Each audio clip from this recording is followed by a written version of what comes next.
the inventory system is a actor component, which means we can attach it to other actors to add extra functionality and variables that we can use freely throughout the game. So we're going to open this up, and I usually like to start with the core basics that I'm going to need in order for our inventory to work, or any sort of system to work. So we'll set up some basic events and functions to handle this stuff. First of all, let's clear this default stuff, we don't want this. And instead, let's set up a couple of functions. So the first function I'm going to add in here is going to be an add to inventory. Quite obviously, we need a function here to enable us to add our content to. So the first function I'm going to add in here is going to be an add to inventory.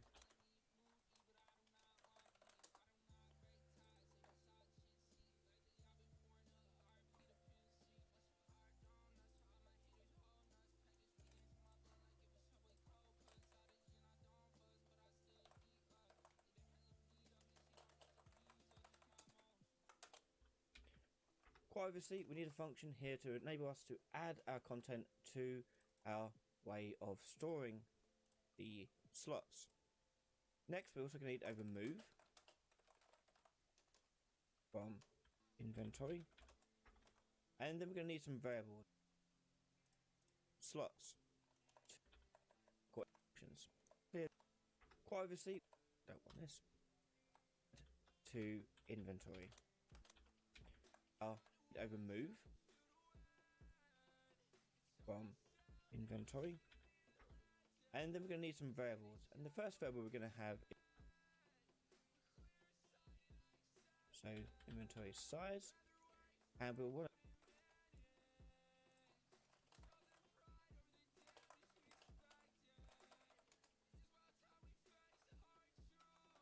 to store this as an integer. Definition for this is that you're going to have a whole number indicating how many slots we're going to have in our inventory here.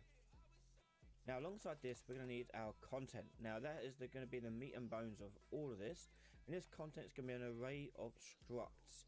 Now structs are ways of storing loads of variables together. In this case, we'll be storing two in an ordered fashion. So let's go ahead and create the struct for this. We're going to go into our blueprint menu here. Structs, they're going to be the meat and bones of. Now alongside this, we're going to need our content. Now that is going to be the meat and bones of all of this, and this content is going to be an array of structs. Now structs are ways of storing loads of variables together. In this case, we'll be storing two in an ordered fashion. So let's go ahead and create the struct for this. We're going to go into our blueprint menu here, and we're going to create a new structure. And the key definition for this is that you're going to use F, and then you type in the name of your struct. So we're going to do slot new structure. And the key definition for this is that you're going to use F, and then you type in the name of your struct. So we're going to do slot struct. And let's open this up. Now I did briefly mention that this will involve two types of variables. The first one will be an ID name, which would be the item. To item ID, and that'd be a name, and the other one will be a quantity, would be a integer. So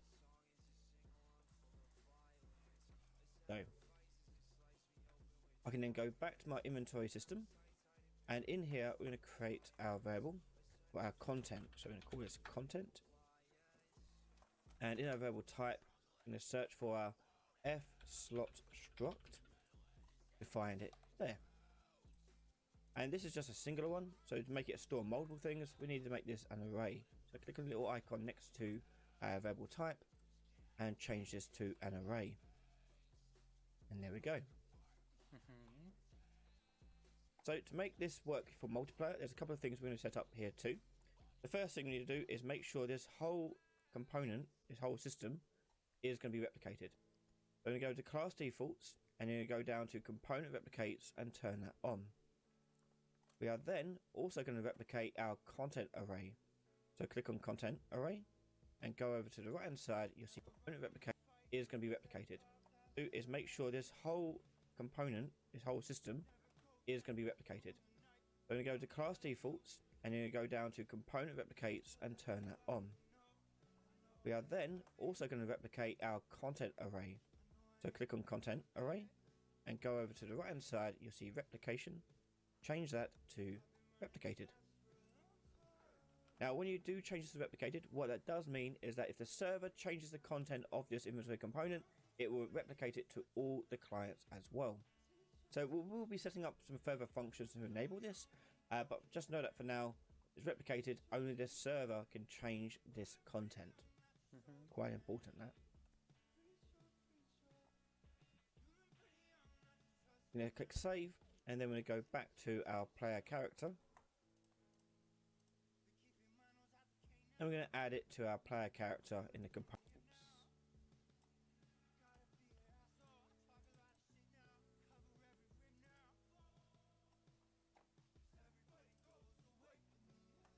Component list here, and we're going to add it to our player character in the component list here.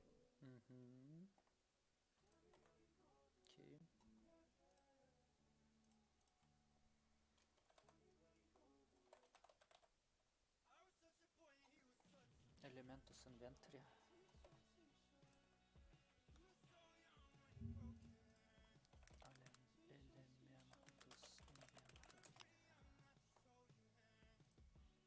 I have elementos inventory. My inventory.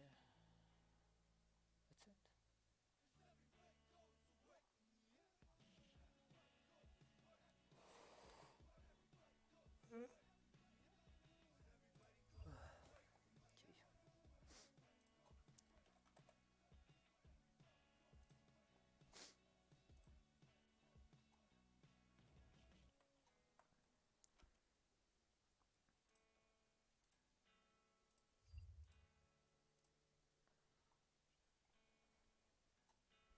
Here we go.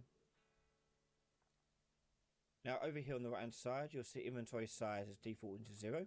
I'm going to change that to 16. And content here, we're going to leave blank. But if you did want the player to start with some content, you can indicate that here just fine. Okay.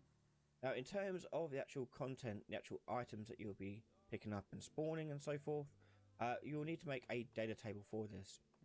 And for this to work, we need to have some structure about what are the items that we need in our data table. So in that inventory folder here, we're going to create another struct. This is going to be F item struct. And this is going to be a struct.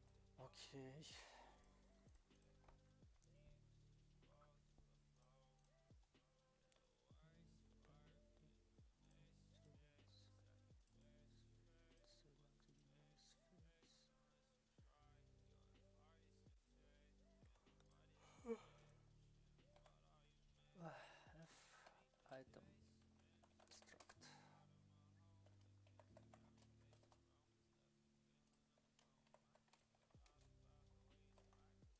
Structure that contains all the details of the individual items. Okay. So notably, the first thing we'll want to know is their name. So what are they? Yes. That'll be a text field. Pick another one, and this will be a description. We'll then probably have a thumbnail. So we'll need a thumbnail to be able to see it inside of our drag and drop interface. So I'm going to go in here and set that to a texture 2D. Okay, and hit save on that. Okay, and then we're going to add in here the item class that we want our. And set that to a texture 2D.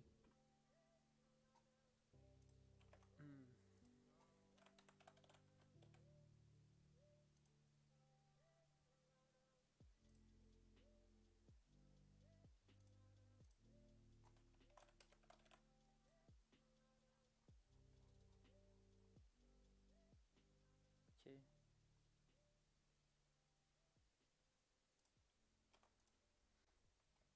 Okay, and hit save on that. Okay, and then we're going to add in here the item class that we want our item to be. So when we, the reason why we need this is if we then make it so we drop the item, we need to know what item we actually are dropping inside the environment as an actual thing. Okay. So we're going to go in here and set that to an actor. and class reference. So you just hover over it and go over to class reference here, and you choose a class reference because if it doesn't exist, and go over to class reference here, and you choose a class reference because if it doesn't exist yet in the world, you want to use a class reference. If it's a particular one in the world that already does exist, you want to use an object reference. And the last item we're going to add in here, for us at least, is going to be this stack size. This will be an integer. Now, the stack size would be how many items of that same class, same type, can be stacked into one slot. So before it has to go into a new slot. Okay, so if you picked up 10 apples, you would do, and but you only got 5 stack size, you're gonna get 2 slots filled up with apples there. Okay. But that's all we need here for now. But you could also add more stuff onto this. So you could have things extra details. So like if you're doing like a merchant system, you'd include things like buying and sell values. You can also include things like their weight if you're doing an incumbent system, whatever you may wish. Okay, for us that'll do there. And we'll just close that there, and we're going to create our empty data table. So you just right click inside of your content browser, go to miscellaneous data table, and then choose your f item struct. Okay, so you just close that there, and we're going to create our empty data table. So you just right click inside of your content browser, go to miscellaneous data table, and then choose your f item struct.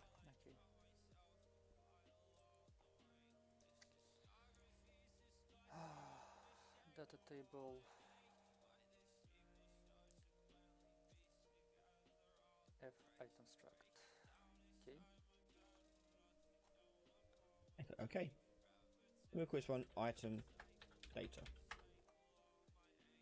And it's in here where you can fill out the information about each item, which we'll do later on in another episode. Nice. There you go, we've got the start of our inventory system ready to go.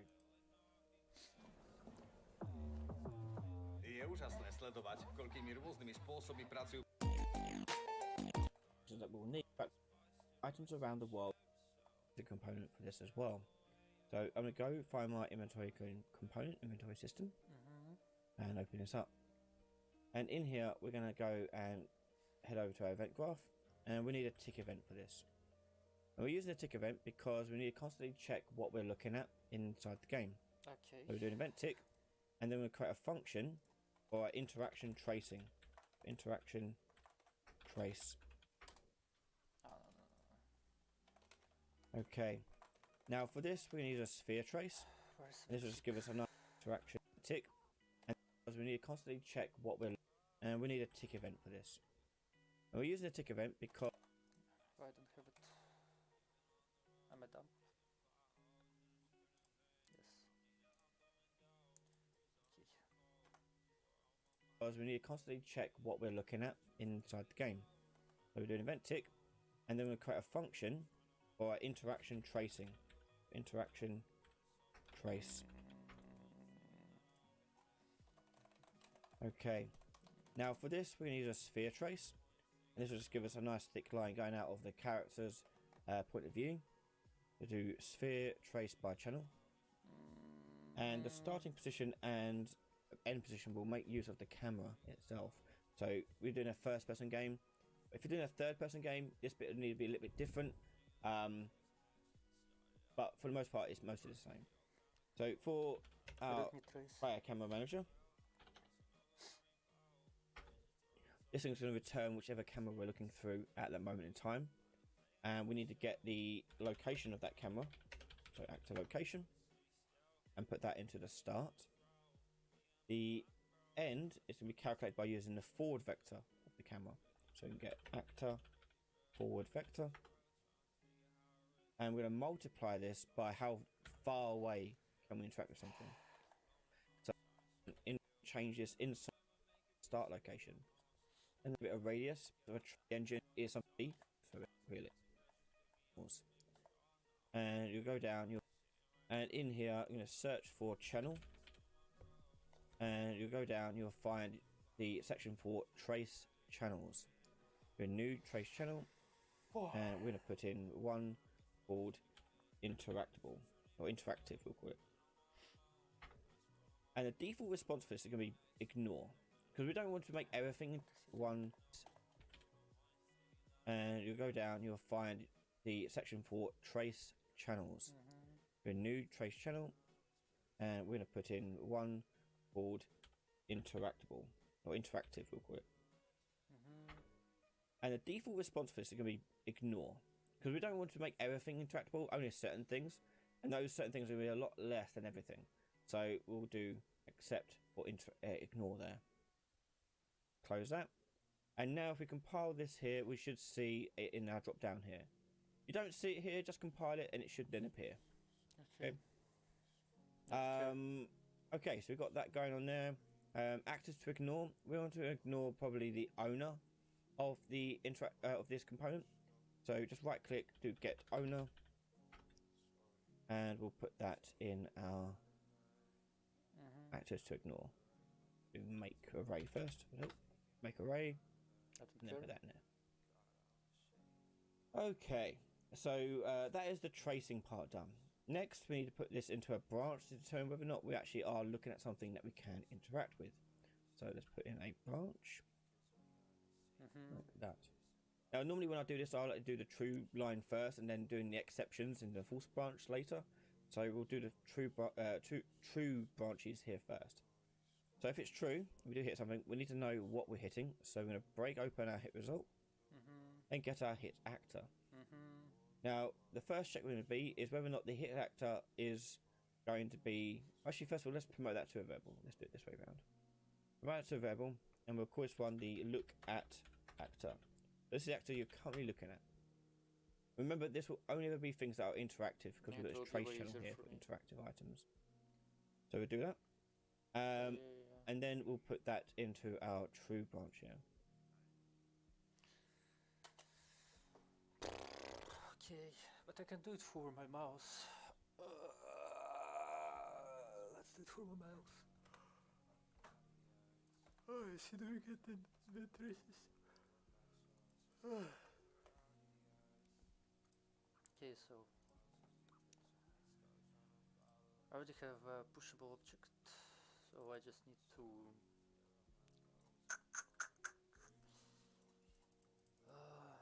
look for interactable here.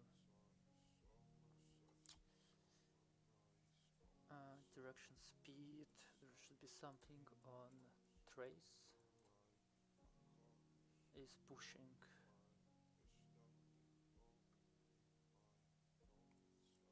True can push. Okay. Okay. Okay, I'm looking for collision. I don't remember how to summon this interact button. Widgets, interact. I mean, it's here.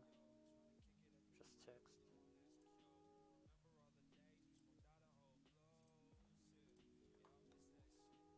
Interactable.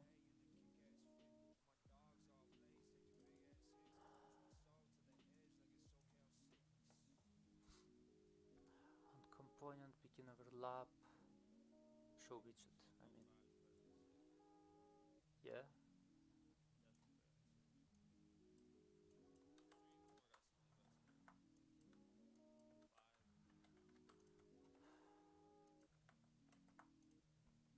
Okay.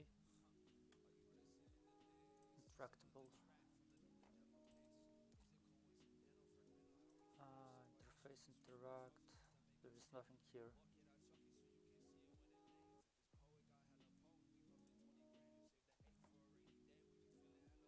It should be somewhere here, like it's interactable. Or maybe collision. I don't remember. Overlap. Unclicked, unreleased. On component being overlapped. Yeah, blueprint pushable object.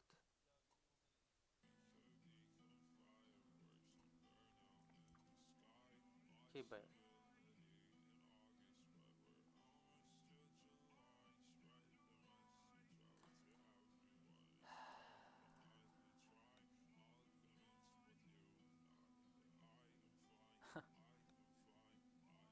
Where does this one come from?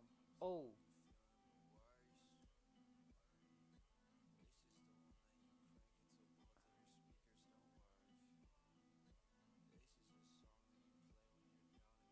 Oh! Wait. So... Oh. Oh,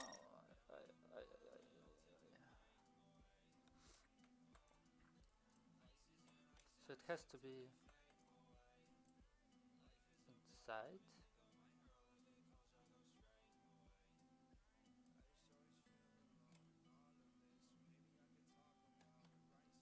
So it should be like...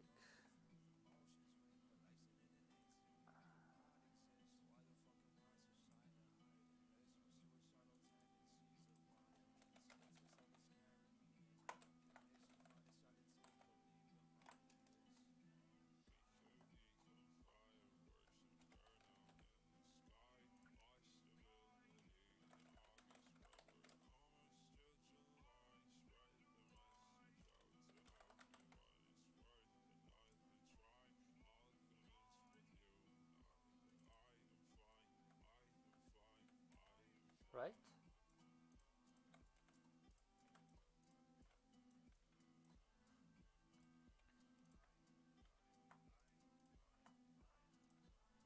So now...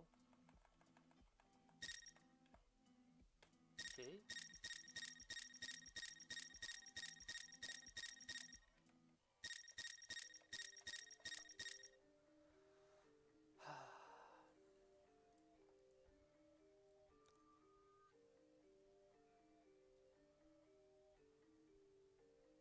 I will need a logic for it, for this widget to disappear.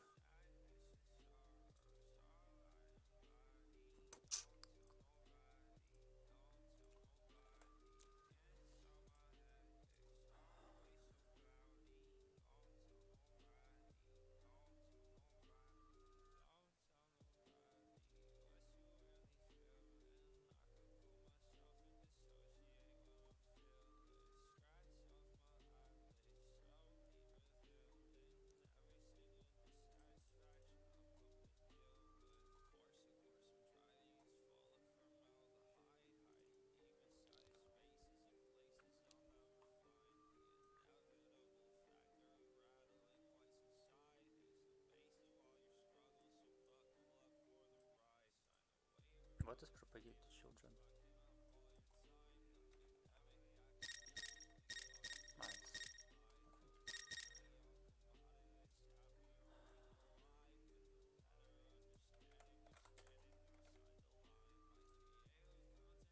I will have a lot of conditions for that.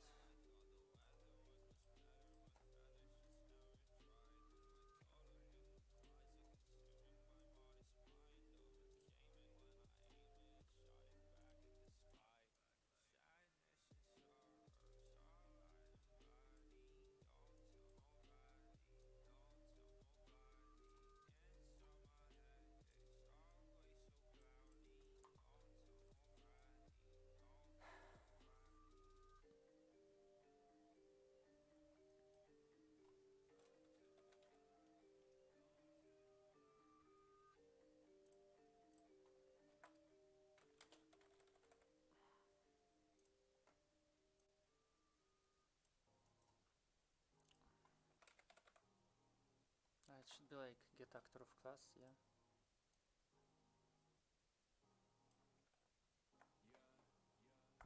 And it should be on pick and play.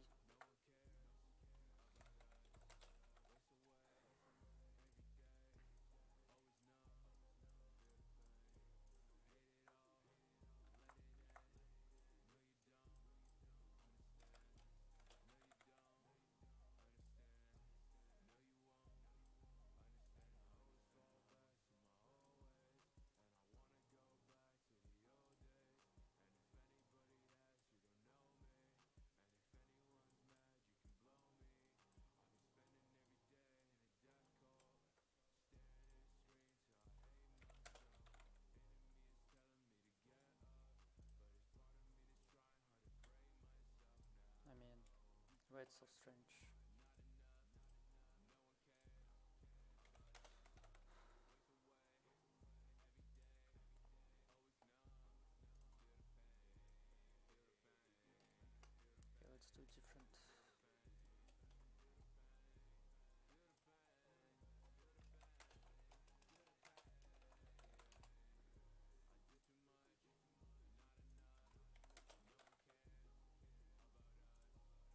should bloom.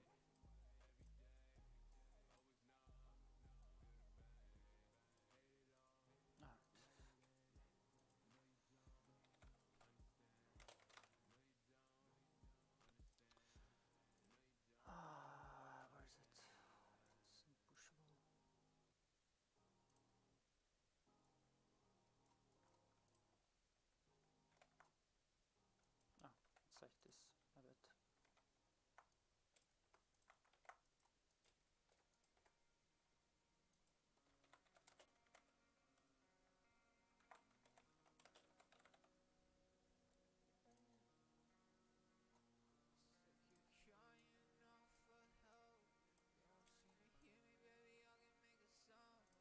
It's impushable. It's like this, I bet.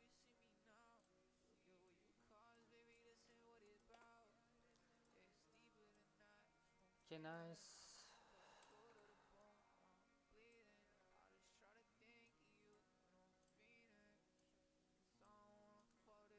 Okay.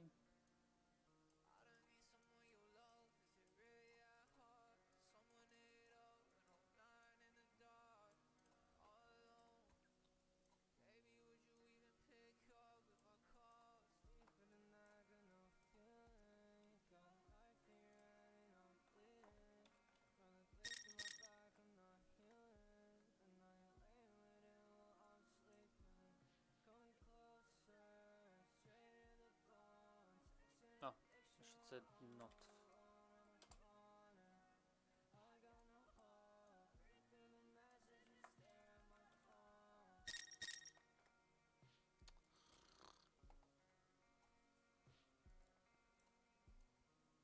Okay, whatever.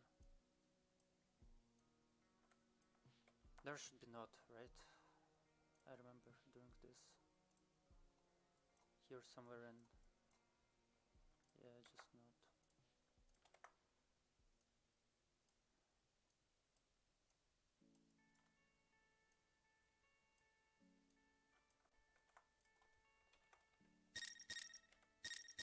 I mean, it should disappear now, no?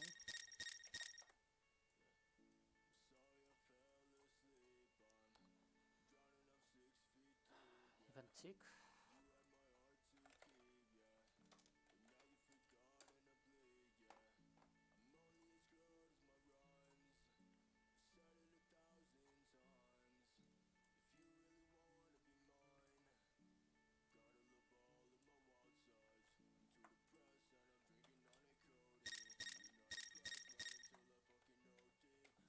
Okay.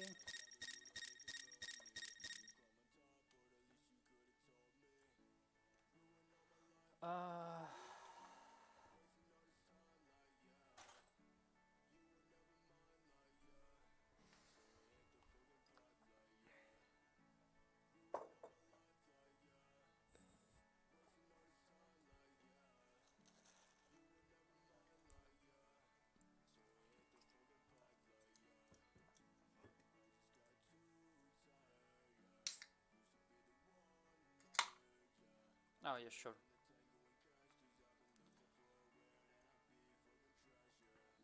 Sure.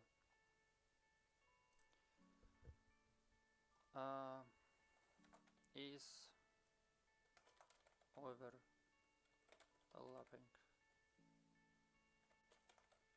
collision, or just is overlapping?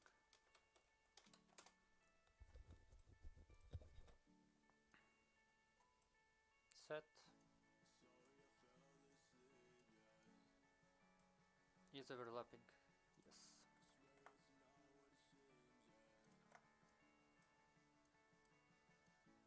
This should be the first one. And is overlapping? No. And I should get is overlapping. How did I combine them? And okay.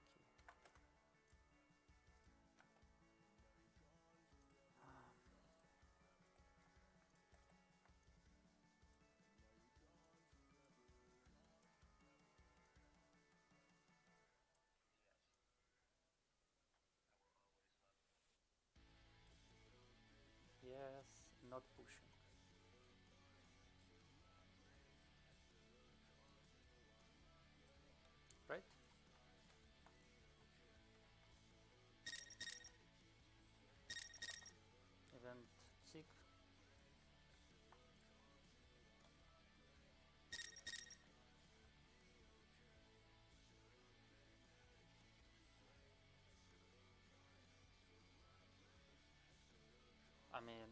work, no?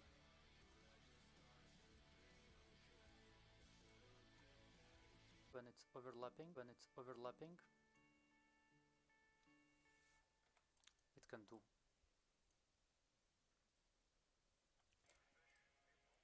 Everything, right?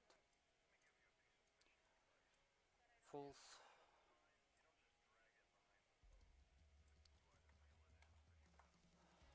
Should be good now. No.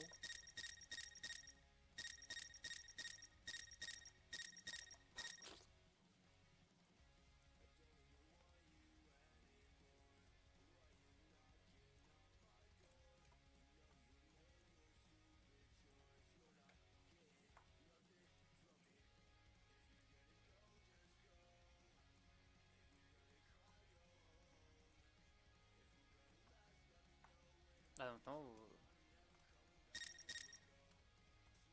What's the problem?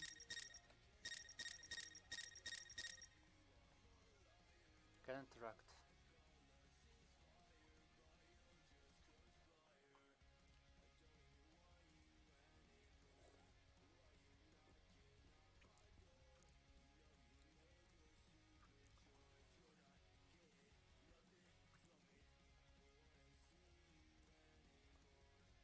Okay, let's just add it for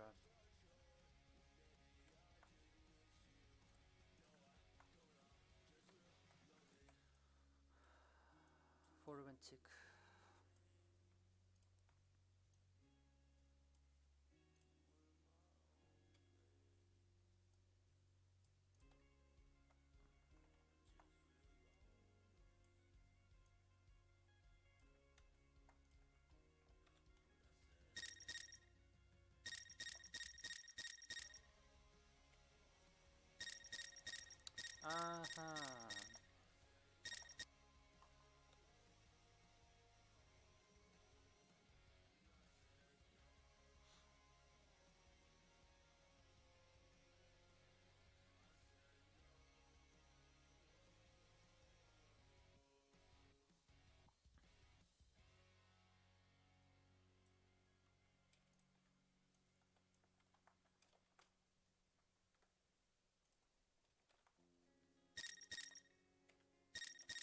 It might be.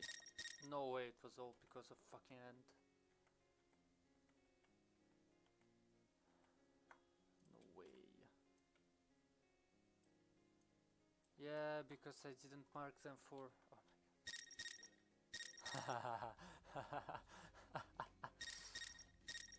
Oh my god.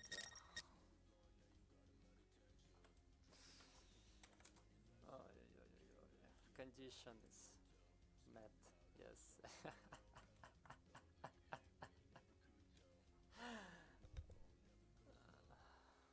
Okay. So now it works.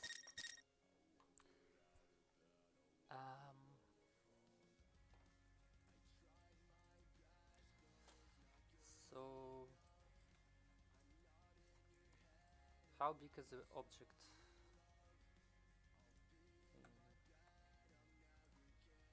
Is it possible to edit it?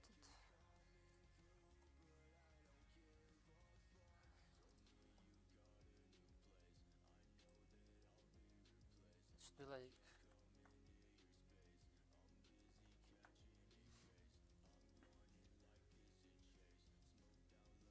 transform.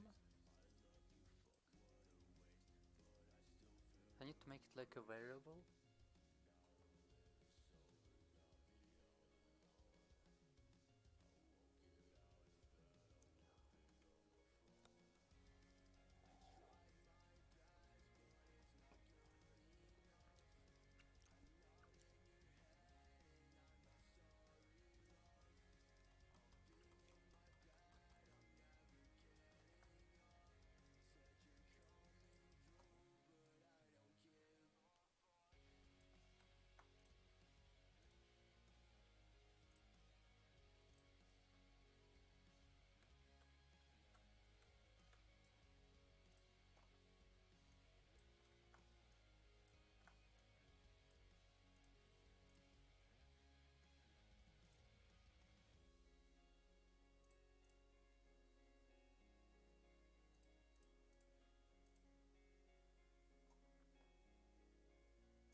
cannot understand.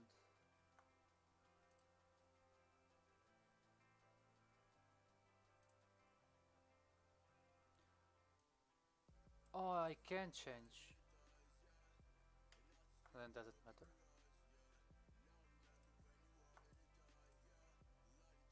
Oh my god, I can change it here. Nice. So I can do it for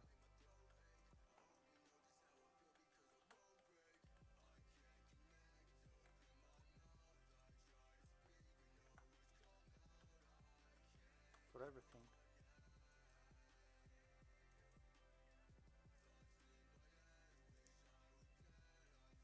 So this should be small, like this. Should be white. Something like this, right?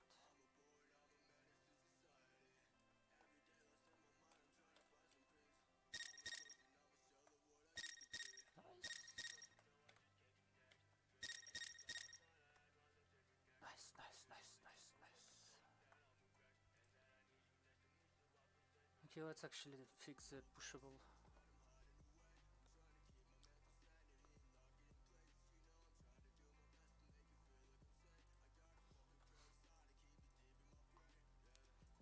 So is pushing true, and can't push is true. It will push.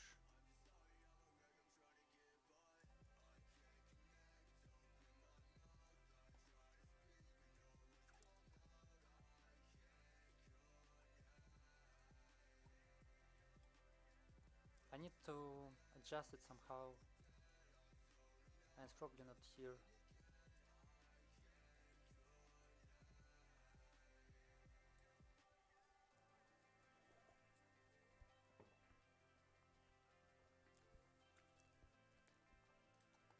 It's here. It's speed.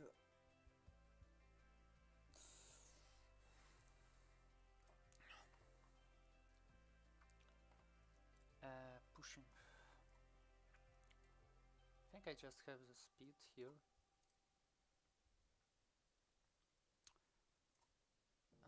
X. Yes, I can only move by X. Okay. Yeah, this one I need. Bainterp. Let's just add.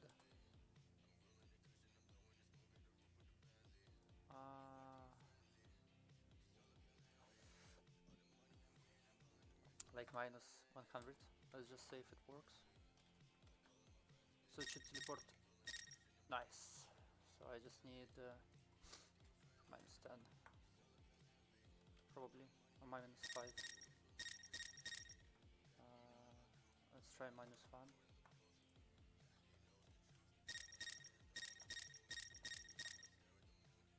Fight, you move.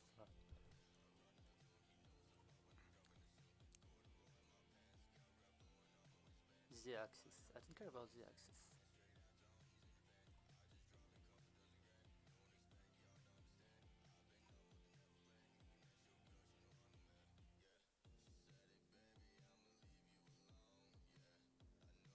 I don't care about X now.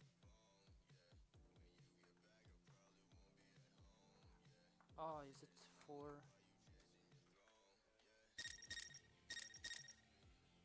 Okay, I care about the axis. And let's also add minus 1.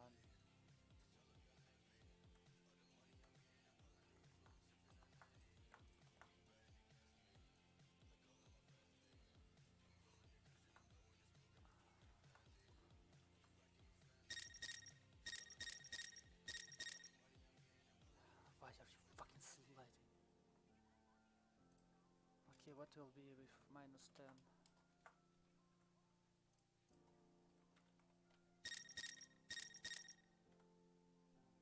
What will be with 10? With just 10. Control Alt.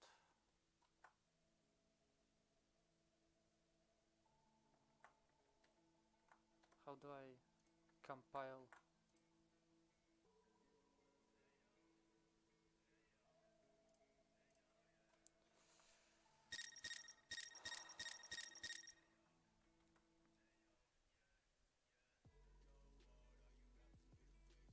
Interp speed 1. Interp speed 0.1.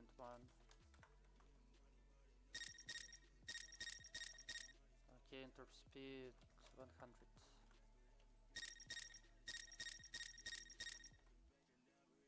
Interp speed 0.1.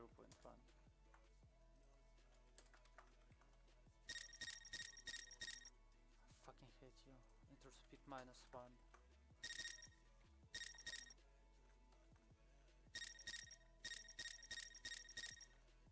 I mean, it's fine like this.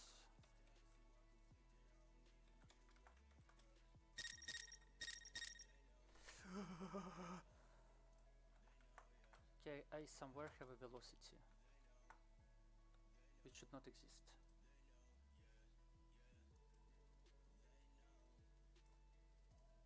Which should not exist.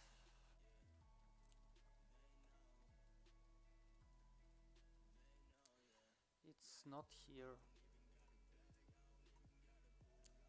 It's definitely not here. I think it's here. No, it's just print string, right? Speed interaction speed. Yeah, it's just. So it's here. X. Direction speed. What's this direction speed set to? Interpolation speed.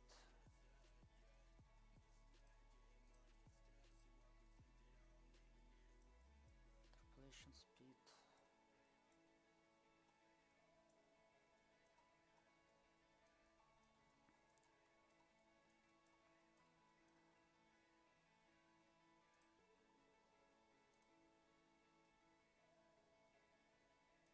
Direction speed. Set here.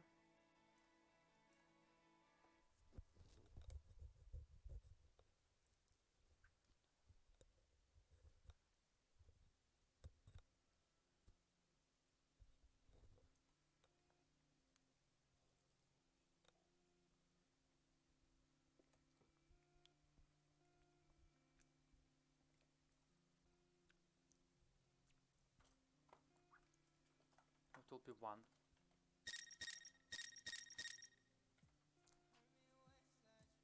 It will be 1000.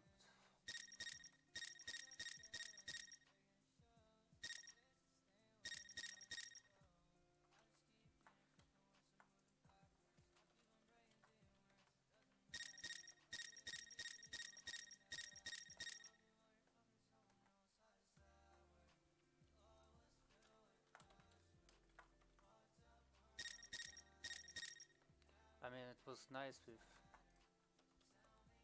1000, right?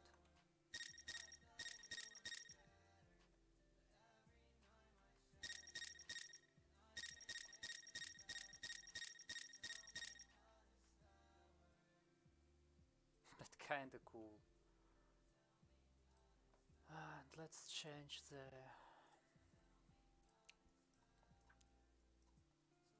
So this one is same, right? So let's set it to 10.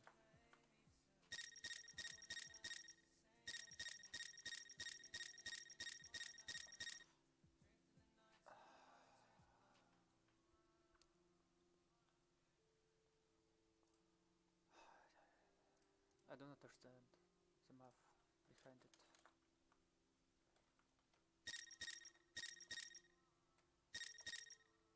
Like when I move back, it's nice, no? It's just it's somehow oh, you know what? Oh, you know what? Oh, yo.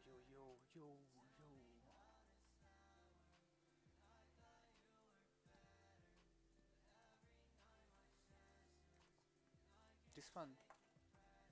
No way. No, wait.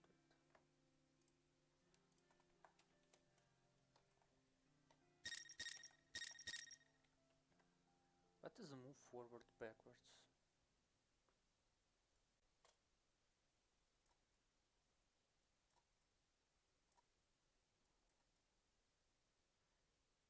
Is not moving, is moving up, is moving down, is not moving.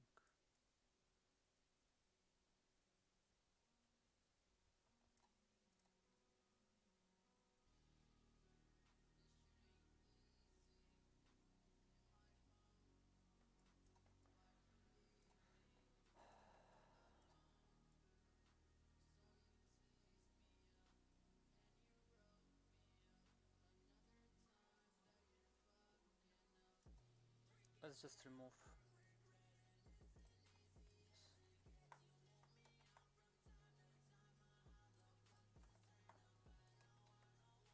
Okay, true, false. I will remember it. I don't need it in race. Okay, so it keeps the direction speed.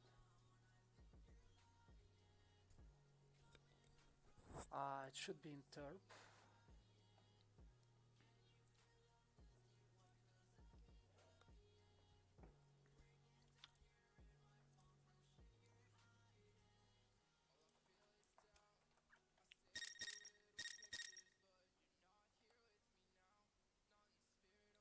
Like it moves on its own.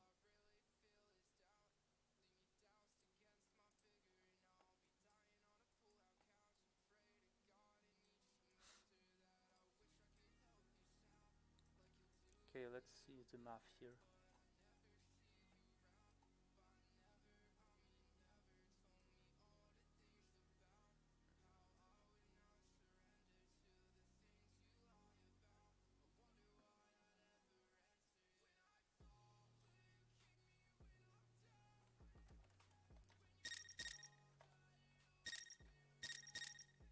Now it doesn't move.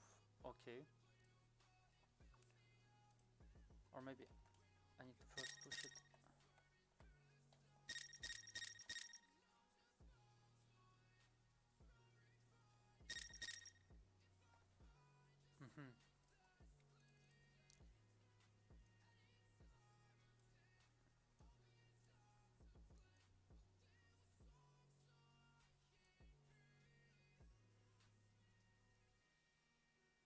Why they are both 100?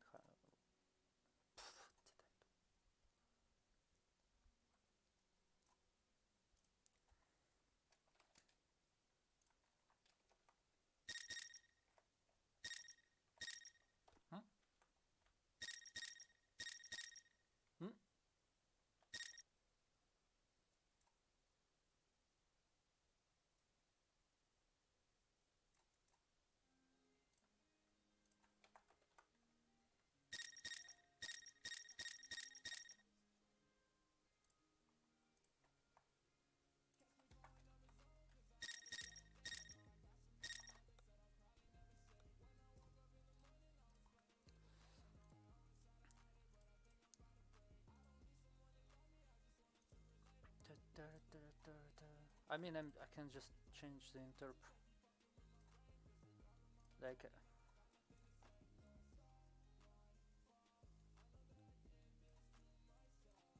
honestly, I can just remove this everything and interp to player.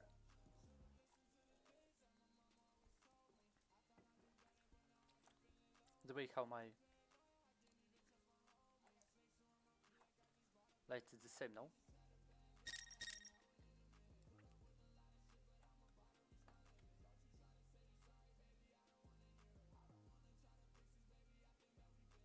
Oh, it's so nice.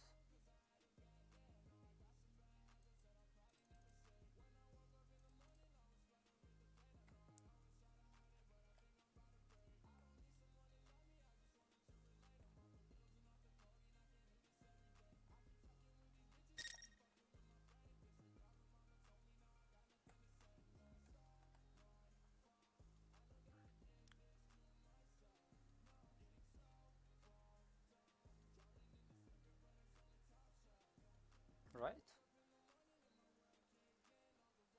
I can just interpret to player.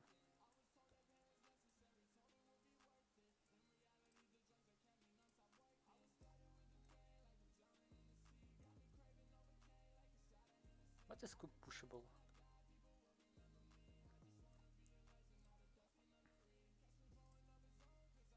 Ah, static mesh.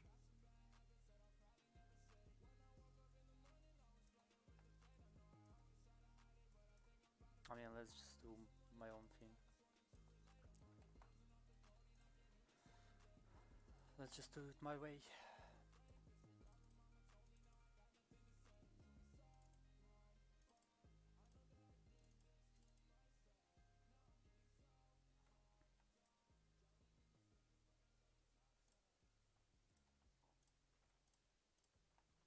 Let's just do it my way.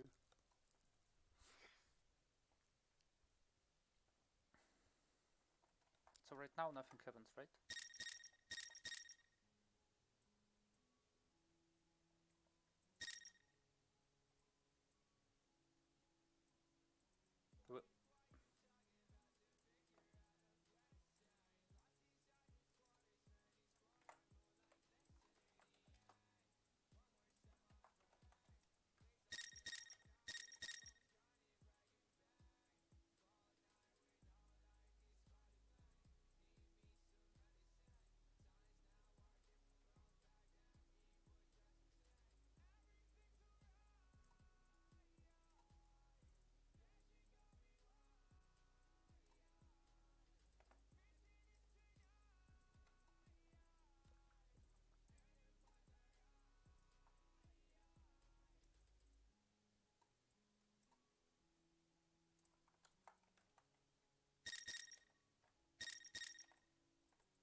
So all this time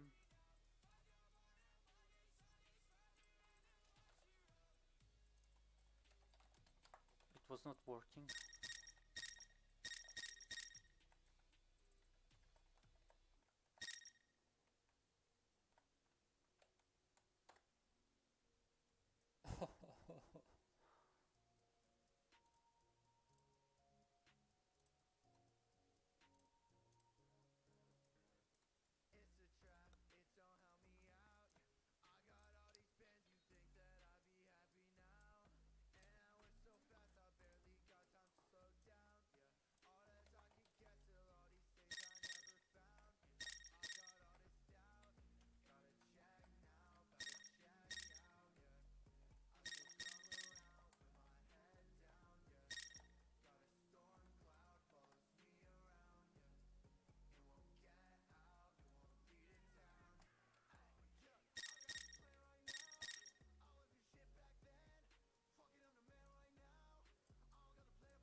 like it's too far. I don't know what to do with this. And when I put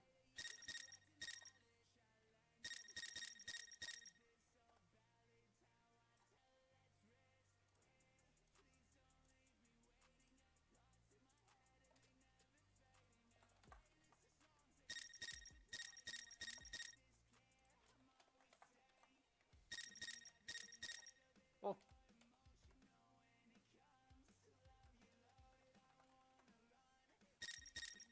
Oh.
I would just edit it like this. Like for real. It's like the easiest way to do it.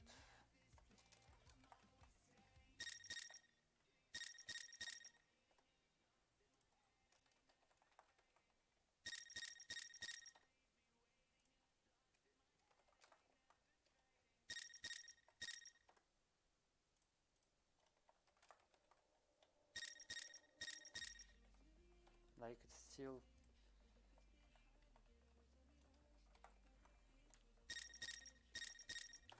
the problem is that it's a fucking with collision box.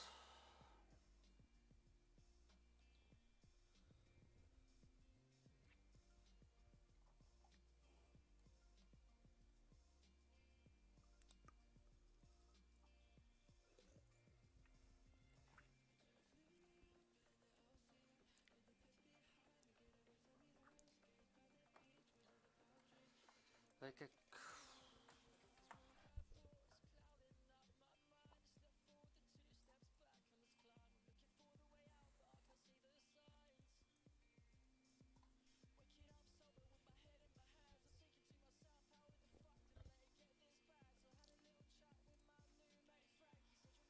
it's like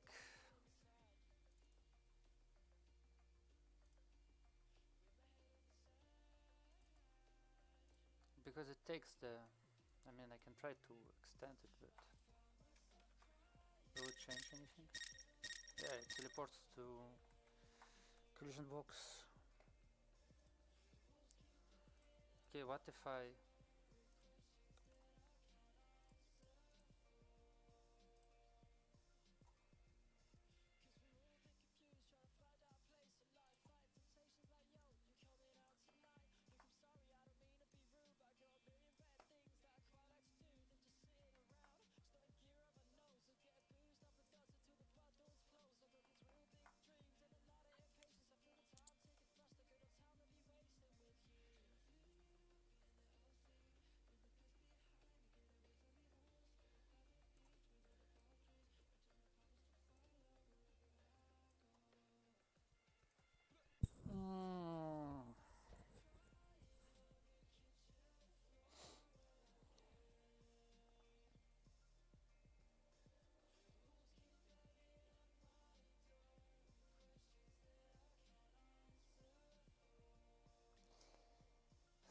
can do when on overlap and it makes cube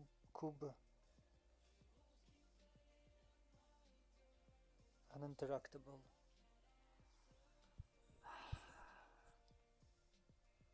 But it's just a widget.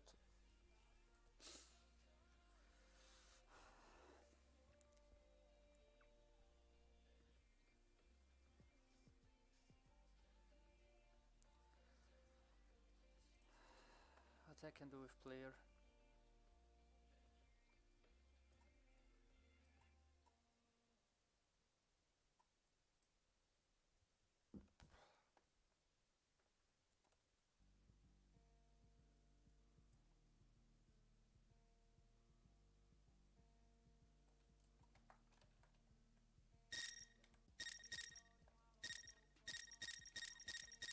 Like I can't cancel, you see? I can't cancel it.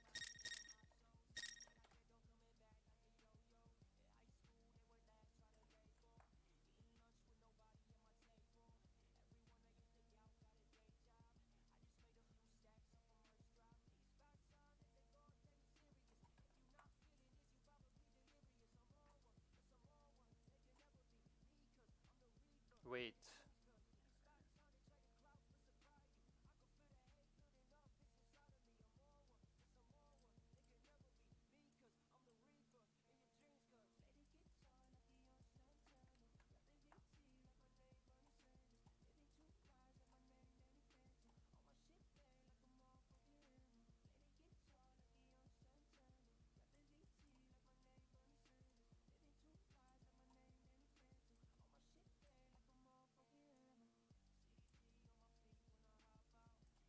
Wait. Is push. Can push? Yes. Is pushing? No. Set is pushing. Oh yeah, I see.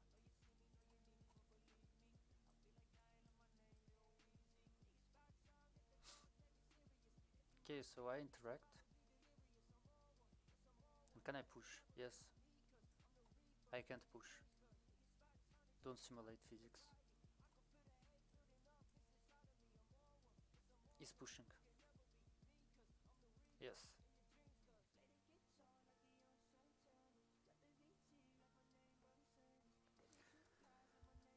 Wait, is pushing. Yes.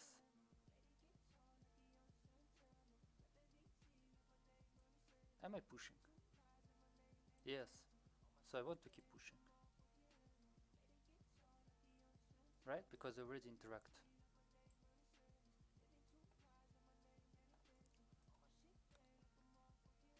What's the point of this?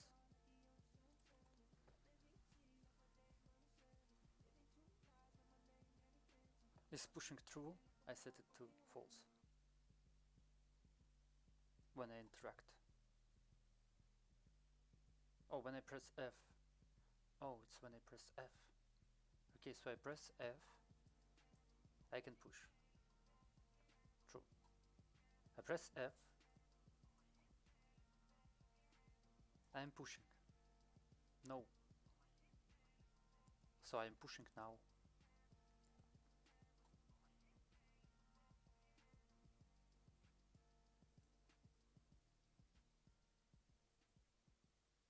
But I press F and I can't push.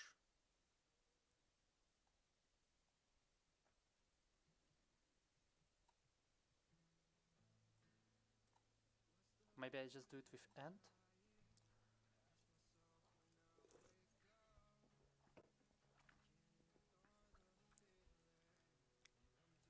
I think it will be easier.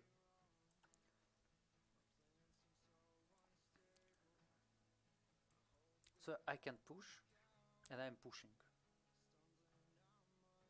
Then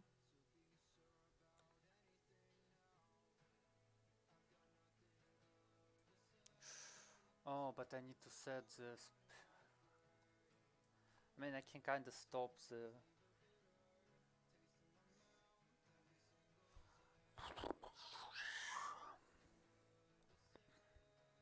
I can stop the simulation. So I just a branch, and I basically. But what sets me that I can push? Pushable object? Or what? Yes, so when I leave the collision, I can no longer push.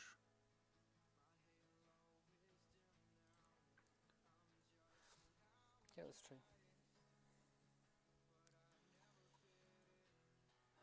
So I put B and I say, let's remove everything. So let's go. First one is okay. This is right one. So I put it here, and this is okay. So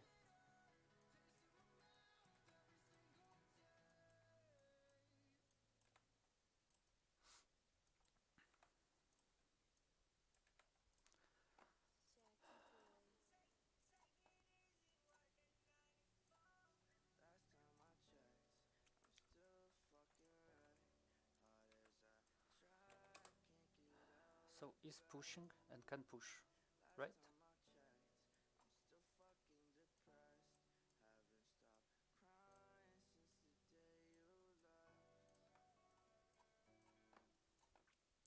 When I am pushing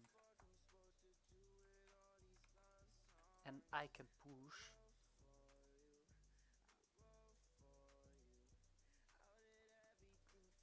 so basically can push is overlapping.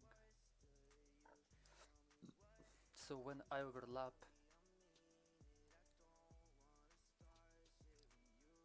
what does sets pushing? It's only here.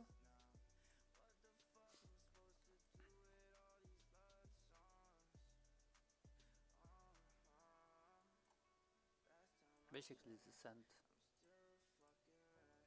Okay. So when I push already and can push, I want to simulate. But when I don't,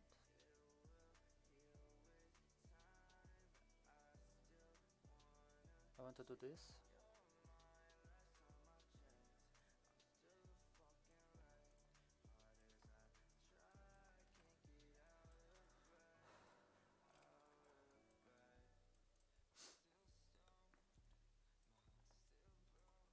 So now the question. So when I press the button, I ask, can I push?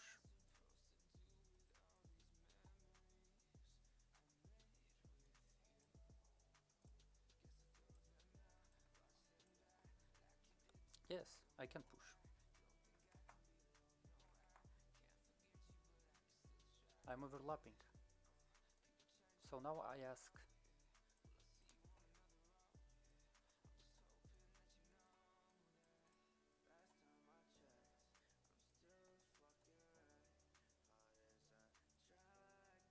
okay, false, I can't push. So we don't simulate.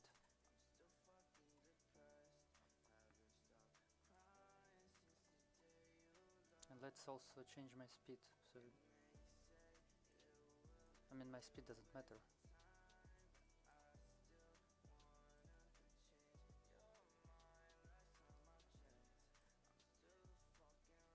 Actually, maybe it matters.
think this is...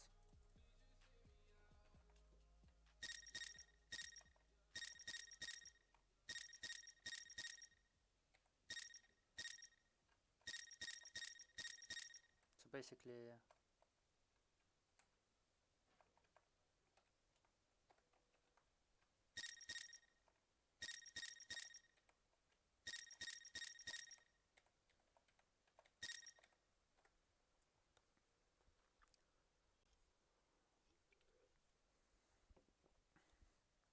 Basically now it cancels, and I always move fast.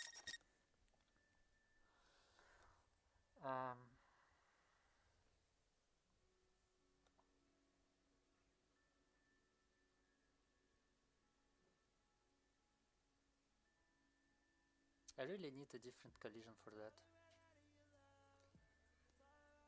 Like interactable collision on my player.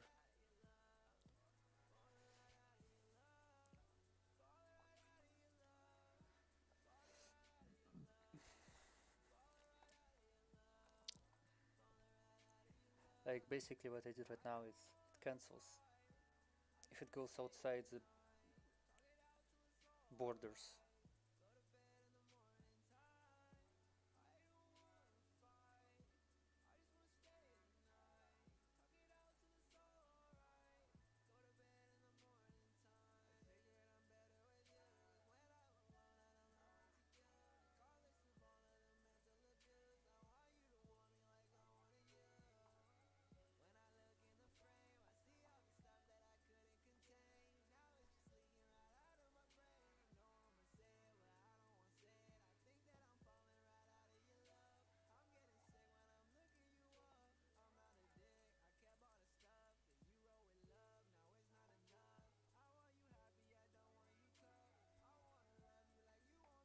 Yeah, I just need another collision here.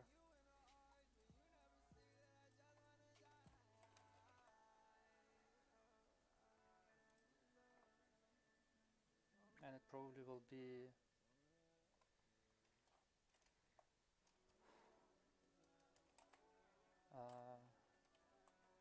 gun push collision basically. And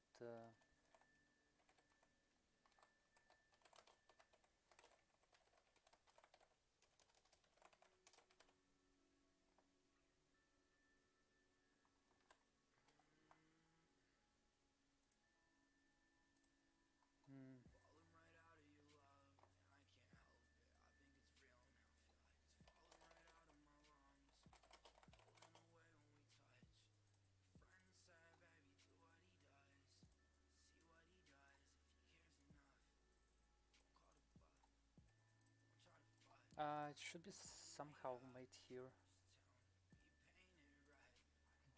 on the bottom. On component begin overlap. And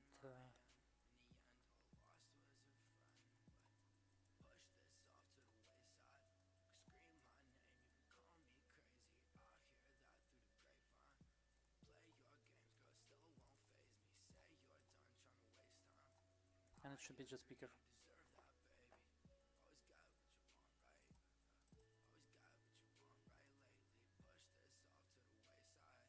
It should be like this.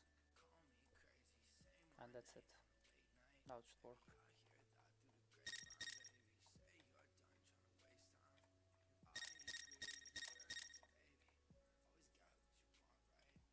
Wait, will it teleport?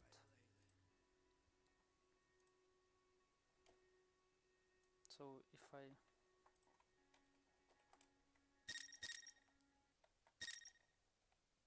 No way. Wait. No, it won't.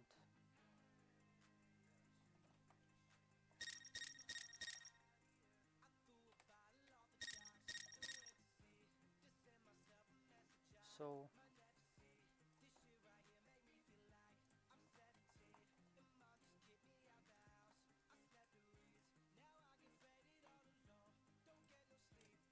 So it should be fine now.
I am gonna lose my mind.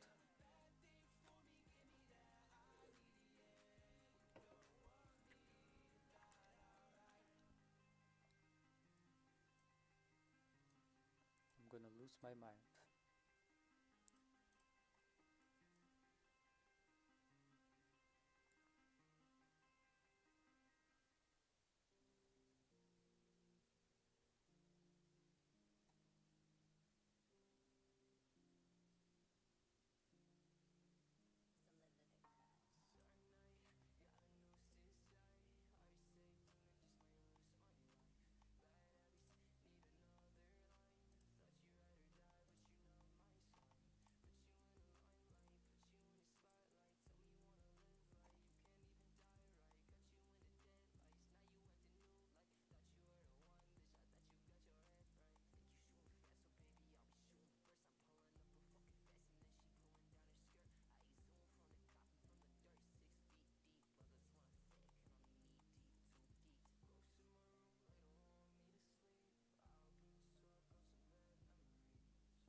Why the fuck are you shooting? Fuck.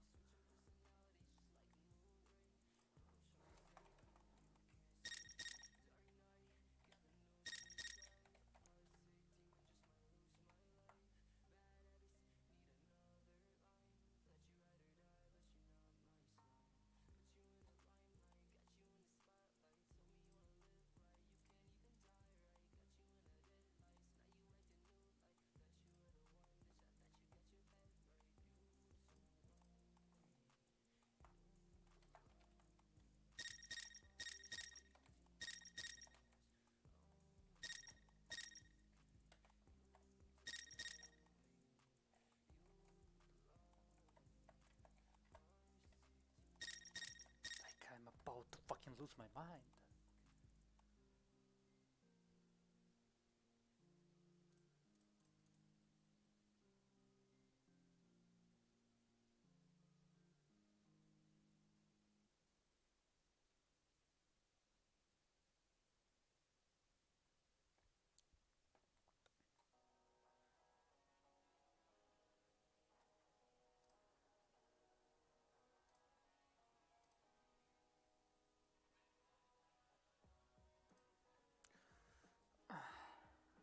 How? It's so easy. It's so easy. It's definitely so fucking easy.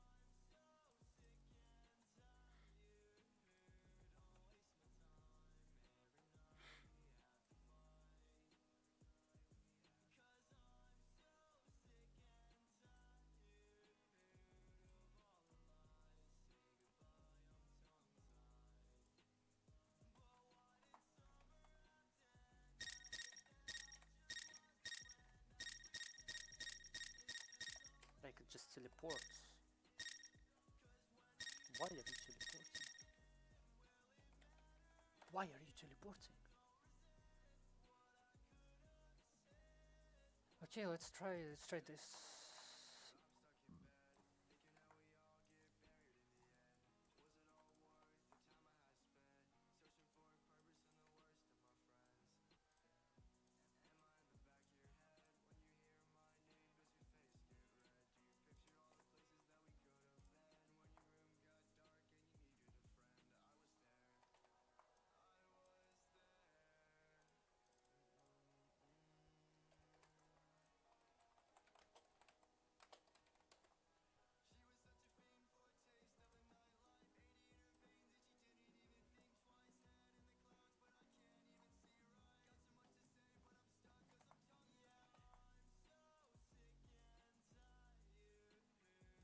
So let's try this. I don't know. Like this is my last result.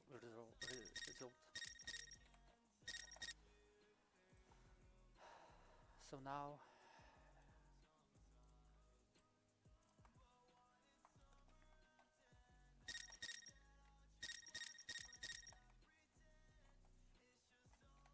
Dude, no way it calculates the... Okay, the problem is with the code then.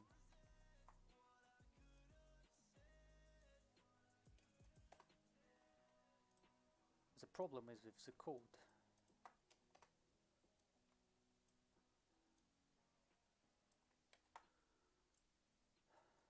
Like there is something with interp.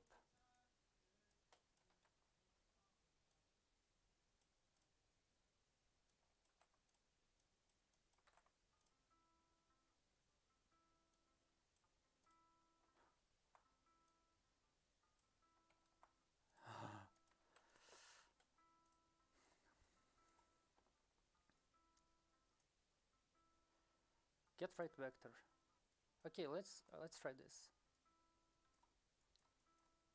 Get right vector, and let's minus 1. Get right vector.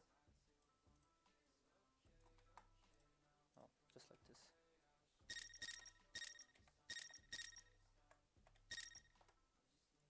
And I will try to do it 100.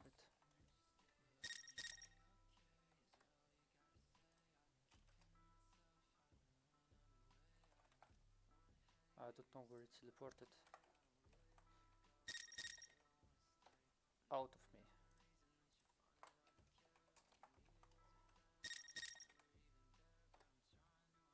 No way, I just need to add -1.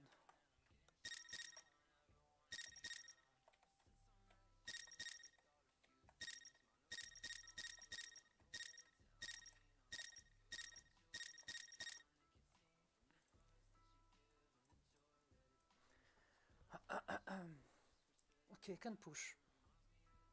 True. So it is pushing.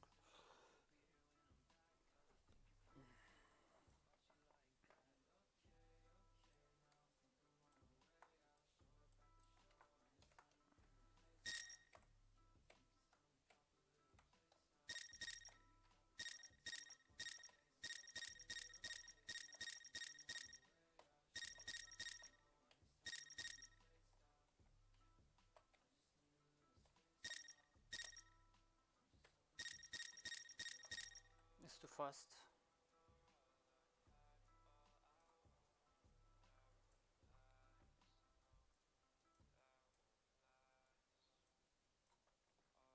Let's try to cancel everything and just...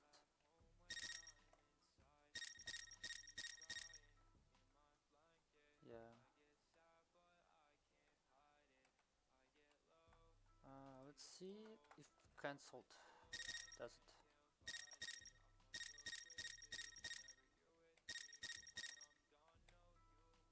Nice.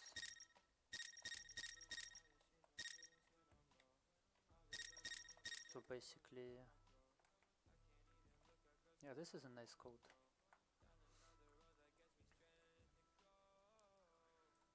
And also it says started.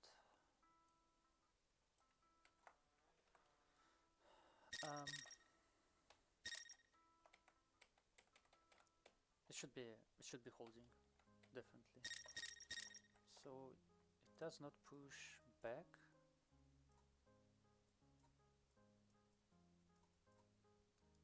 Okay, let's try -2. Okay, -2 is...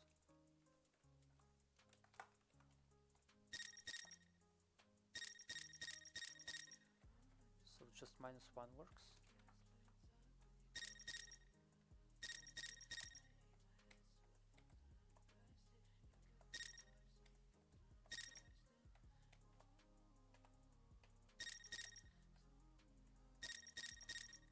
I mean, it kind of works.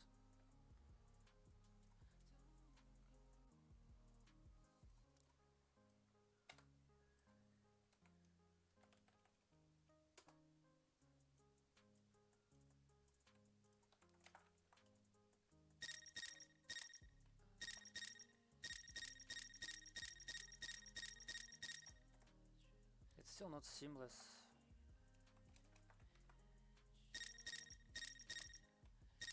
This one is seamless.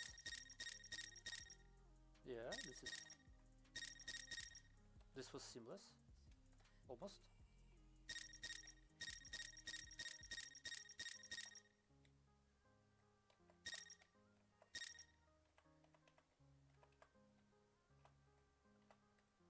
At least it's trying to stack. Nice. So let's try minus 0.1.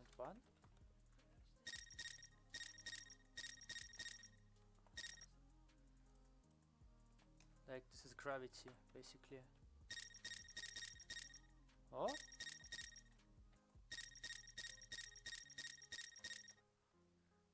it just should not go so fast.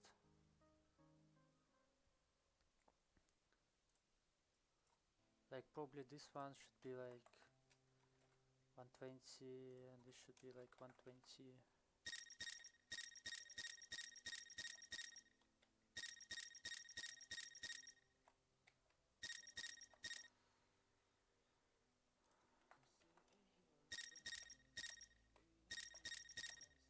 Okay, how do I make it go back?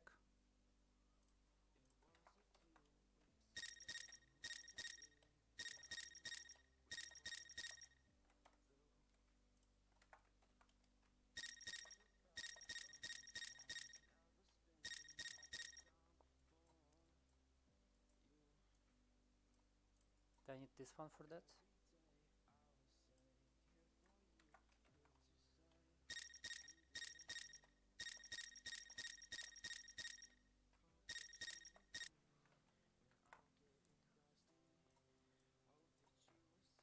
Is moving forward. So what if I do 120 right now?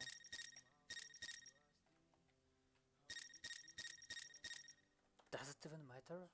I don't understand. Yeah, compile.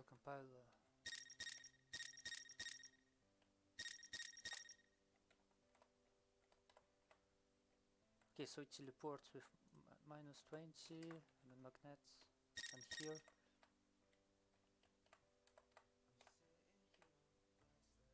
It does the same thing, so if I set it to 0, nothing will happen, because it simulates physics.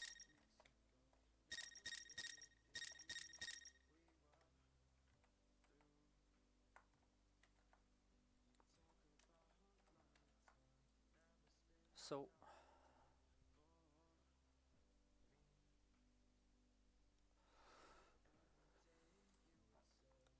okay, let's try not to simulate physics.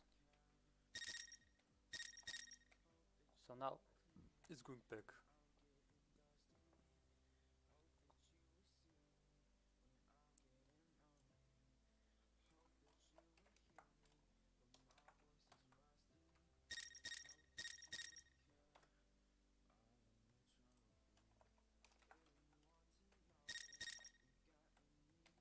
Oh, it's okay, but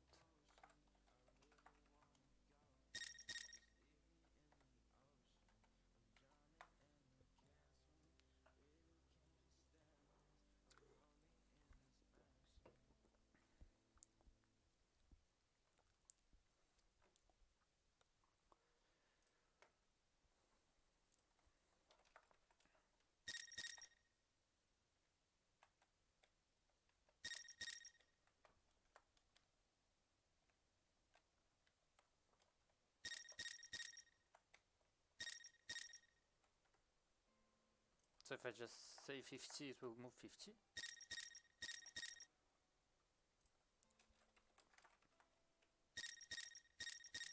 Yo! So I could just do this? Yo!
have a feeling that this doesn't work.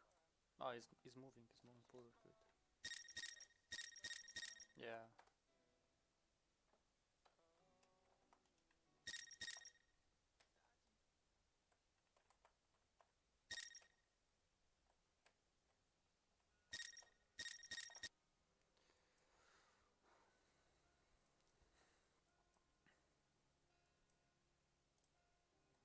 Yo, this one is so bad. It does not understand action value. I believe I have something else that is not action value. It should be like...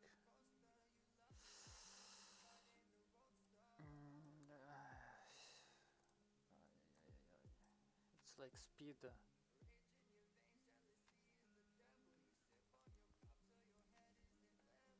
Pushing speed. Like it's 600. What is action value? Is it here?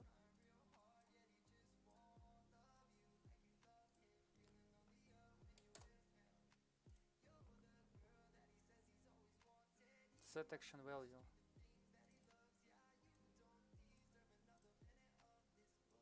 Add movement to the player. Action value.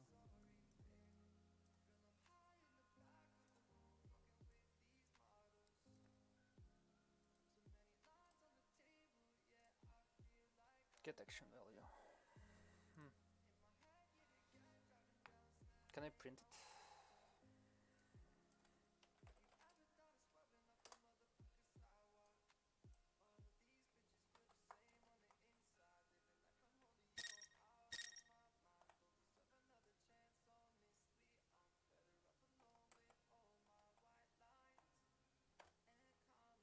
I like how it's so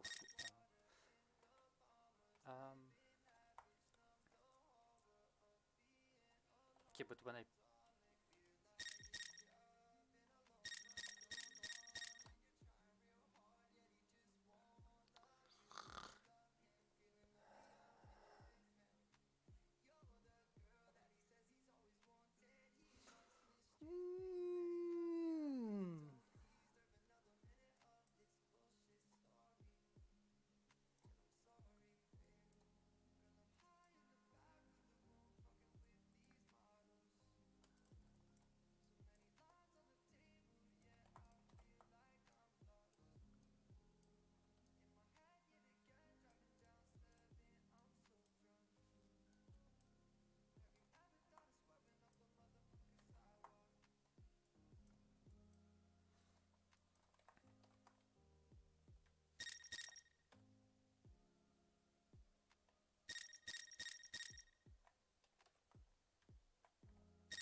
I wanted to do inventory.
Finally.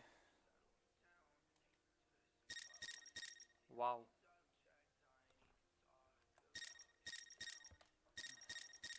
It goes so well on the back, but it struggles.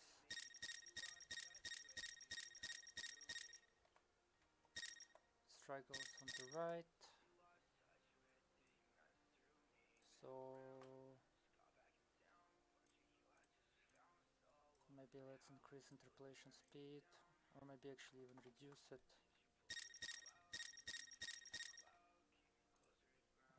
10. No, 4 was good, or maybe even 1.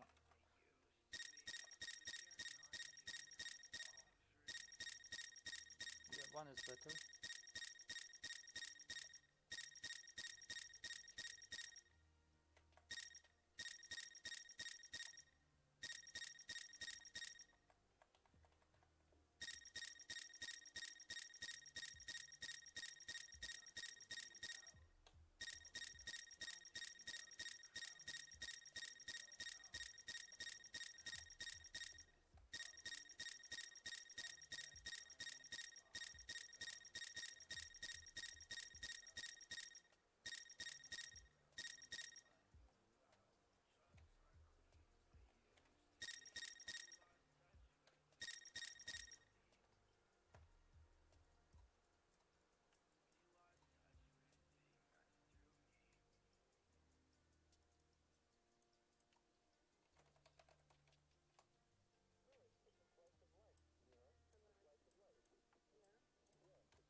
I was curious.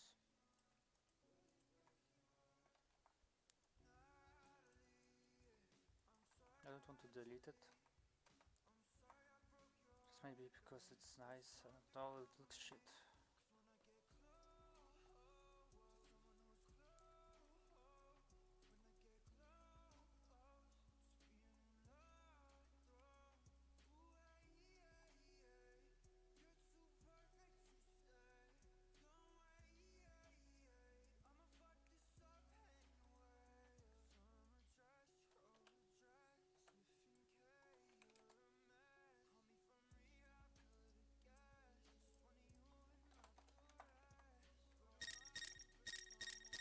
Nothing happens, right?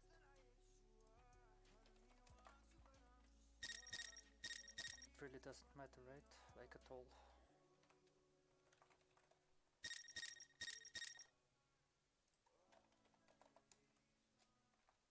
Like if I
kind of works, but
how to make it negative?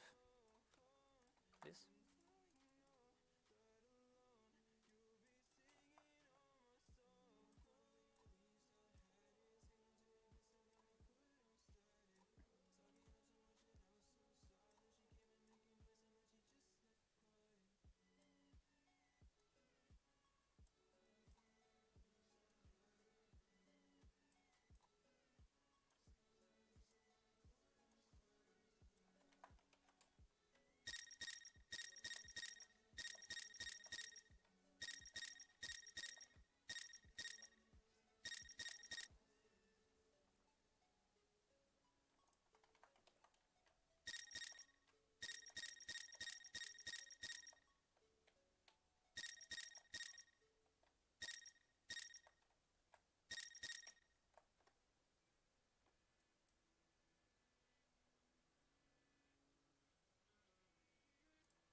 How to make negative? It should be times 1, no?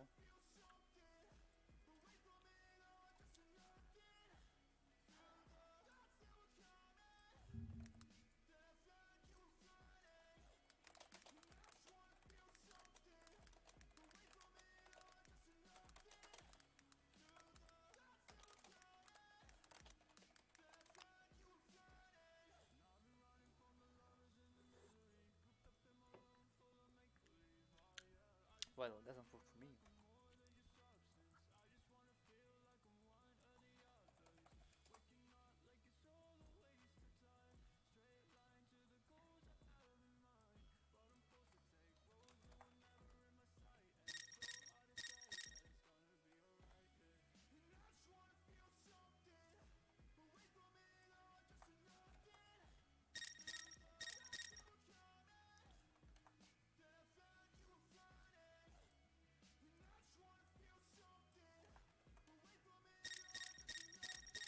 Yo, wait. I know it doesn't work.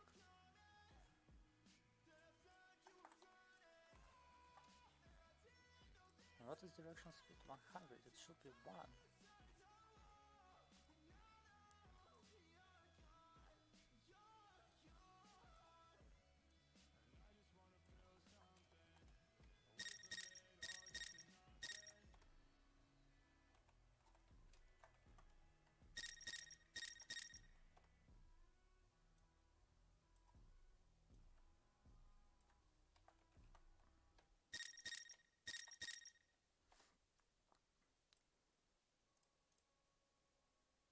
I thought it sets direction speed as well, no?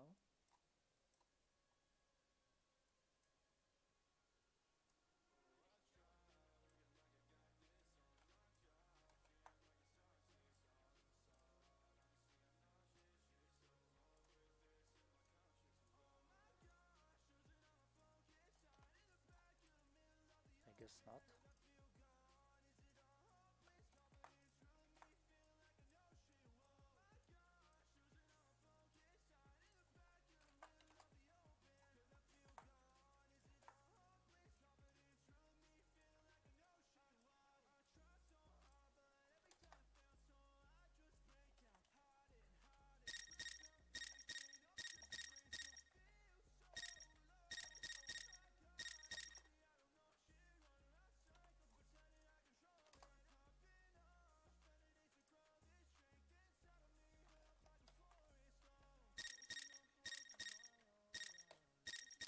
All this time? All this time?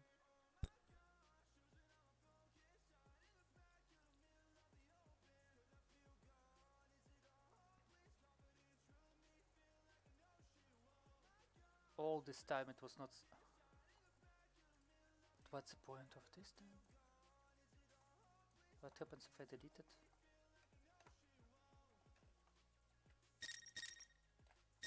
So it's only like for... Is it only for this? I thought it's for direction speed as well. Unbelievable. Unbelievable.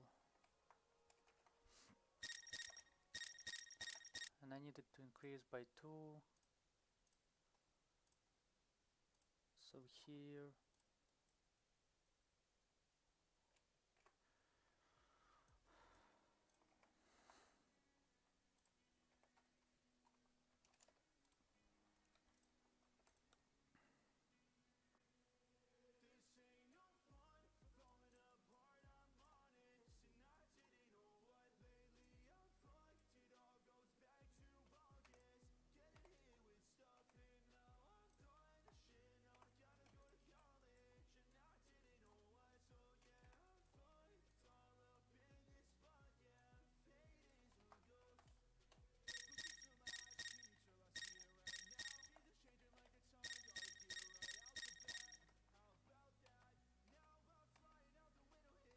What if I just make it 2?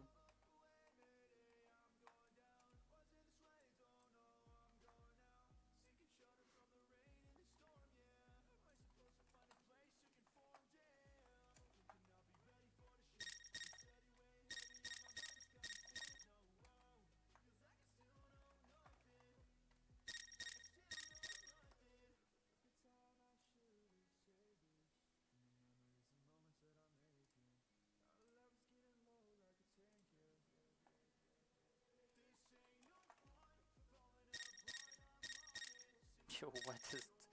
What did I do? Should it be this, like this? Oh yes.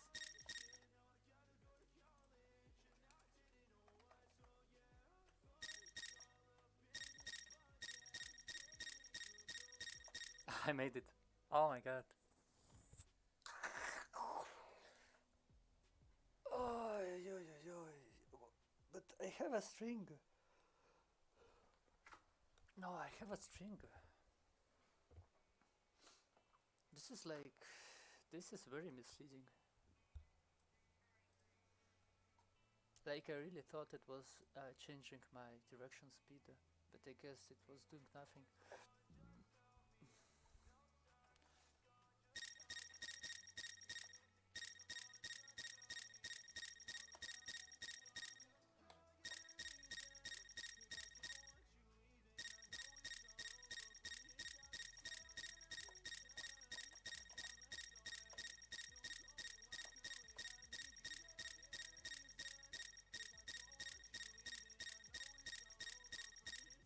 And I think it's...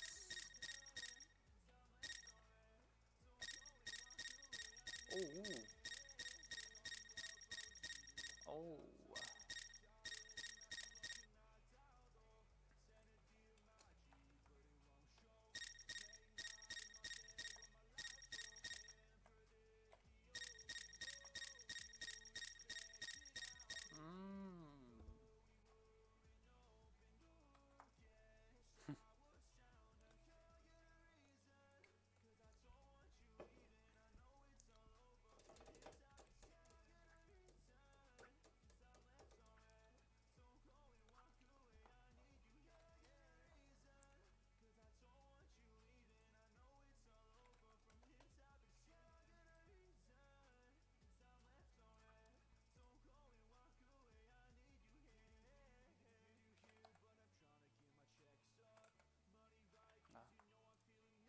out of memory.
Do I want to put it here?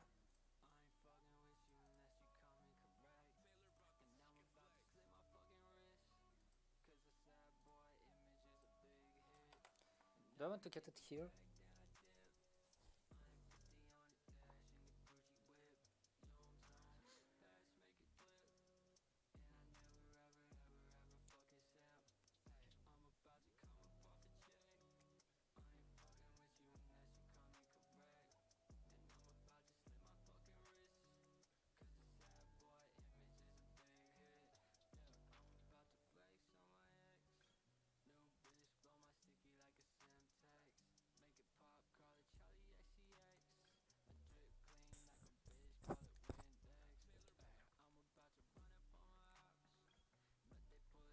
Wait, what's the issue?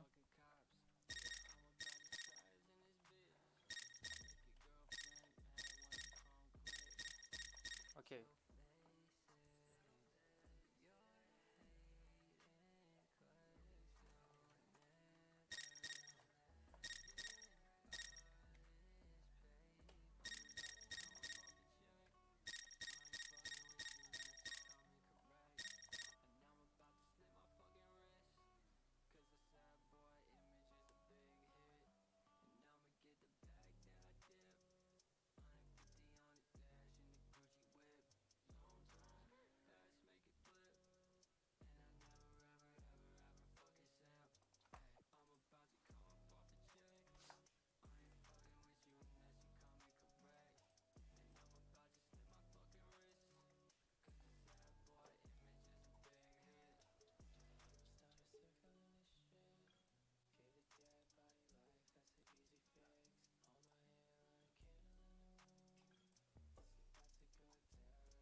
Hahaha.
Okay, so I can get action speed or action value. So basically, if I will move left, it's 1, and if I move left, it's minus 1.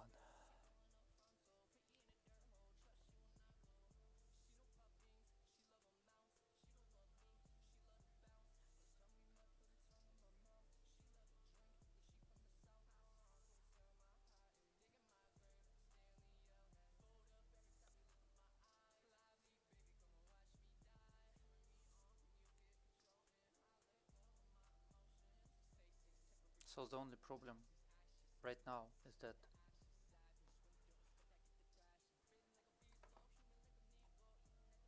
I can't change direction speed, and I need to change it somehow separately here.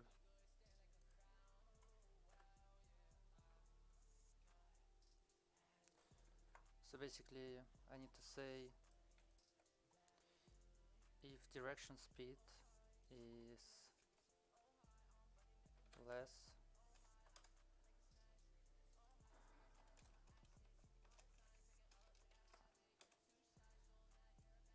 if direction speed is negative,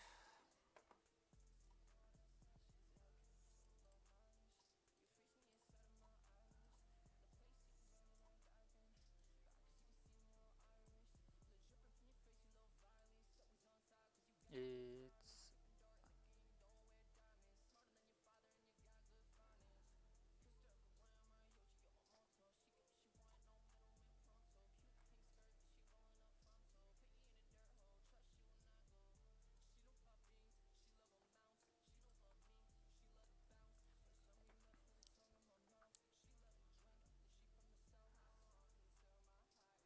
direction speed is negative,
No, I don't know how to do it. It's basically whenever I move left, it should be times 2.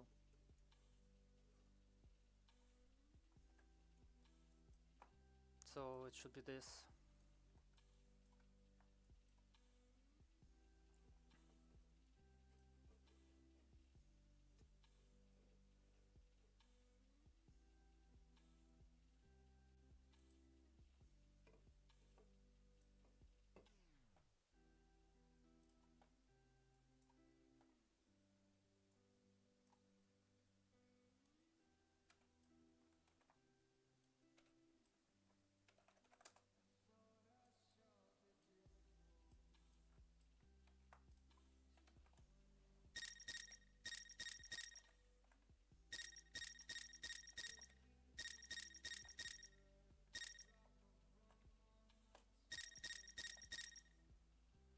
Wait.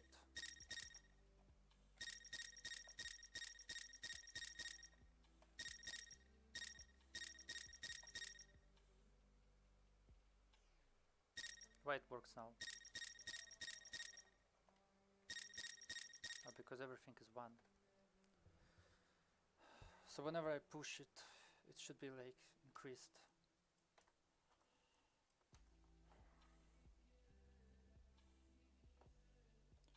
So it should just have a better magnetism.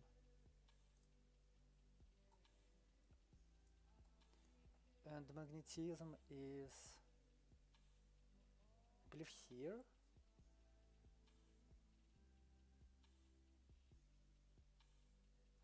So I should just add a regular magnetism.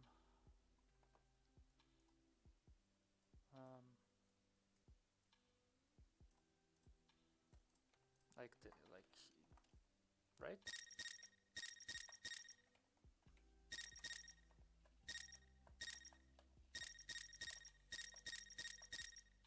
No, it's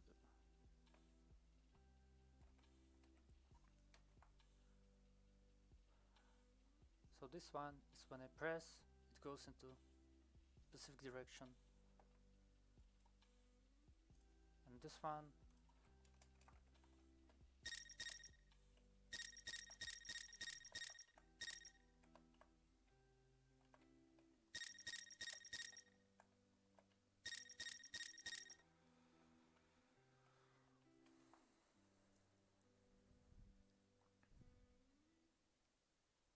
okay, maybe it's my time to just enable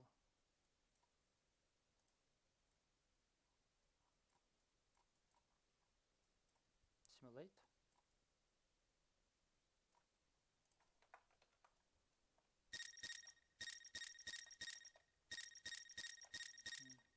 No.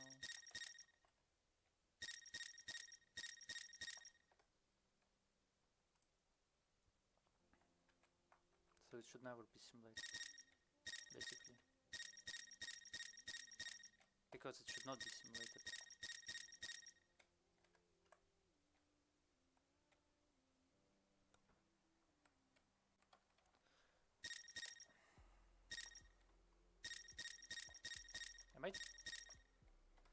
I might be just too fast. So if I say 90, maybe it will fix the issue.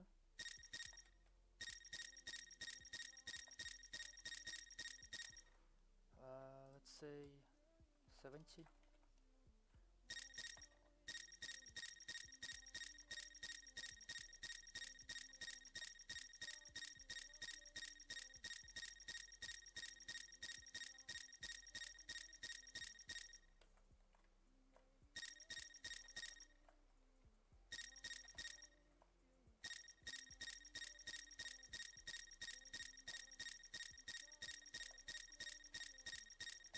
Is there like a middle ground that doesn't move? And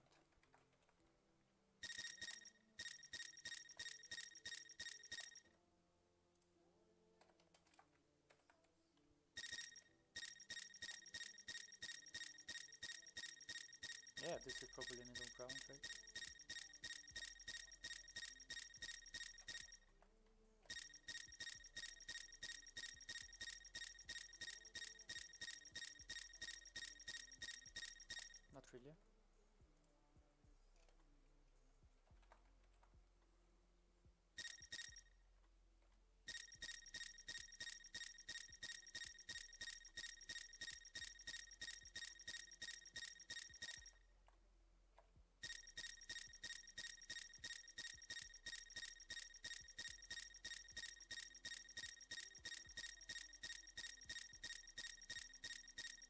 Yeah.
Huh.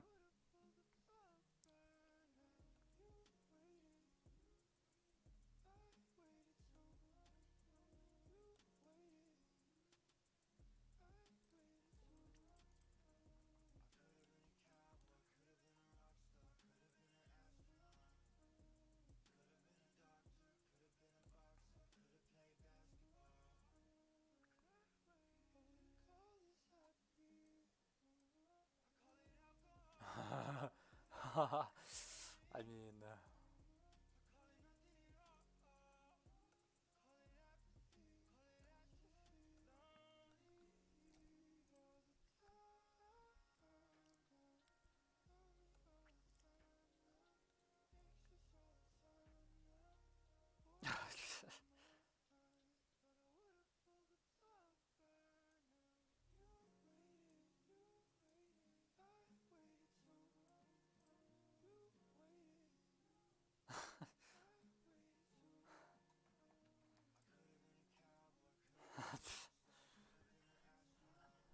um, so what if I take my movement speed? So it's 100.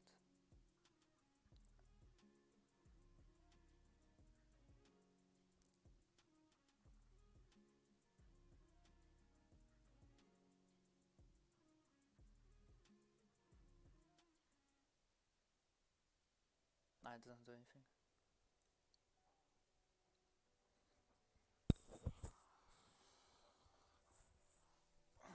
Let's try little numbers. Like, let's try 1.5. What will happen?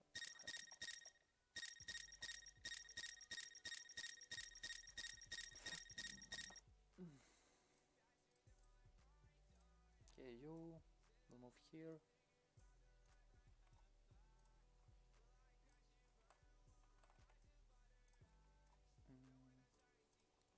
Tex will move here.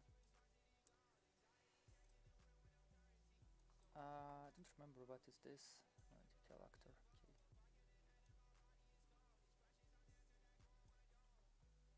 Okay.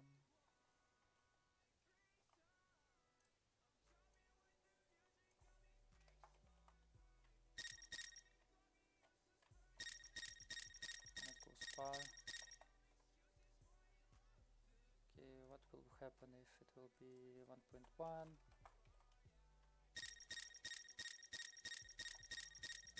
It's fine. Minus 1.1.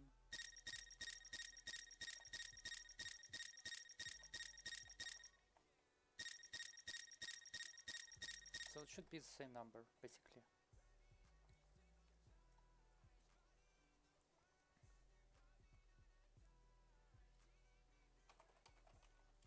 Multiply.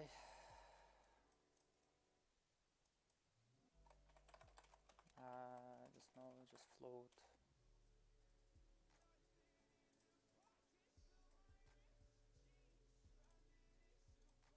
So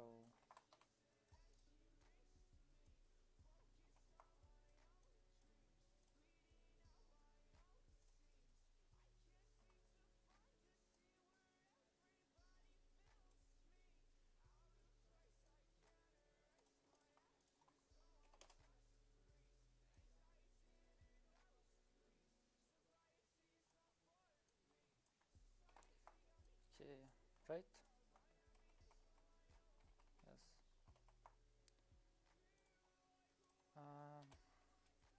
That's 1.5.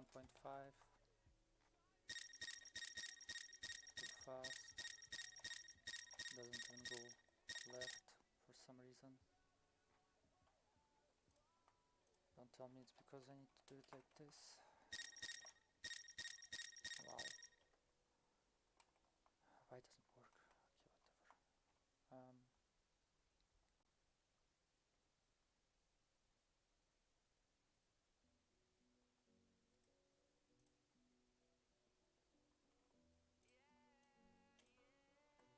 Okay, so 1.4. Too big. I didn't save. Too big.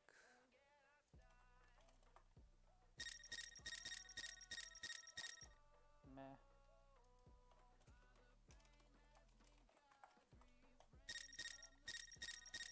Okay, 1.2.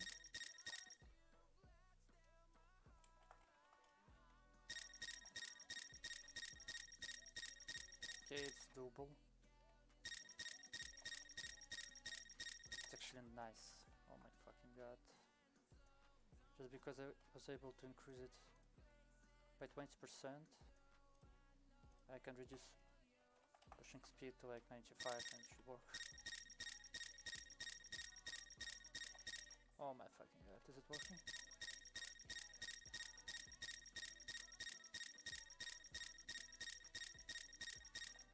Still a little bit of gap, so 90.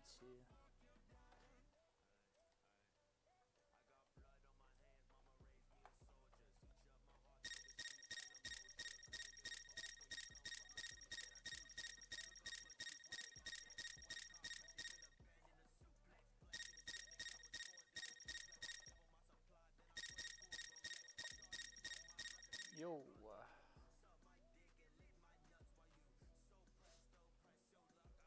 Nice, fast.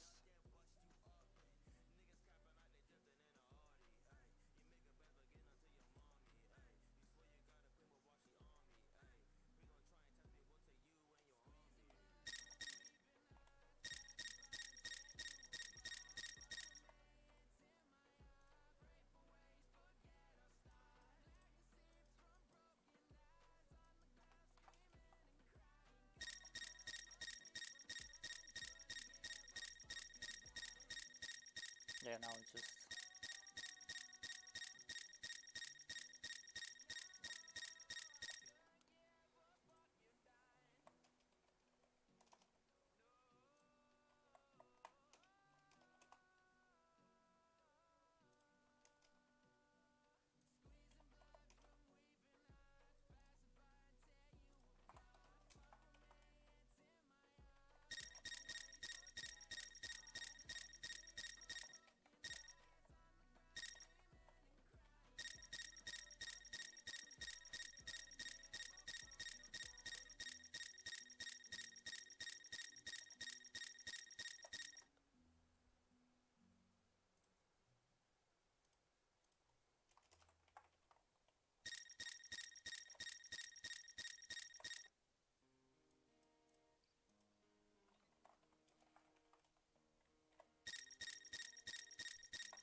Almost.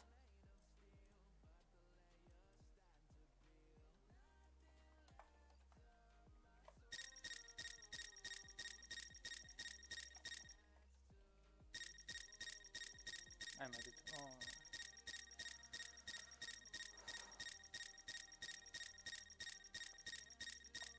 I just need to increase it a little bit more.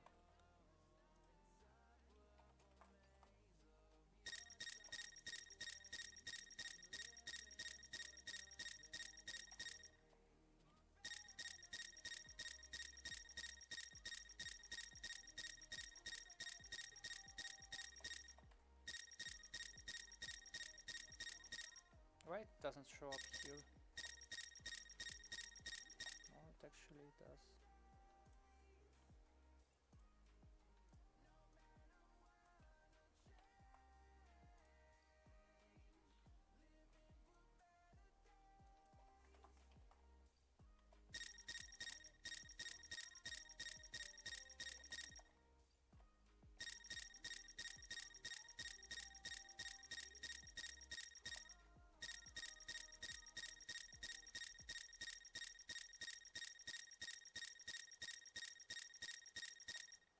Can you stop?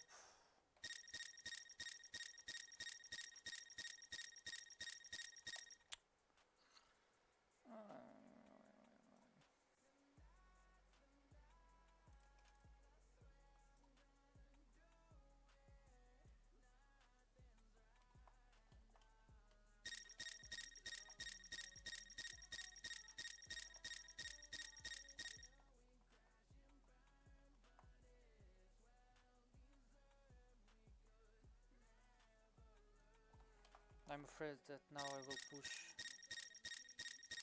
Yeah.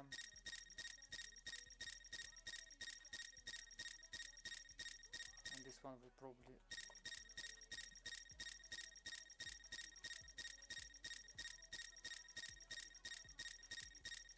Wow, it's still not enough.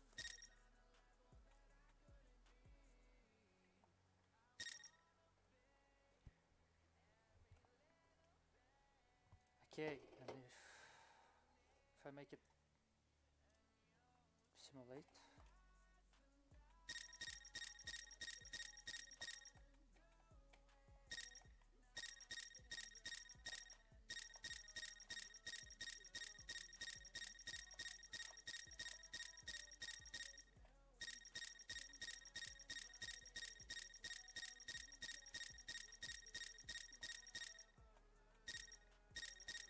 Yep.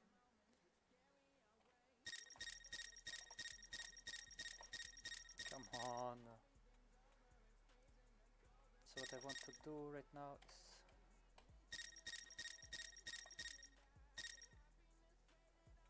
I can't.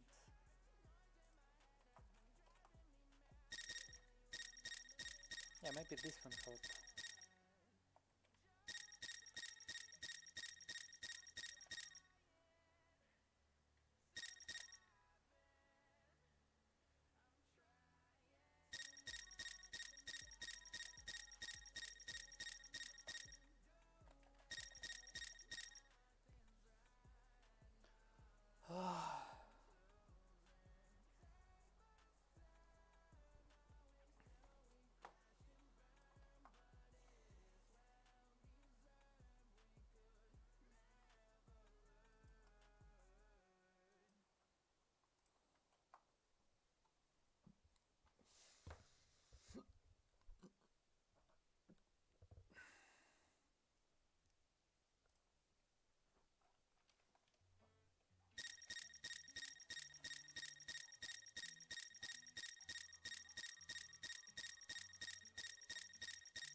I need to somehow give it velocity.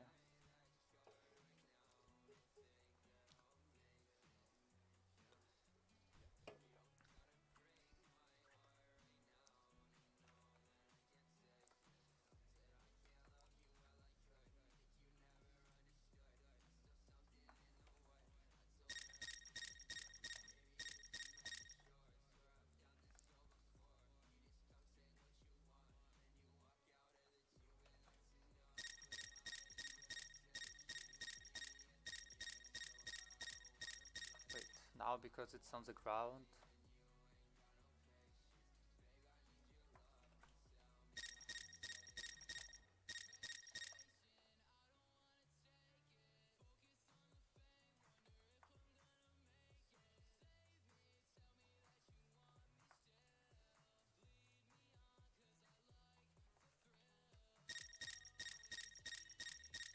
It was some kind of bug that didn't register.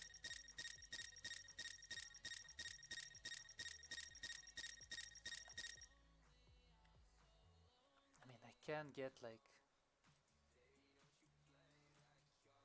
I have a feeling that I have to just make something like this.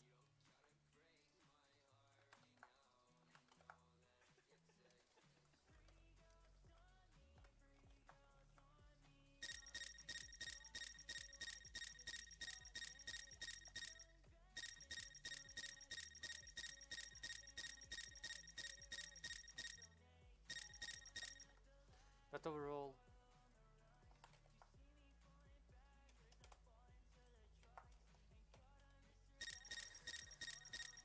it's a very nice progress. Oh my fucking god.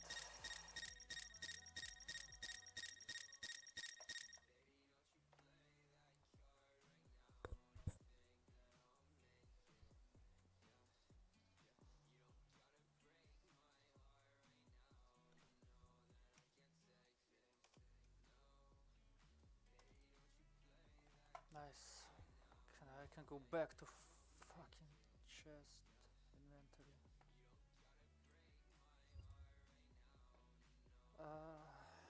And I wanted to make a object interactable.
Wait.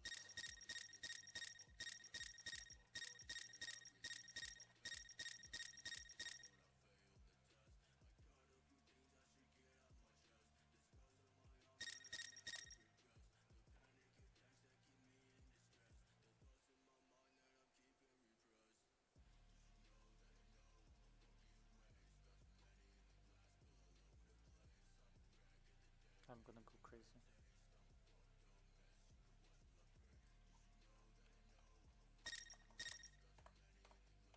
I mean, somewhere here you can already take it probably.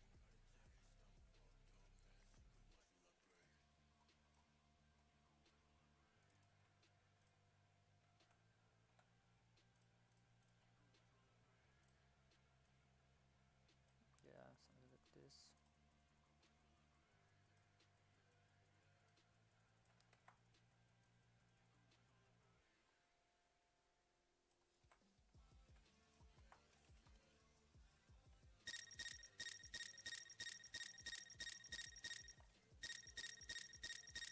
It also depends on collision blocks. Interesting. Okay.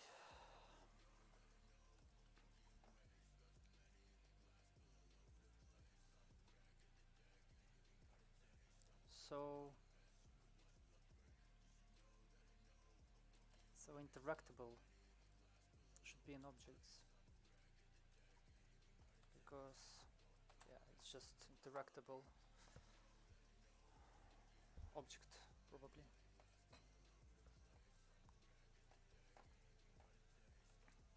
So now, what does this guy do? We then are going to set up an interact interface, and that interact interface is going to handle what's going to happen when we look. Okay, let's say blueprint, actor, blueprint, lootable object.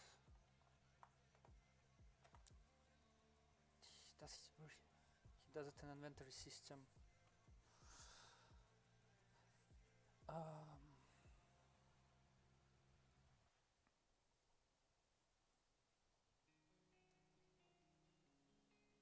Okay, let's see what he does. Look at something, and also when we interact with it later on too. So in your content drawer, open it up, and in your inventory folder here, we're going to create a new interface. Go to blueprints, blueprint interface, and we start off with I, and then we do interact interface.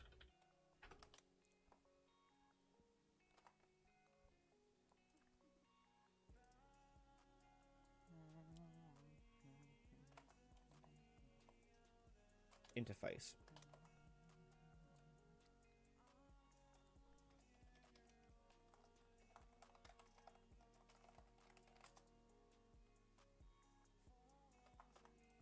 Go to blueprints, interface. Open this up, and this is going to have two functions. We're going to have look at, and we have another one called interact with.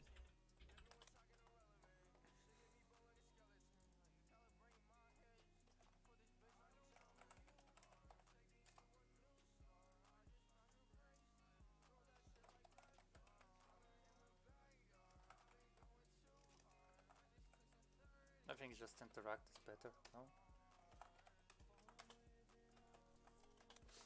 Now, a interface is a way of giving common functions that you put onto any actor, but would have different implementations of what actually happens when you actually call these functions. So, really useful for interaction interfaces in this case. So with that done, we're going to do on our look at define here our functions. And by the way, these are only definable. You can't edit actually what's inside of them. You just define the parameters and design of it. So now look at here, we're going to have in our outputs a text. And this is going to be a message that we want to show on the screen to say what they're going to pick up. So we'll call this one message. Like that.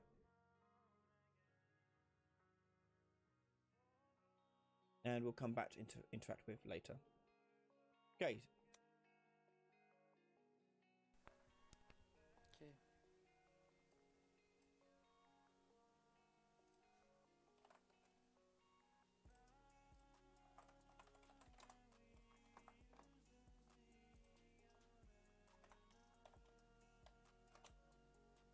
Oh, it look at what?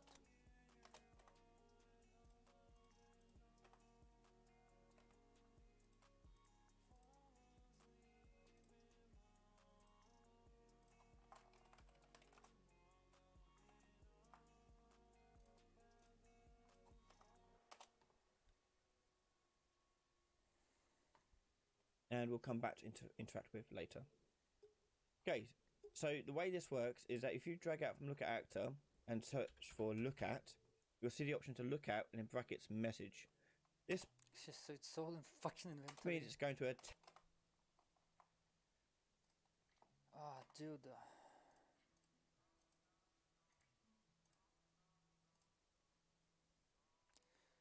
So you have interaction trace in inventory system.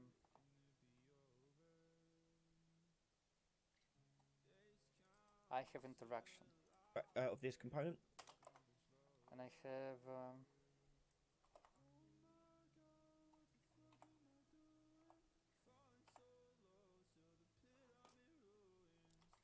let's just make array just in case.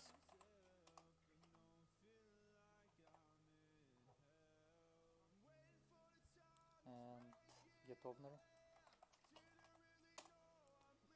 Let's just do this. And Right, first. Okay. First, and then doing branches. Open and B is whether background. This is actually a channel here for interact into our true branch here. it won't be hit actor. It will be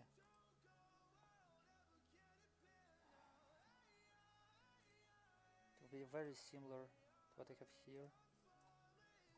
It will be on component begin overlap.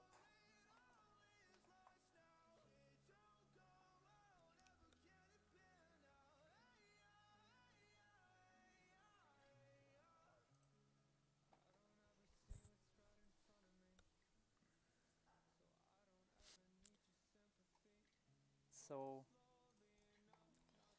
I need to get object, bootable object.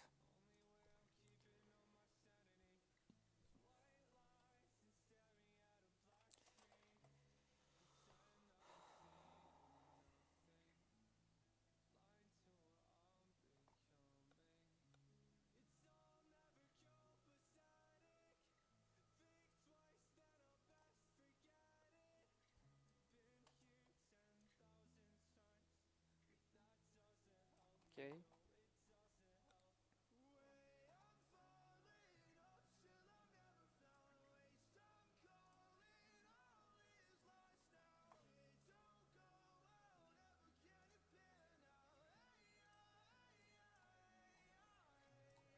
And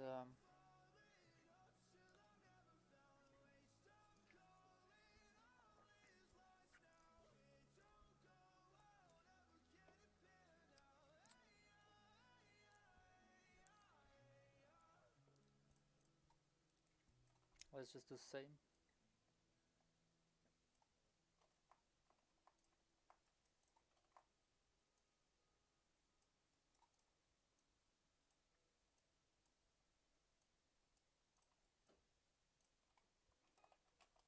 Can root.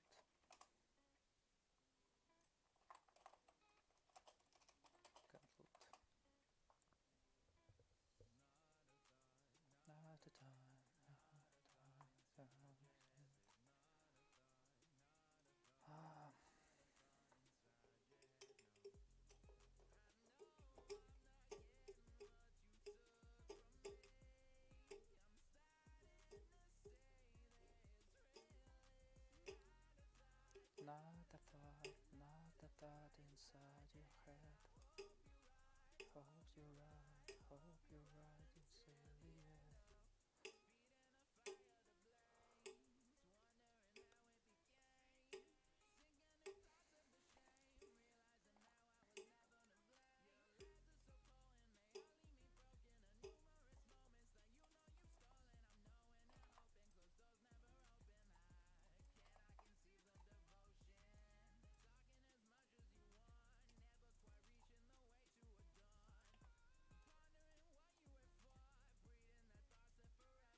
locked.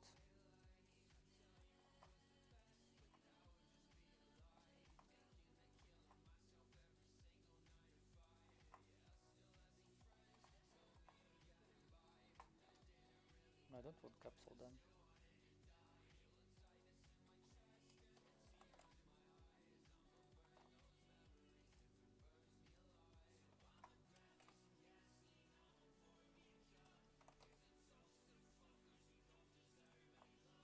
I mean, there's way more mobility here.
We then are going to set up an interact interface, and that interact interface is going to handle what's going to happen when we look at something and also when we interact with it.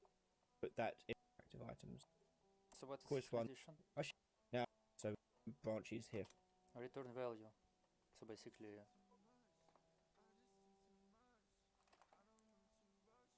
I need this, and I just need convolute.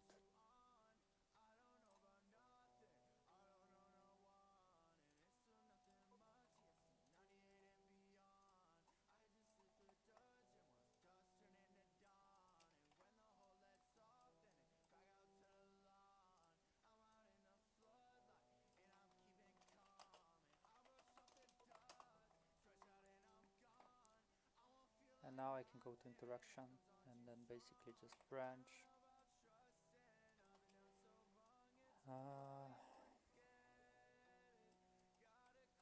Convolute.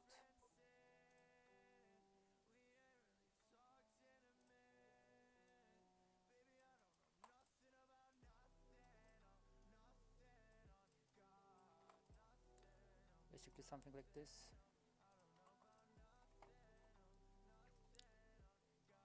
And this is all he did at the moment, right now, but for 3D. First. So if it's true, we do hit something, we need to know what we're hitting. So we're going to break open our hit result and get our hit actor. How do I get hit result?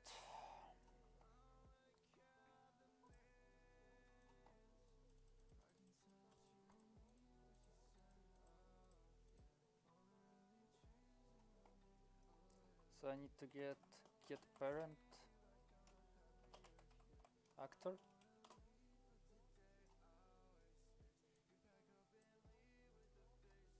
And it should be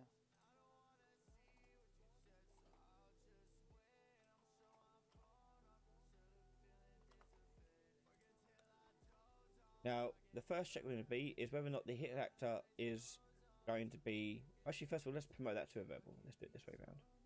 Promote it to a variable.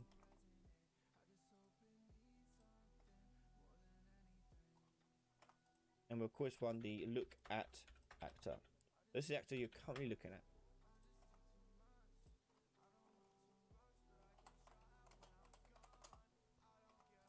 Remember, this will only ever be things that are interactive because we've got this trace channel here for interactive items. So we'll do that. And then we'll put that into our true branch here. We then are going to set up an interact interface. I mean, he does it into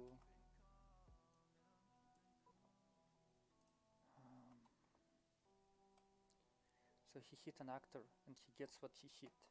So it should be here for me. And that interact interface is going to handle what's going to happen when we look at something and also when we interact with it later on too. So in your content drawer, open it up, and in your inventory folder here, we're going to create a new interface. This is what I did Go to right blueprints, blueprint interface, and we start with I, and then we do interact interface. Open this up, and this is going to have two functions. We're going to have look at, and we have another one called interact with. Now, a interface is a way of giving common functions that you put onto any actor, but would have different implementations of what actually happens when you actually call these functions. So really useful for interaction interfaces in this case. So with that done, we're going to do on our look at, define here our functions. And by the way, these are only definable, you can't edit actually. This is look at, right?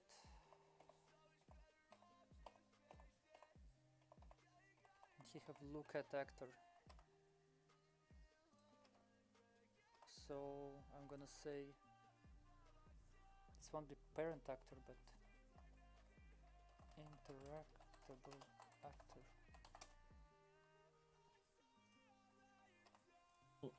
Common would have outputs, what they're going. Is that if you drag out from look at actor and search for look at, you'll see the option to look at.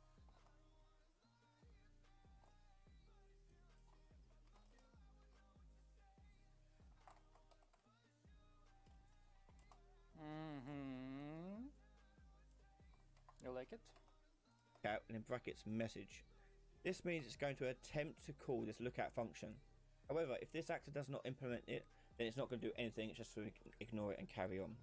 But if it does, we can define what to do, such as this message here. So for now, let's just do a print string to demonstrate that working.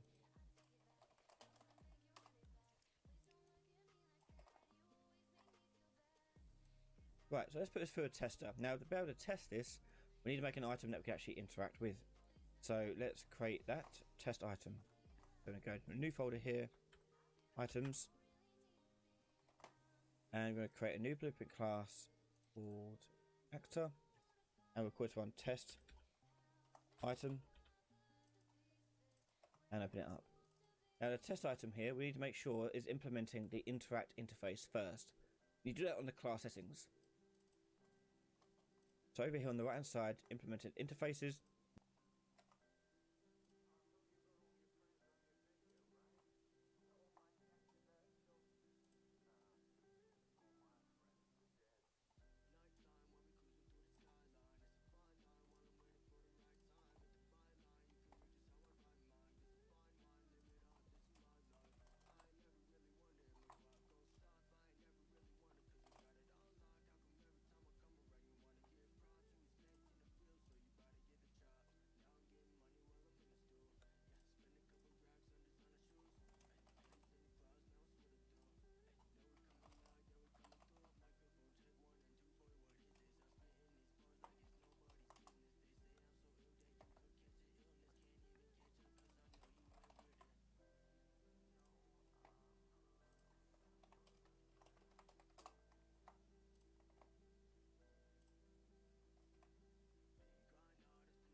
And go to add, and you can search for your interact interface.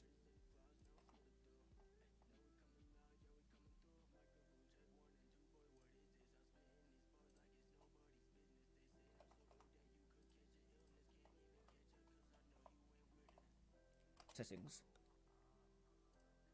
So over here on the right hand side, implemented interfaces, you go to add, and you can search for your interact interface.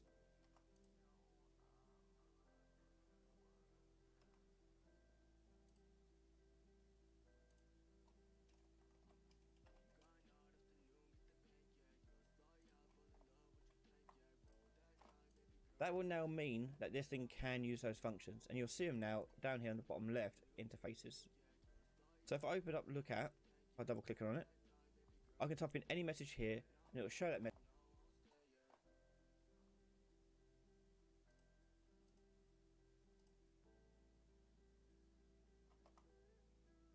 message on the other side. So let's say here, pick up test item. Okay, file and save. So the inventory system is going to be looking at it, then it's going to call that function, and that's going to return this text.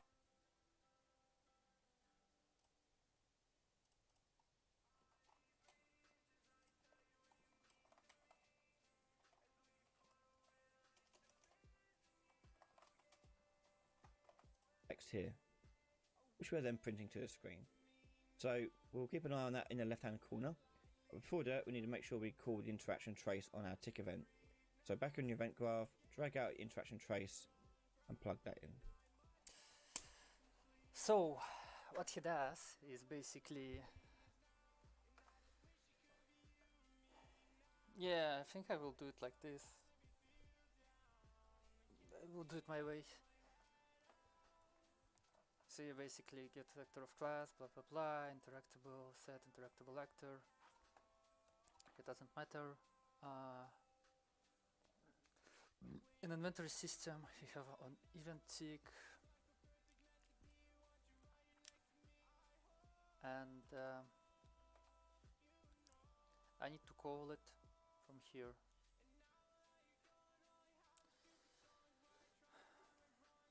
Okay, whatever. What does it look like? Poznáte to? Nečakaná návšteva je už na ceste a vy doma nemáte nič na jedenie ani na pitie. Okay, now to make it the item that we want to put in, we're going to drag that in. Oh, first I need to add a mesh to it, so that's something actually you look at.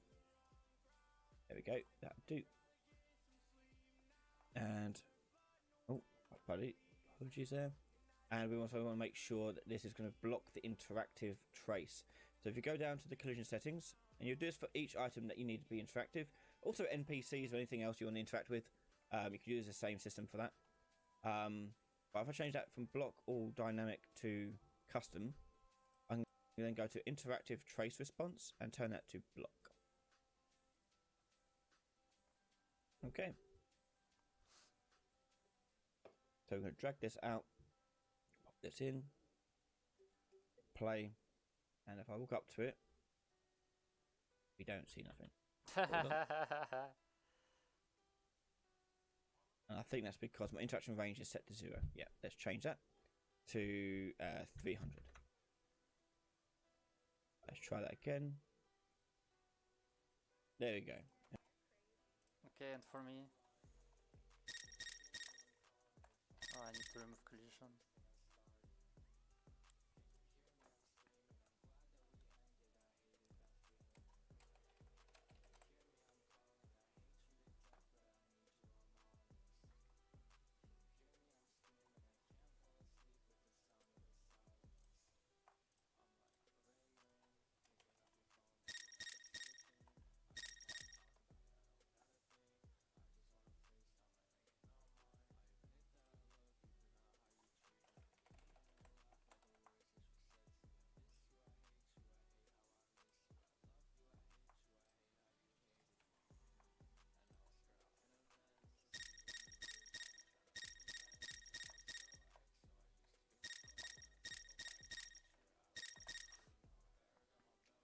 Oh.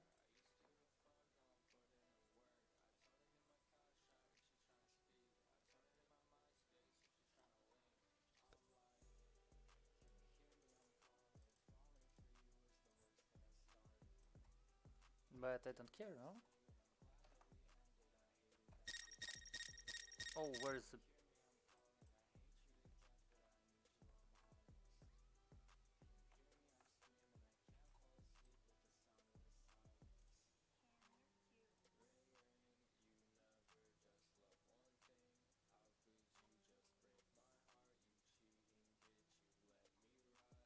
of courses.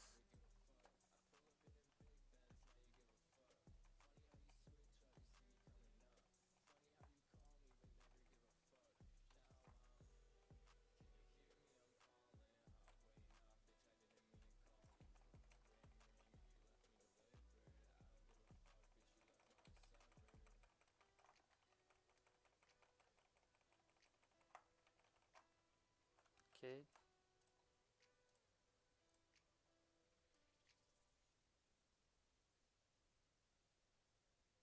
Very strange show.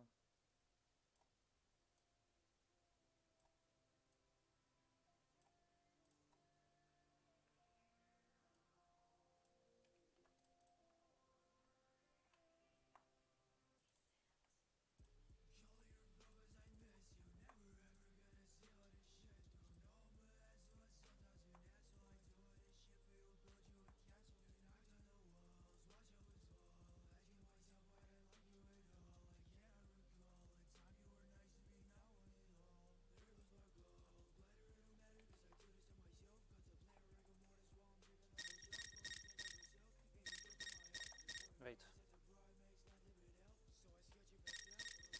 Oh, it should print it.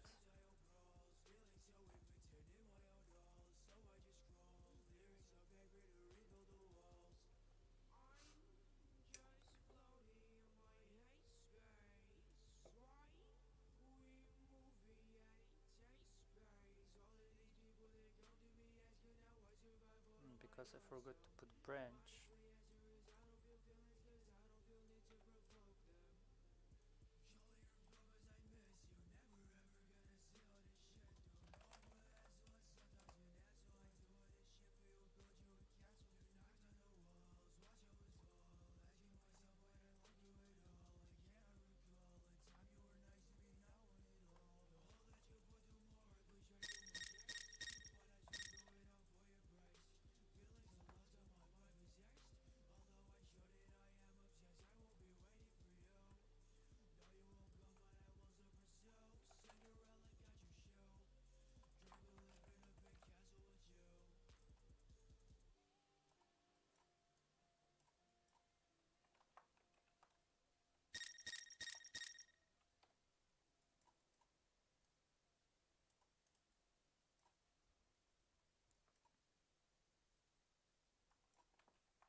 It doesn't even print can loot.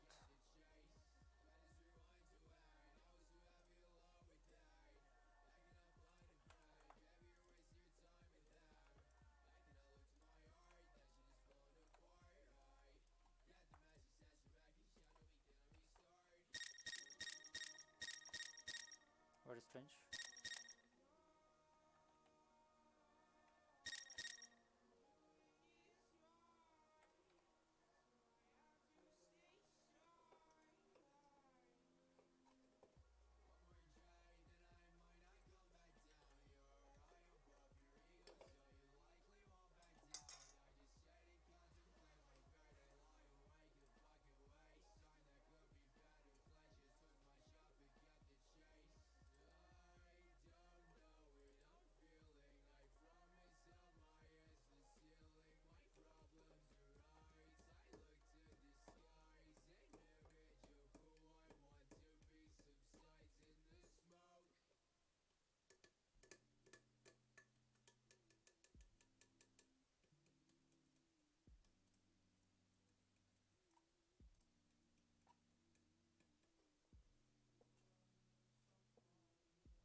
Nice.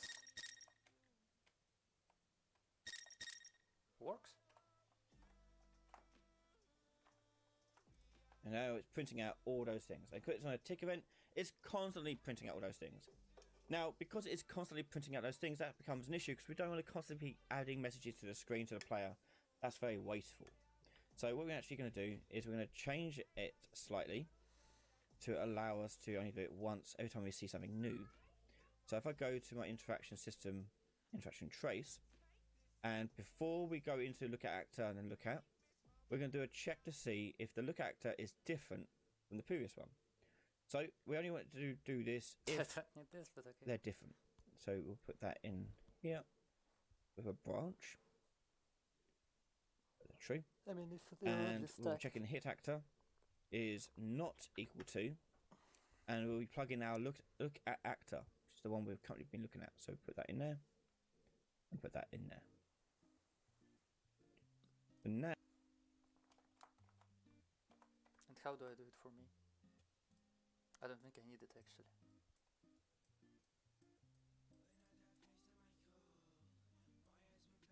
Do I even need this? Yeah, it doesn't work. I don't even need this, I think.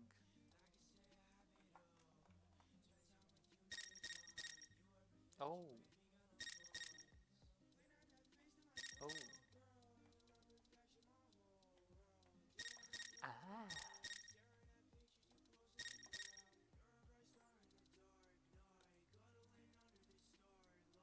This is what I don't need.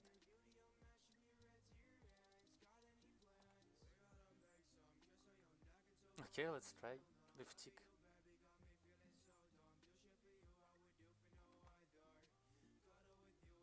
So you have interactable.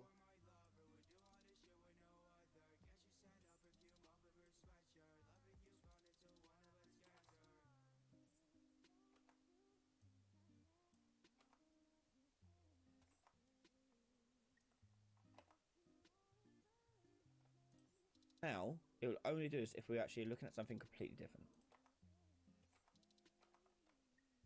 I don't know, let's try.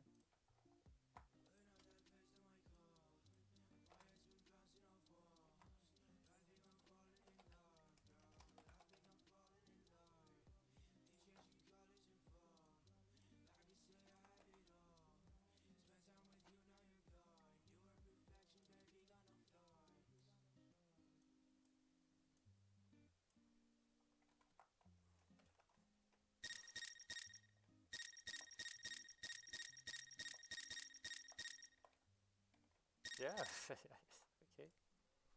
We do have. Oh, I forgot to plug that back in. There we go. Yeah, so only do it if it's completely different. Compile and save that. Okay, it doesn't spam for me. Nice, cool. There you go. Now I've only getting it once there. Okay, but if I look away, come back, it doesn't turn back on, which is not what I want because when I look away, I want it to let me look back at it and still show a new message. So Okay. how do we fix that? Well, that looking away part is happening on the first branch when we do the return value. Remember, this is only going to return true if we hit something that has interactive set to block. So on the false of this, we're going to get rid of our look at actor. Let's take out look at actor, set, and if we leave it blank like this, that means it's going to have nothing on it. Compile, save that.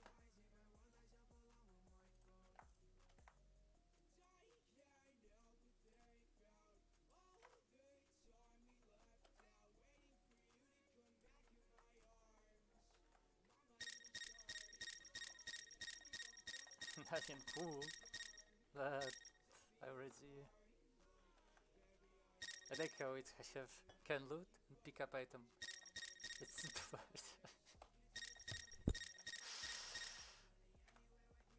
And it's so fucking. It's not an interface, There not we an go. inventory. So now every time I look at my block, it's going to show the message. I'll look away and look back, it should show it again. Again, only one. I mean, I can put it inside inventory, but I want to have a collision. I don't know. I think I need to have collision because this guy is tracing. And for me, I need to have a collision. So I have to put it inside. I don't think I can put it in inventory. Like, I can't. It's like I can't.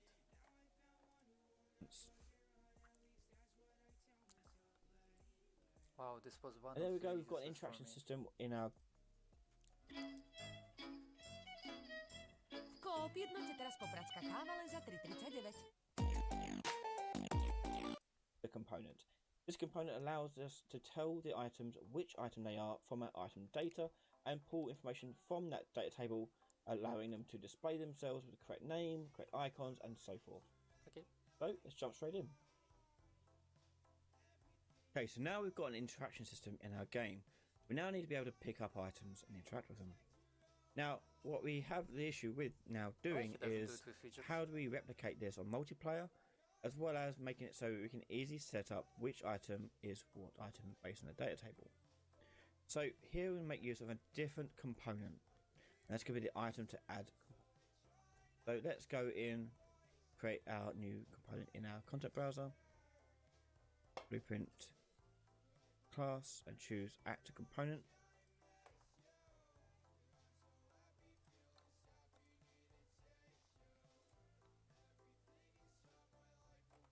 And this we're going to call is item component, or item data, we'll call it. Item data component. And in that item data component, it can be quite a simple setup, really. But we're going to have in its first variable the item data.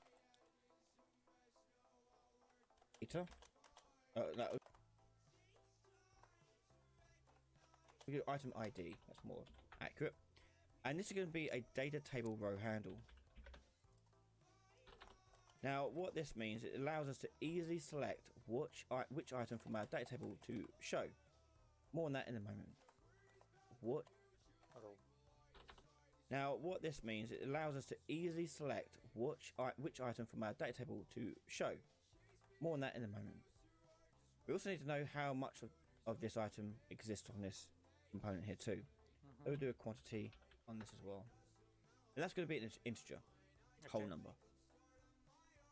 Okay. Right, so we need those there.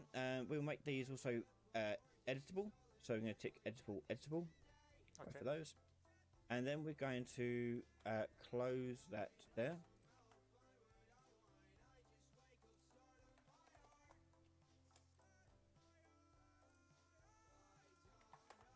Go to our test. By the way. Yeah, I need to compile. Then we're going to close that there. Go to our test item here. And I'm going to add that item data component. This guy. So he puts it in test. Okay.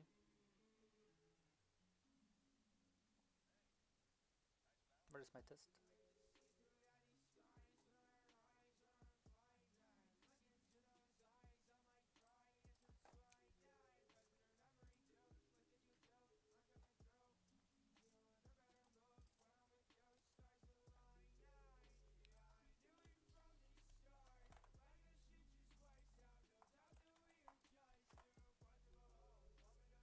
Right, so in order to add item data to this, we actually need some item data itself. So we're going to go to our content drawer, go to our item data data table, and we're going to add in our first item.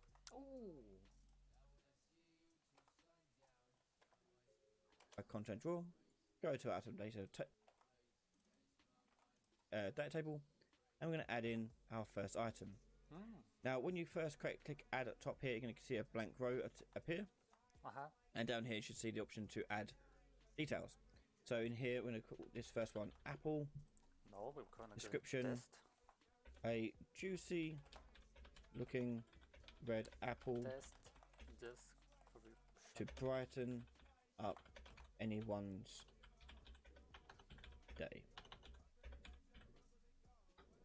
Okay, and then we've got a thumbnail. This is an image we want to use. So to help me with this, I'm going to go over and add an image from a website in particular.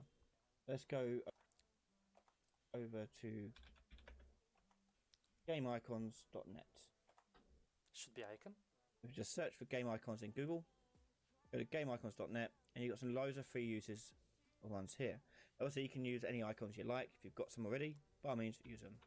I'm going to type in Apple, and you'll see shiny Apple appears here, and that'll do lovely. I just have that and download that as a PNG. Oh, binge. Yes.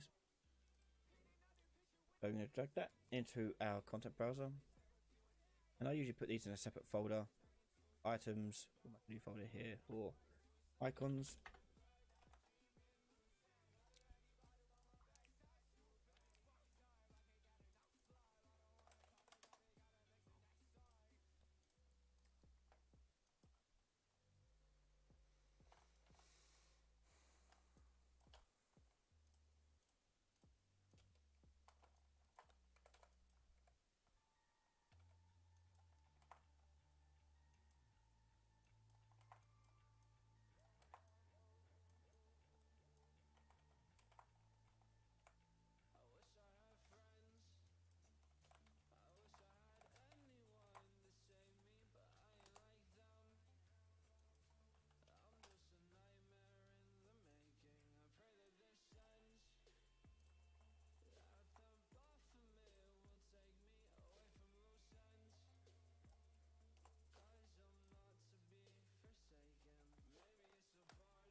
And we'll put that in there.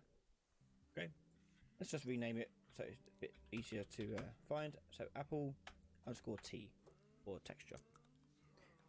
Okay, right, so if we go back to our data table, we can now search for that in our thumbnail, Apple _T. And the item class at the moment is just going to be nothing, we'll leave it as none. But stack size we'll put in as, say, I don't know, 10 for whatever reason. Okay. 69. This doesn't matter, we can change these at any point later on too. Now the main thing that is important in here is the row name. You'll see the row name here is the first column in our data table. This is a unique ID identifier for our items. Okay, and keyword being the uniqueness of it. So if we double click on that, we can type in any ID we like. These could be numbers, letters, whatever you want. For simplicity, I'm just going to type in Apple. hit save. Okay. Now the beauty of what we're doing here is that on my test item, on the item data component, I can go over to my item ID, and my data table here I can choose from none to my item data, and the row name will now fucking lost. Is he in fucking item? Yes, okay. show Apple. Okay. And what did you press? Default item ID?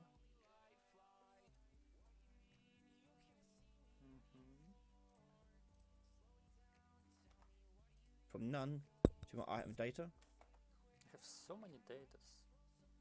Stats per level. Oh yeah, it's leveling stuff. Nice. Item data. And the row name will now show Apple as an option. Nice. And there you go. Now, one thing to note is, well, if you want to make this really much easier for you in the long term, if you're adding loads of items, there's some default behavior we can set up here on our item component. So let's go over to our item data component, click on the item ID, expand this open,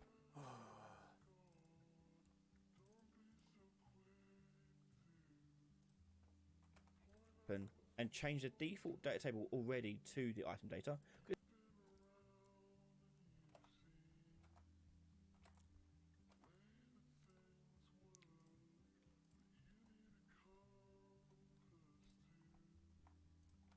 It's not going to be anything different, so just leave it as that. And the quantity by default is going to be 1. You're never going to be adding just 0. It will default it to 1. And that'll just save us a bit of time setting up each of these item data components for different items. Okay, compile and save that one, and there we go. Right, so I need to return back from here the message about what item this thing actually is. So let's see if I already have it. Probably not.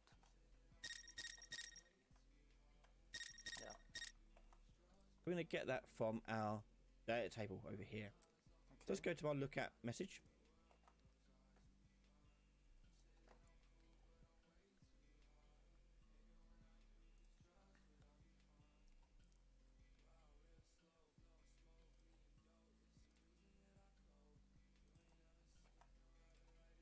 And we'll see return node saying pick up test item. We'll make that change that based upon our item data. Yes. So I'm going to do drag out our item data component, and then from there get Wait. drag out our item data component, and then from there get item ID and split that open. And you need to split it because you need to get access to the data table and the row name. Okay. And what you can do with the data table is get a singular row by doing get row, and you'll see get data table row.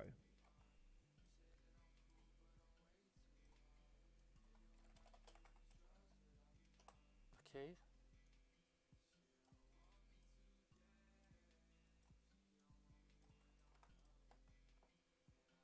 Plug that in, and the row name will come from the same location here. And we now have row found and the out row. Now, because we're using a unknown variable of the data table here, this out row won't automatically change to match the type. So you have to do that for itself. So for it yourself. So let's take out from out row here and do break item struct. Oh. And now we're going to get all this information about our item. And in particular, I want the name here. So on the message here, we're going to drag this out and do format text. And we're going to put in pickup. And then in curly brackets, I'm going to put in item close curly brackets. No way you can do it like this. It's useless, but I want to do it.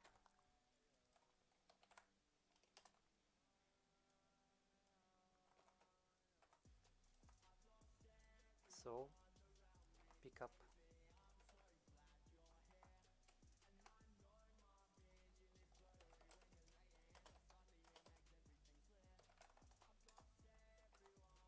When you hit enter, you'll see the parameter appear named as you've named it here as a pin. And that simply can be the name there. File and save. So you've named it close to, and in particular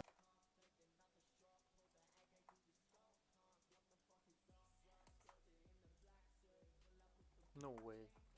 Okay, it's kinda cool.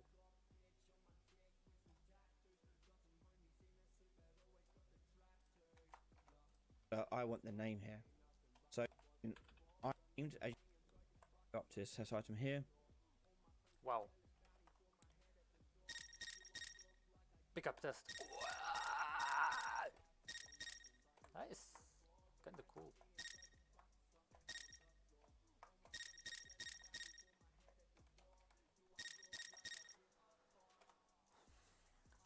You can see there in top left it's saying pick up apple. Up apple. Pick up apple. Cool. There we go, we can now determine what Cool. Cool.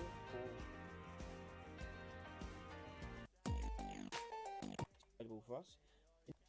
And more so we can replicate this in multiplayer setting as well. I don't So care about we're going to do it at the same time during its development. Let's begin. Okay, so we're now going to work on adding items to inventory.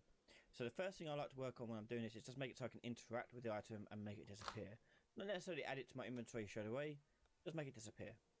And in multiplayer sense, make it disappear from every client's point of view. So what we're doing here is we're going to go over to our inventory component itself. And let's go to event graph, go ahead tick event doing this. Now I need to set up our interact input, so I'm going to go over to my input settings in my project settings. So in project settings, scroll down, you'll find input settings, Already done. and it will go to action mappings here, add a new action. And this action mapping is going to be interact. Is it gonna be E or F for him? And we'll put in the keys we want to use for this one. So I'm going to use the E key, and we'll use the gamepad X button, which would be the left hand button on an Xbox controller. Okay, and close that. So on our inventory system, we actually can get access to those inputs that we just saw. So I can type in here, interact, and you're looking for the one that says action events interact. There you go. Now input actions only happen on the client side.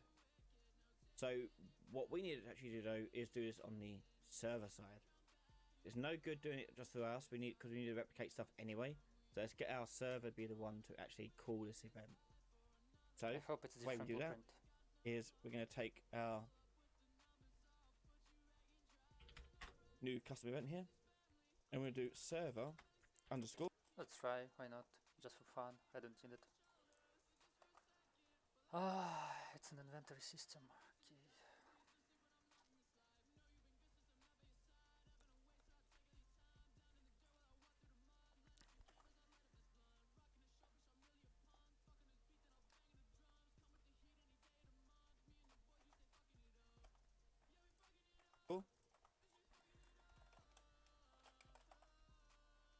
I don't have it. Dump. Yes, of course.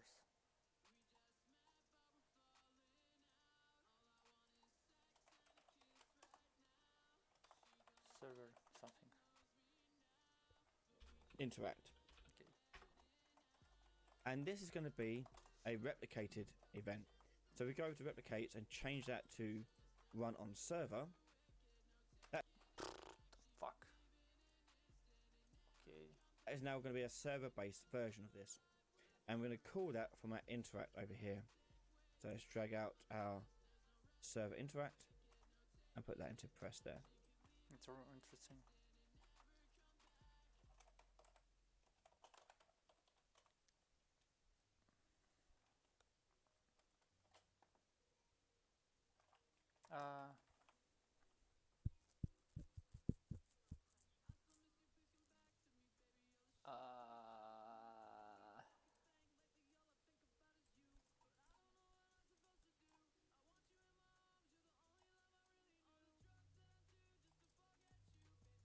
Come on.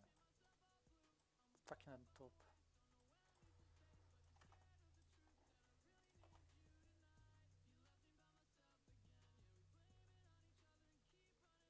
And why I don't see it in...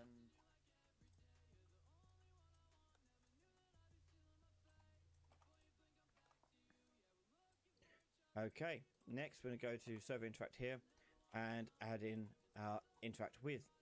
So we're going to take out our look at actor, drag this out.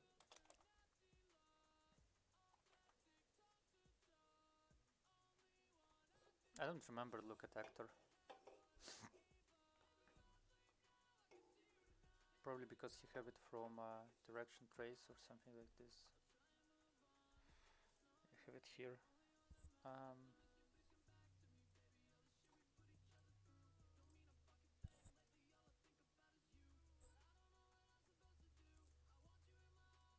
For me, I should have it inside lootable here, maybe. Interactable actor. Okay.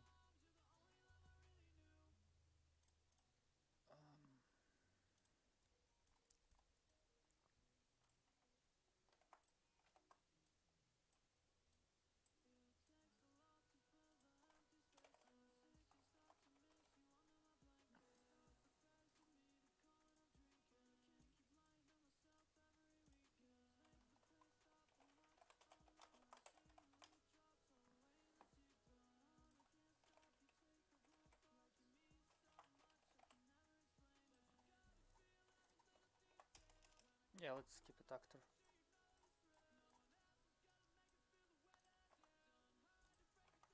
And convert this to a validated get.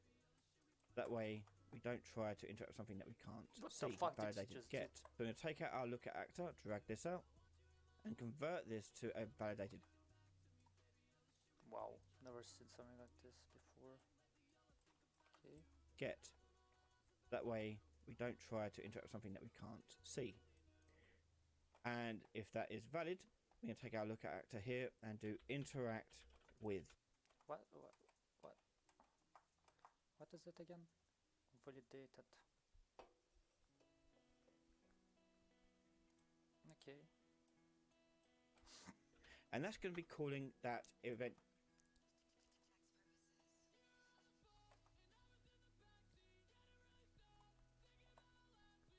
Character here and do interact with.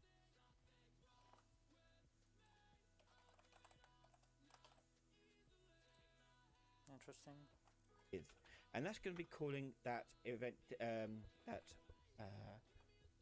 interface that we designed episodes ago.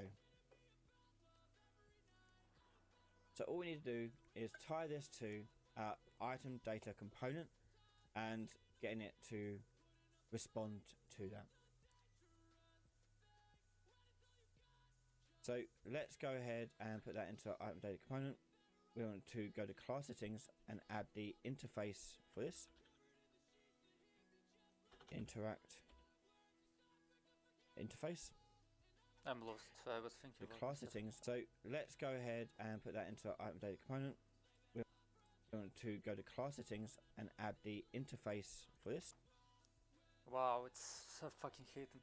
Oh. So boring to create inventory system, like for real. Item data. Item data. Where is my fucking item data component?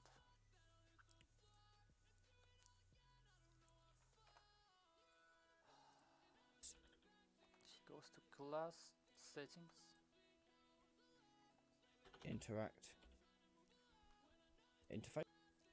Implement interface.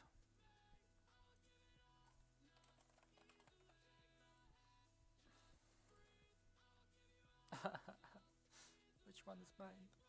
Something BP, no? Here BP interactable, right? Face.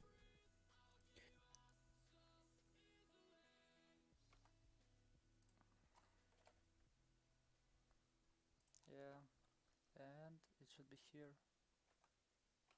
It's not this. Yeah, BP and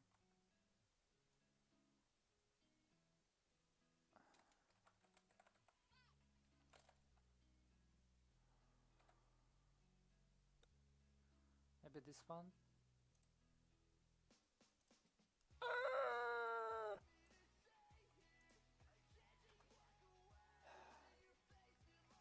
interact with. Right. Interact with. Interact with. What's this one? Interact interface.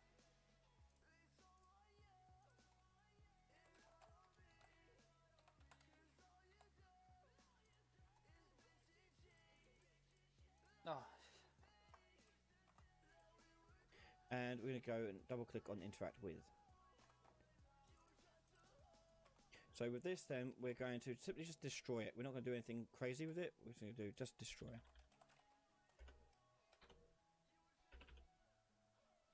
You'll see that you can't just destroy the actor straight out, and that's because we need to actually have the owner first. So let me just do that. Yeah, No! Owner straight out, and that's because we need to context sensitive! actually have the owner first. So let me just do that. Yeah, Do owner. And then do I mean, straight yeah, actor. we can do it like this, but oh my fucking god. And this get owner is different from the network version of get owner. This is literally just get who owns this component. Which actor does it belong to?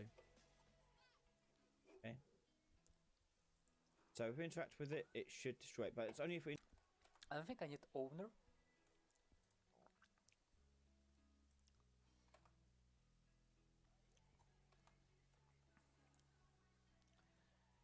Data, item data component, right?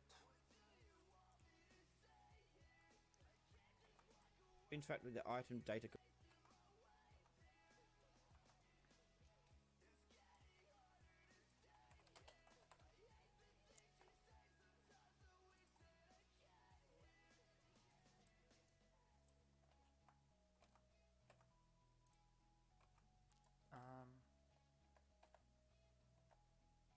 Actually have the owner first, so let me just do that. Yeah, owner, and right, then do. for him it says extract target is actor component. For me it's target is actor. We are in the same, right? Item data content. Item data content.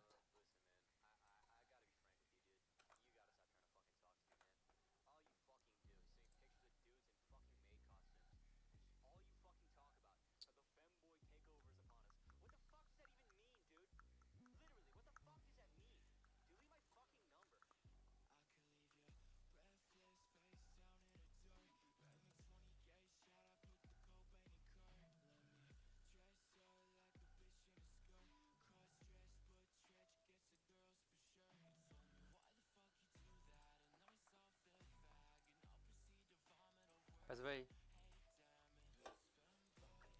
can I just connect item data component to mutable object?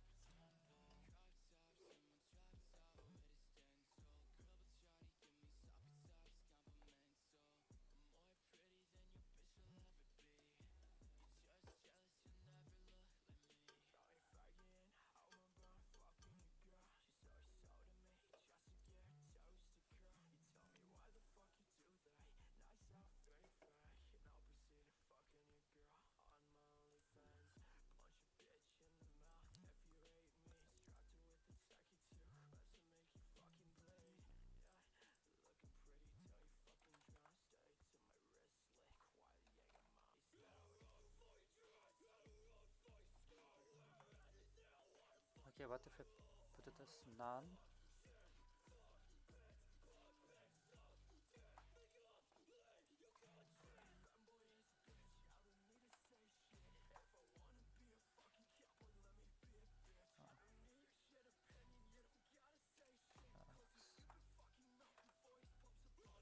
So for him, get owner of item data component.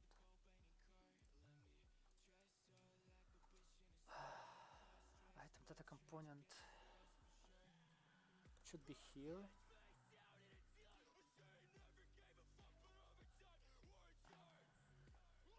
Like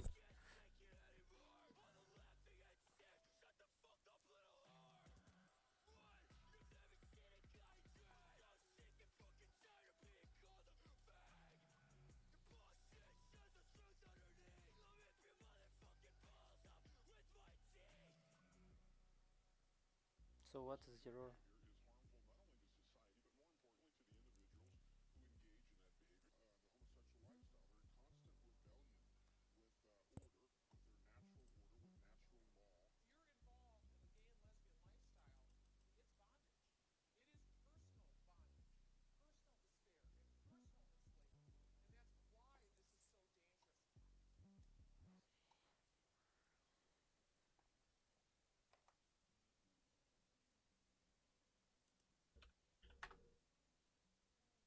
And this get owner is different from the network version of get owner. This is literally just get who owns this component. Which actor does it belong to? I don't know why it doesn't work for me. Okay. So if we interact with it, it should destroy it, but it's only if we interact with the item data component. So let's go back to our inventory component and take a look at what we do there for our interactions. I don't know. So we're going to go back to here. So back on our inventory system, we need to add more information to our server interact here so that we can interact with the item component if it has one. Maybe because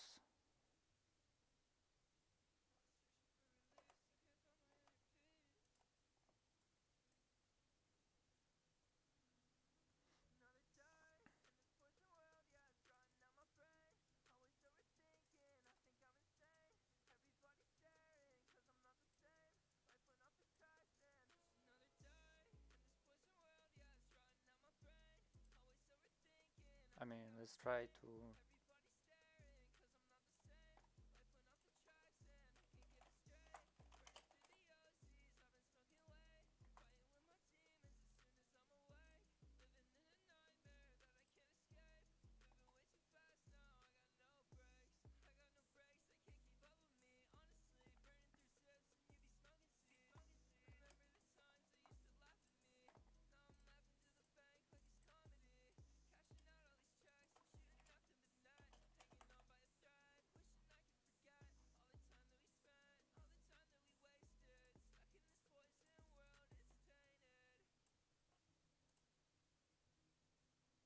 oh.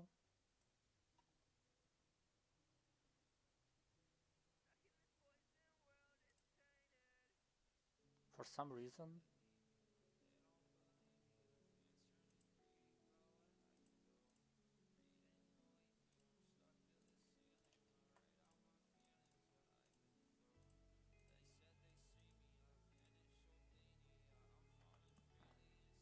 Now, not all things will have an item component. Things like containers, for example, won't have them. So we will need this to be flexible later on. But for right now, I just want it to interact with the item component.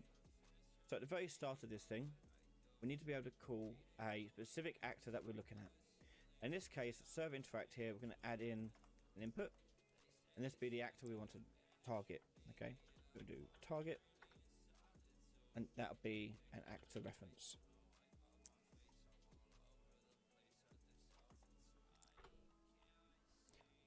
How does he that? So that we're looking at. In this case, server interact here, we're going to add in an input. And this be the actor we want to target. Okay, we'll do target. And that'll be an actor reference. Fuck. That'll be an actor reference.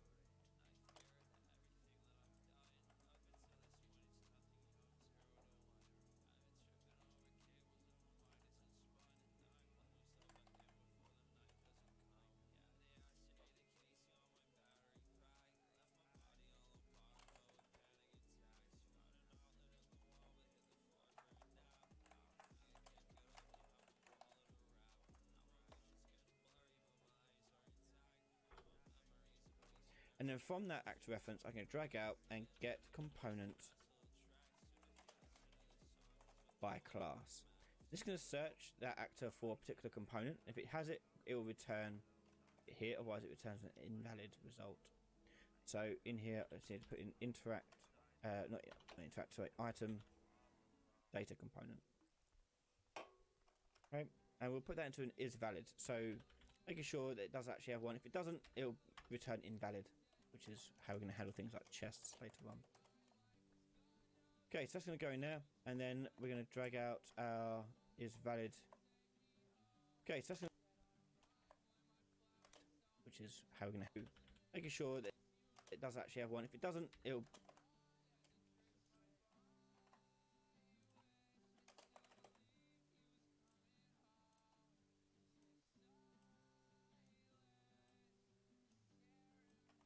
return invalid, which is how we're going to handle things like chests later on.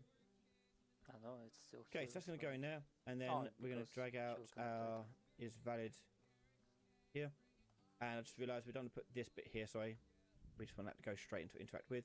And instead we want to put that check for look actor on the local, on this input action here.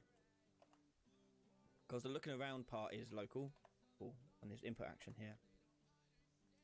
Because the looking around part is local. So just make sure it's doing local there too. And I plug in look actor into that target, which is this thing we just made here. Okay, now do interact with. Then the last thing we need to do is make this interact with call our component by class. So we drag out there, put that in there. But it only does it if we actually have it equipped for our actors. So let's hit play now. Go up to our cube, push E, and there you go. Okay, it's already loadable. Fuck.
Let's do the hot server.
It'll interact with opposite.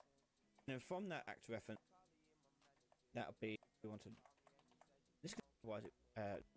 It'll with and instead because they're looking around and okay, now just interact with there. Hit play now. If we opponent by look at actor into that target.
Cool.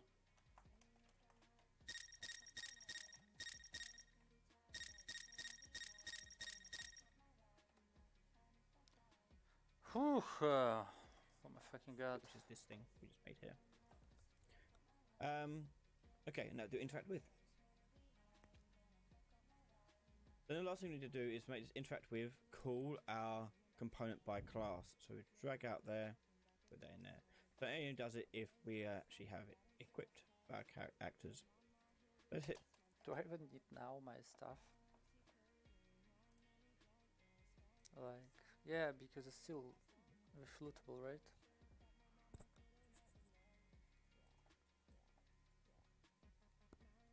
Like, if it's not can load, then you can't load. Oh, never mind.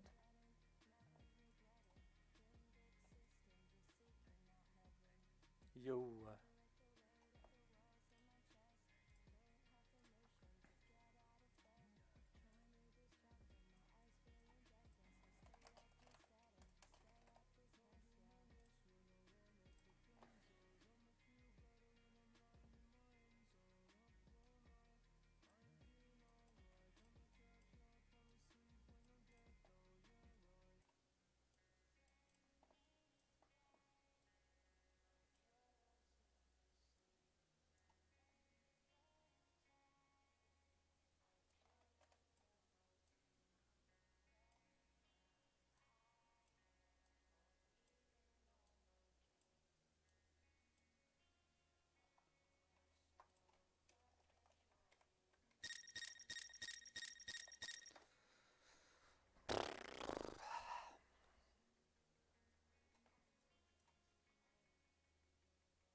um,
I will split it into events later.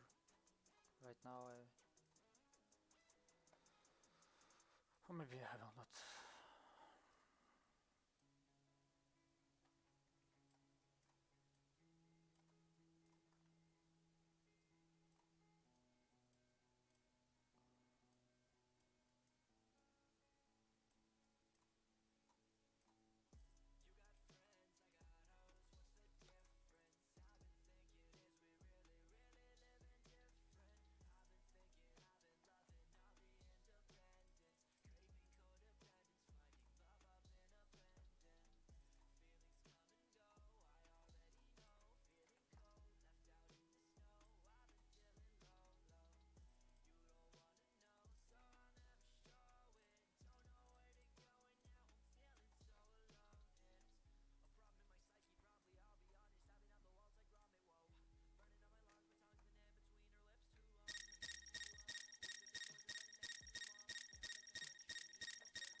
Whatever, I will keep it like this for now.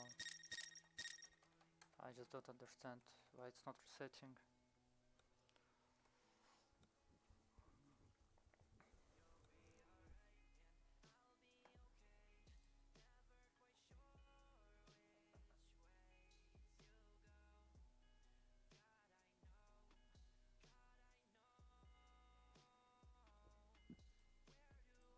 Play now. Go up to our cube, push E, and there you go. Disappears. So at the moment it won't be added to anything. It's just destroying it from the world. But we want to see, make sure that this is working in multiplayer as well. So to make it test it in multiplayer, sorry, click on the little 3 dots here. Go the number of players into 2. Net mode, play, listen server. And if I hit play in new editor windows. So here's the server one. A bit smaller. No way you can do it like this.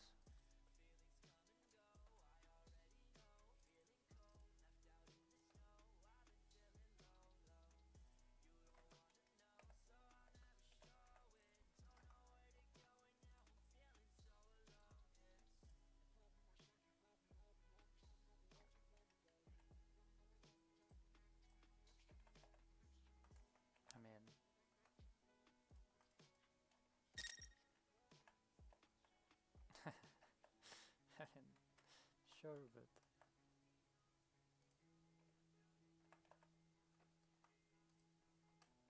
please can I move? Okay, let's try to move it.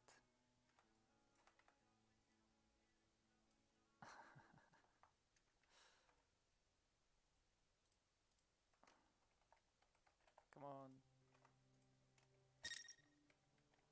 It's not looting. I don't know why I did it for.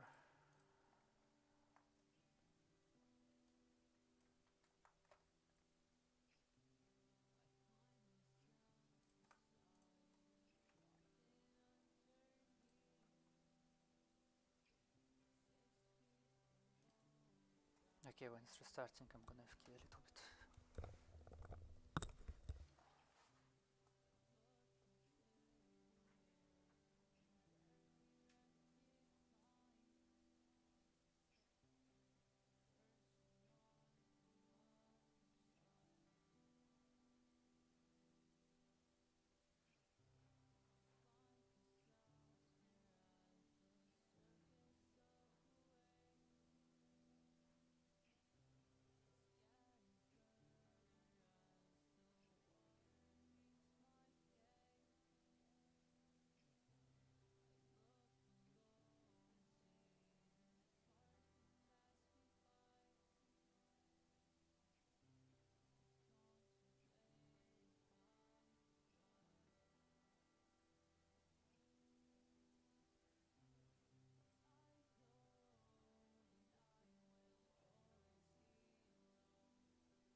listening server. Here is the client one. So both can see this box. Okay, so both can see this here. Okay, so then if I test this on the server side, you'll see that it disappears here, but not on the client side. Now, even though we ticked the item inventory to be component replicates, the actor hasn't been. So what we need to do is add something to our item data here to make sure that not only is our component here going to be replicating, but also Dude, why is he its making owner for is too. fucking more? So let's go into our begin play event.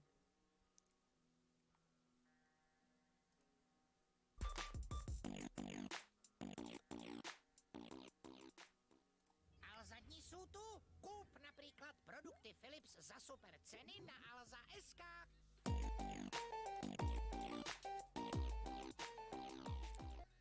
Hello and welcome to our inventories.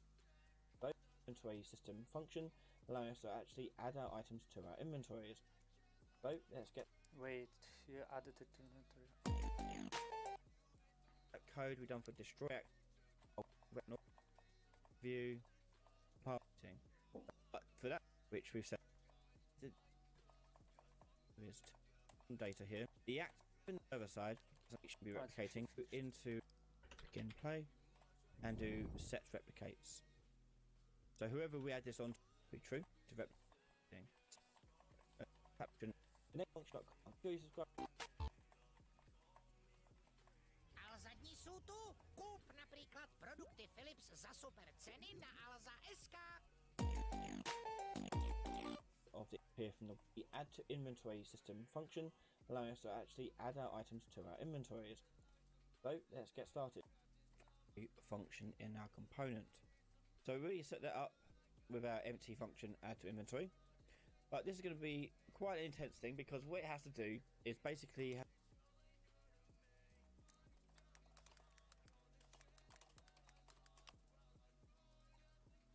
has to take the stack of items that we're going to pass through it, and then one by one it's going to find a slot appropriate for that stack of items.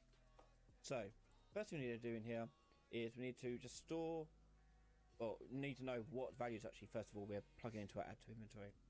So we go to add to inventory, and on the inputs here we're going to have in the item ID,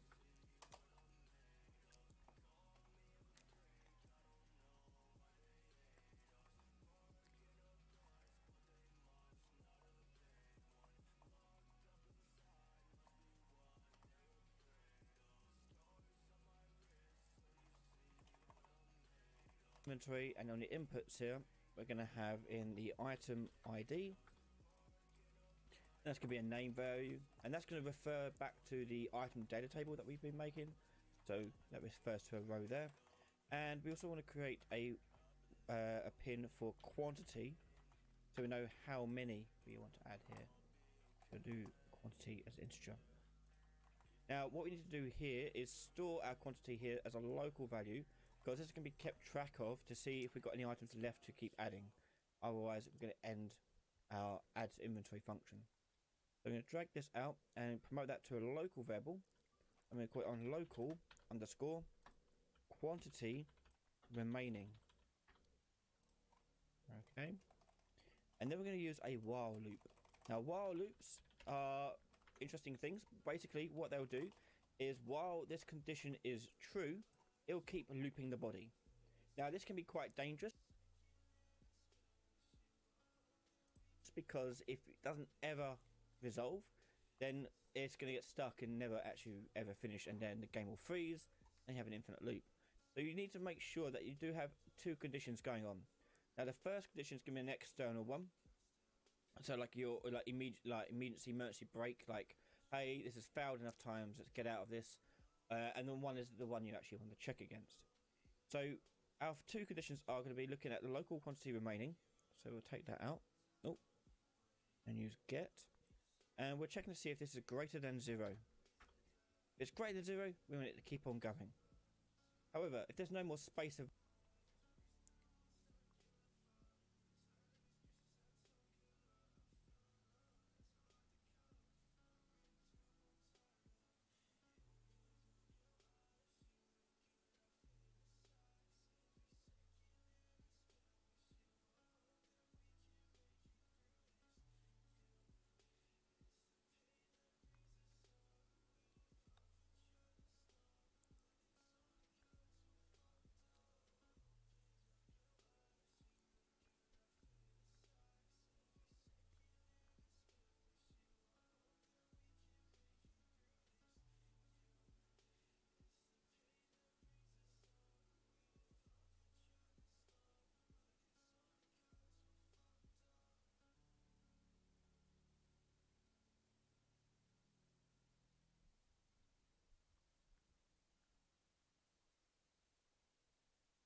available, then we're going to take it just to say this is failed, give up. Okay, so we're going to take out a new local variable called local has failed.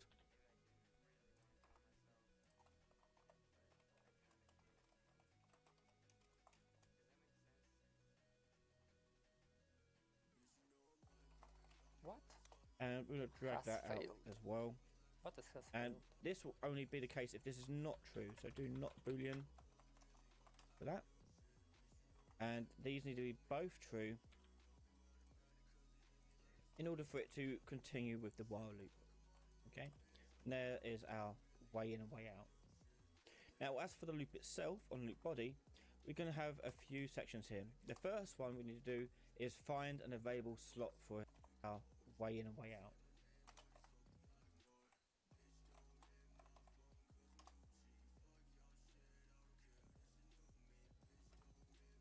Now, as for the loop itself on loop body, we're going to have a few sections here. The first one we need to do is find an available slot for us to put it in. Now, this involves finding an empty slot or a slot that's got some stack on it with some space remaining. So let's create our find slot function. So in here we'll do find slot with some space remaining. So let's create our find slot function. So in here we'll do find slot function. So in here we'll do find slot. And the find slot needs to know what item we're looking for.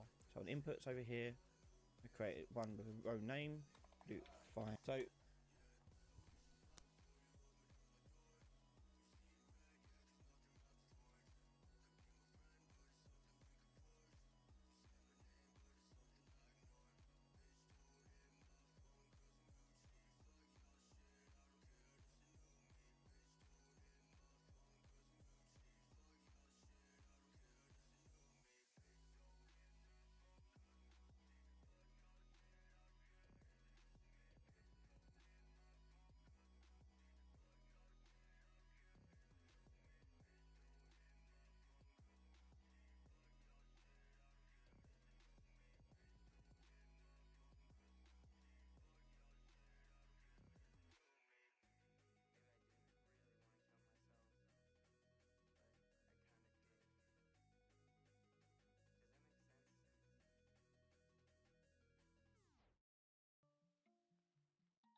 let's create our find slot function. So in here we'll do find slot. And the find slot needs to know what item we're looking for. So on inputs over here, we create one with a row name, or its name rather, and call this one item ID. Item ID. Okay, so as I said, we're going to see if we can find an existing slot already with that same item. So we're going to take our content array and we're going to do a for each loop on this. And for each slot in there, we're going to take out our array element here and existing slot already with that same item. So we're going to take our content array and we're going to do a for each loop on this. And for each slot in there, we're going to take out our array element here, break this open to access to the quantity and the item ID. So we want to check to see if item ID here is equal to, first of all, the item ID that's here. And a top tip is, if you don't want to keep dragging lines across your whole entire function like this, you can just search for the parameter by doing item ID. You'll see it's the same one there and there. Put that in there like so. And that'll be our first condition here. But yes, successfully we have found a slot that matches.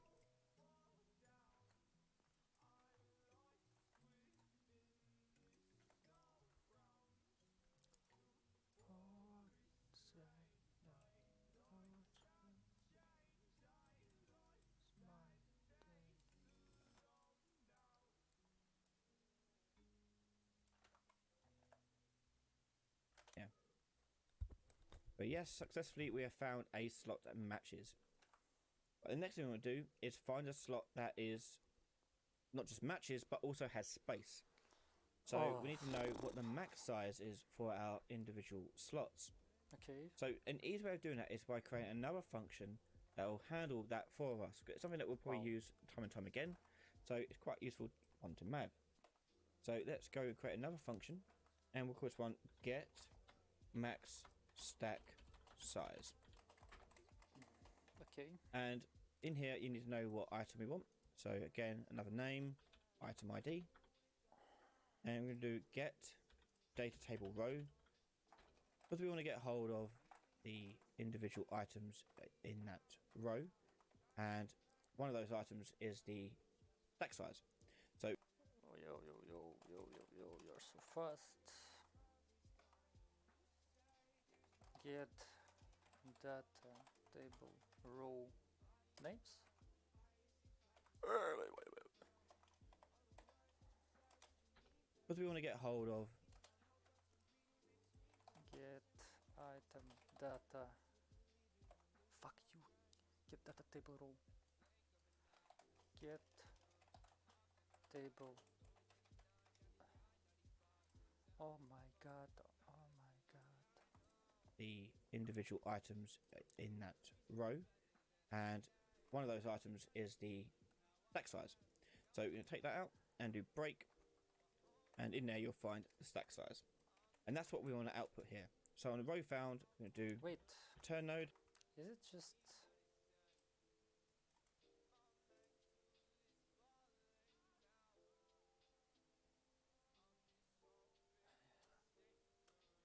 What's...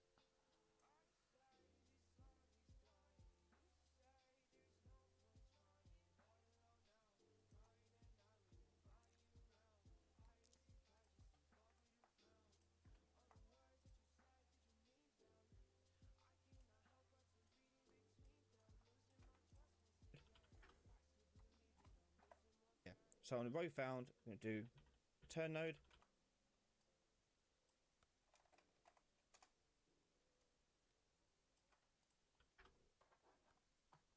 And return that stack size. And we can hide the rest of these in the break by just clicking on it and going to hide unconnected pins.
Poznáte to.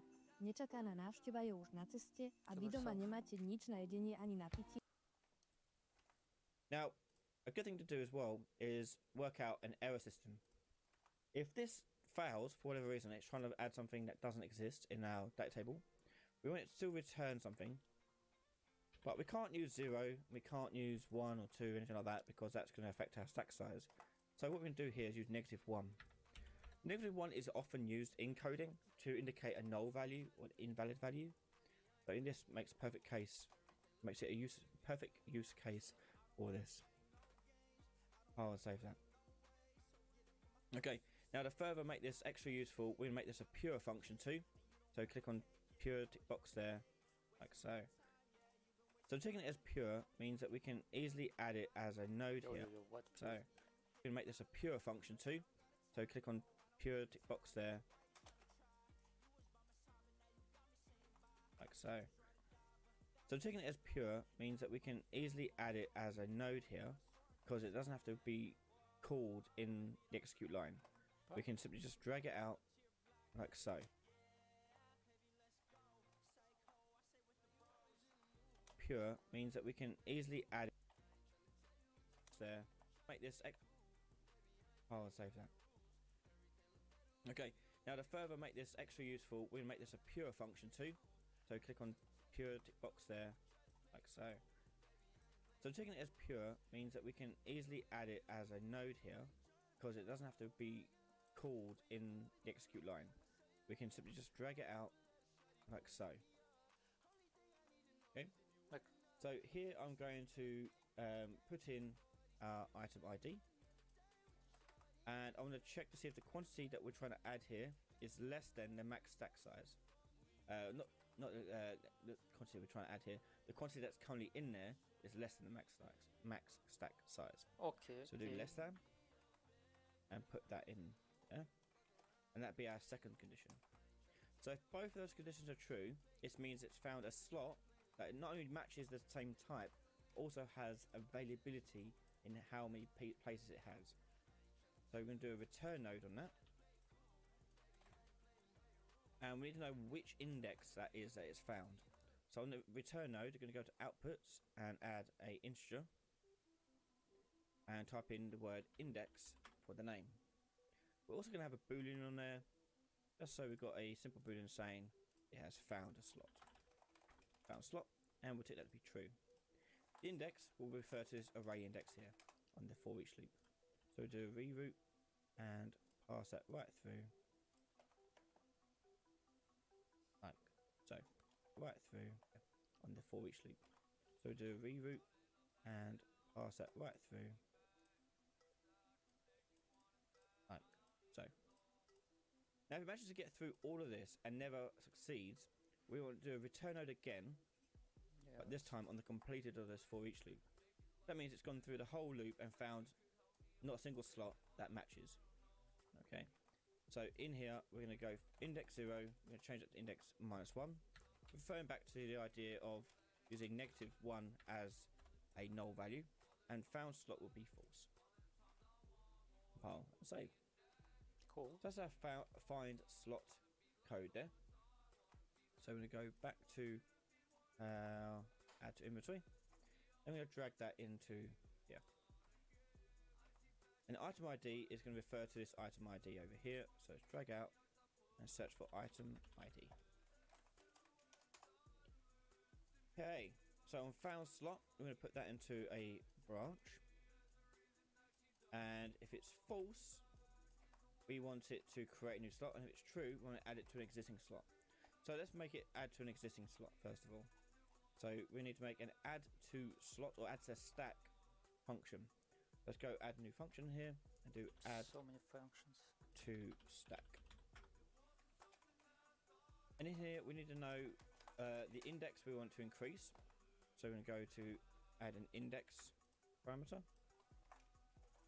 so we know what slot we're increasing. Also how much we're increasing it by. So we do quantity, and that also be an integer.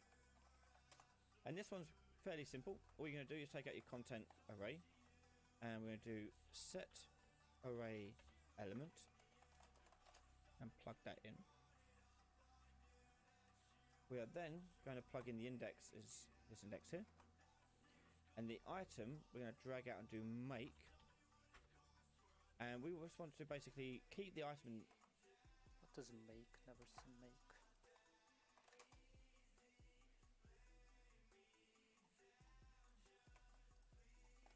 Name the same, but the quantity is going to increase by this amount here.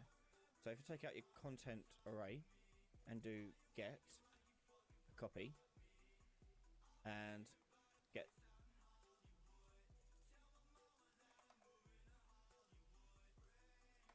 the index from there, just use this. Here we go. Yeah, and then we're going to split this open to see the item ID and quantity associated to that slot. Item ID is the same, quantity we're going to add to it, and we're going to add our quantity value here.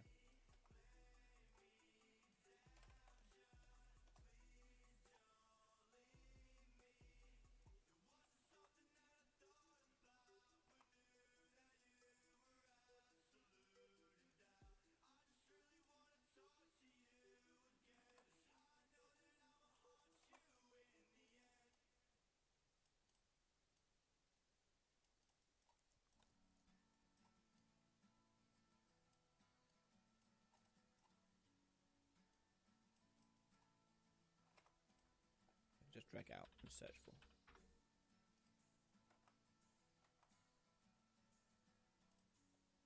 Okay.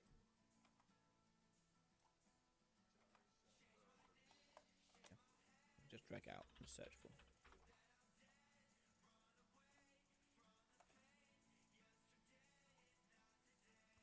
Yesterday is not today. Yesterday is not today. Yesterday is not today.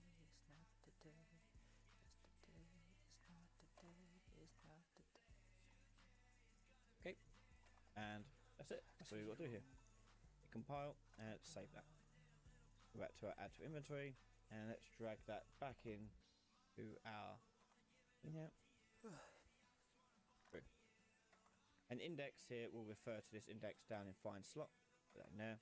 And quantity we're going to do is going to be 1. So if it successfully adds a single item to a slot, we want to take a single item away from our local quantity remaining. So get that out and do decrement, so minus minus, to reduce it by 1. Do it like this? No way. And then the loop will continue, and it will go again and again and again and again to keep adding all the items it needs to add to the relative slots. So that's if it finds a slot that exists with empty space. But let's find a one that doesn't exist. Sorry, that does exist but has no item associated to it whatsoever. So we need to find out whether or not we actually have any empty slots available associated to it whatsoever. So we need to find out whether or not we actually have any empty slots available. So let's make a function to handle that. So we're going to do one called any empty slots available. And another fairly simple one we're going to do here, you're going to drag out your content array, do a for each loop, and each item in there, we're going to drag out the array element, break it open, and we'll look at the quantity. If the quantity is equal to 0, that means we found an empty slot. So let's put that into a branch,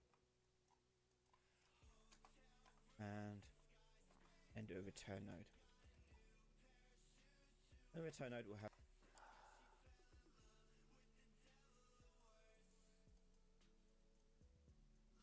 Now your letter hurts. Down to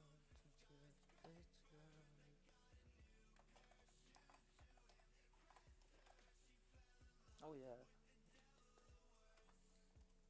have an output or Now cry Boolean letter saying hurts. is empty slot. So actually reword that to has empty slot. Okay, and that'll be ticked there saying yes, it does. However, if it gets to the end of it and it hasn't yet found an empty slot, then this is going to fail in here with a false. And like what we did with the get max stack size, we're going to make this a pure function. So we can get max stack size, we're going to make this a pure function. so we can add that to our thing here without having to execute it. Okay, and that'll go into a branch. Okay, so if that has successfully found an empty slot, we're going to create a new stack. So we're going to make a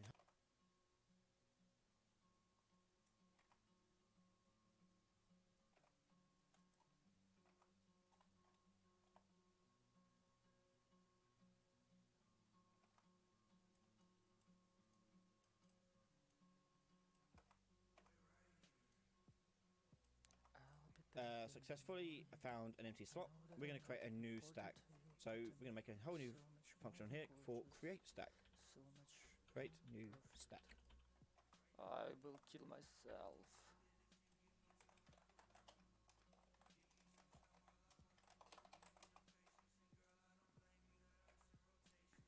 And this is going to require the item ID and the quantity. The name, item ID, and quantity as an integer. Okay, so then we're going to find an empty slot. So we've got one that says, are there any empty slots available? We just need to find out which one is empty available. So if you go into your find empty slot here, Tell me we have any empty slots available, and in here we're going to add a integer to our return node. That'd be the index.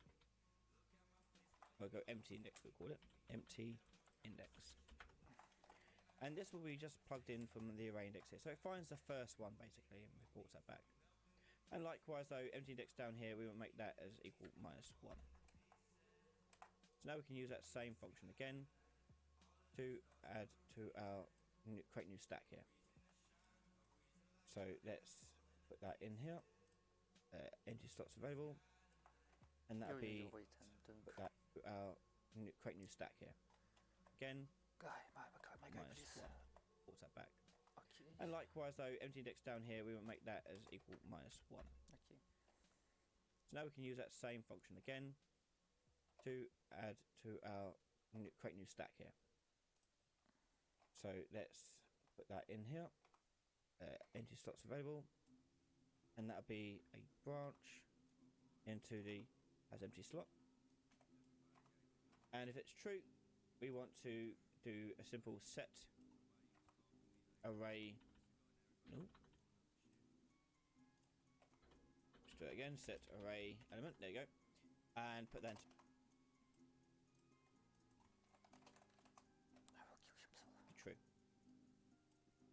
So now we've got the index, which will come from empty slots available. I'll go into there. And the item itself will come from our inputs here. So I'm going to take out my item here and do make slot struct. Again, set array element. There you go. And put that into true. So now we've got the index, which will come from empty slots available. I'll go into there. And the item itself will come from our inputs here. So I'm going to take out my item here and do make slot struct. Bring it up there. Item ID, we'll just do item ID.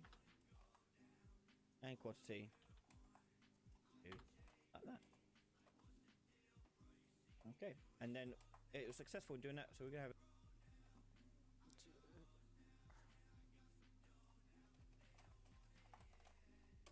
Whatever, my man.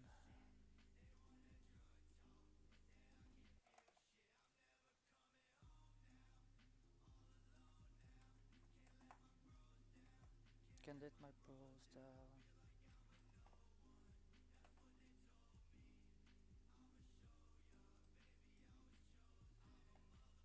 Can see my boy.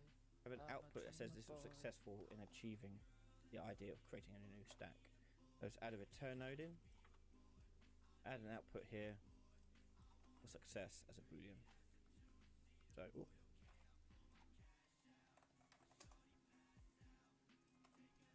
let's rename that one success and tick that to be true. But if this was unsuccessful in finding an empty slot, we want that return node to return false on here. File and save that. Okay, so now let's go back to our add to inventory. Yeah, and on this branch we're going to take out our create new stack and put that onto true. And the item ID is going to be all this stuff over here. Yeah, and on this branch we're going to take out our create new stack and put that onto true. And the item ID is going to be all this stuff over here too. Those two. Work that out. Do item ID, and the quantity will be 1. Remember, only adding one at a time for this. It's just going to do one thing at a time. Loop round, do another one, do another one, do another one until it's gone all out of the of that variable local quantity remaining. So if that was successful, we'll put that into a branch. If it was successful, we're going to deplete our counter with a decrement. Otherwise, if it's false, we're going to make it so local has failed is set to true. And that would only happen if we literally run out of space. Okay, so if we run out of space, it will do local has failed is true. And we also want that as well on set to true. Otherwise, if it's false, we're going to make it so local has failed is set to true. And that would only happen if we literally run out of space. Okay, so if we run out of space.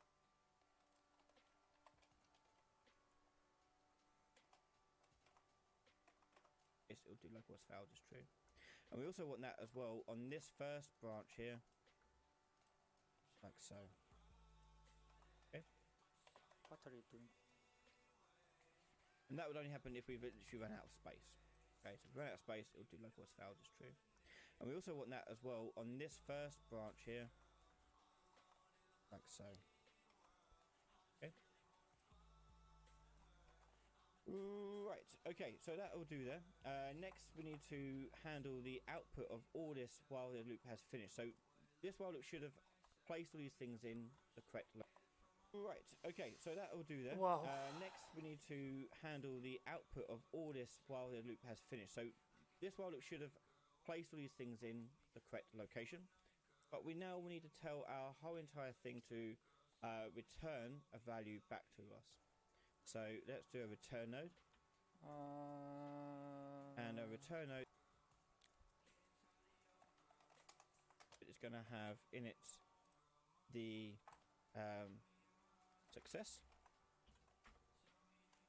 boolean and also how many were left remaining, quantity remaining. And that'll be integer. And the quantity remaining will be 0 most of the time. It would only be a value if the success failed. Because of the local has failed. Okay, so we'll plug that into completed.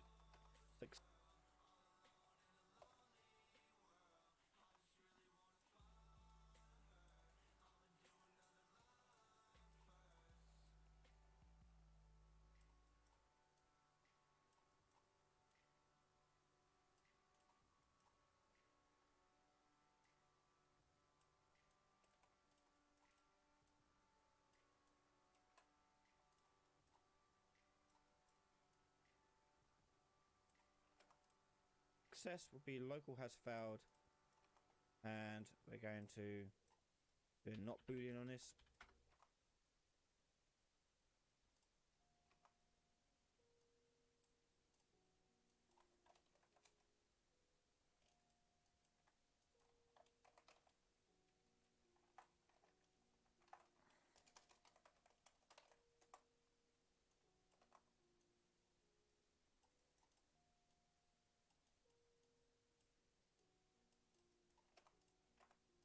And then quantity remaining will be our local quantity remaining. Okay, and there is our add to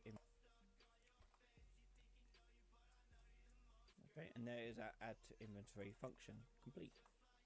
So to recap how this works, Oh my god, we yes. go through set our local quantity remaining, Yes. and on a while loop we're going to go through one by one of that stack, finding a slot of appropriate slot, be it one that already exists with space in it or Yes. not.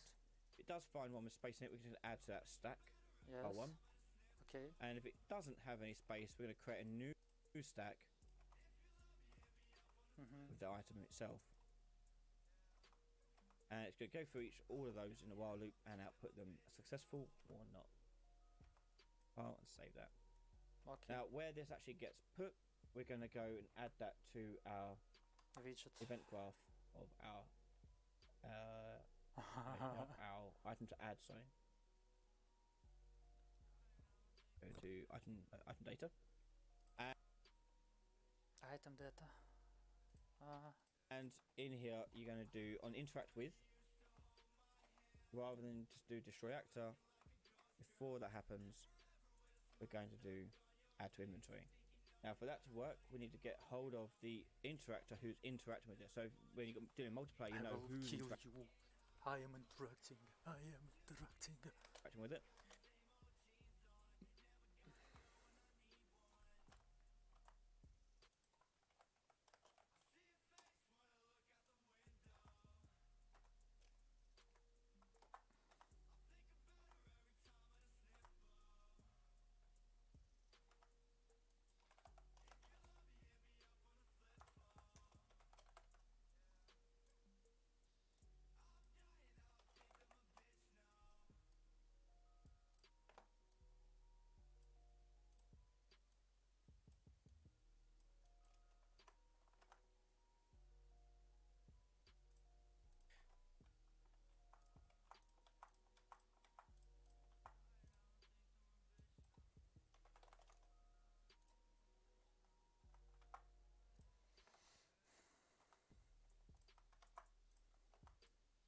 So an interactor with here, we need to edit this to have an input.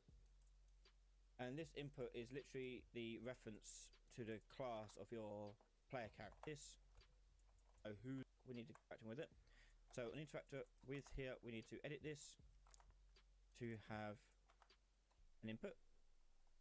And this input is literally the reference to the class of your player characters. So first person character in this case. And that'd be player character. Compile and save that. And go back to my update component here. We'll see player character here. And I want to get the inventory component they have on their person. So I'll get their inventory system.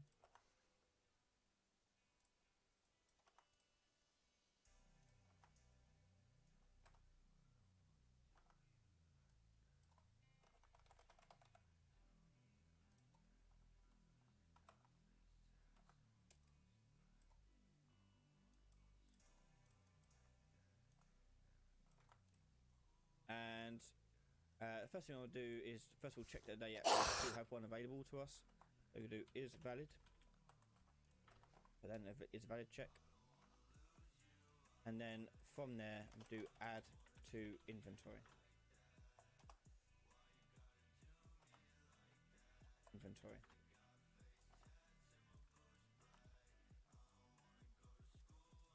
Already had it before.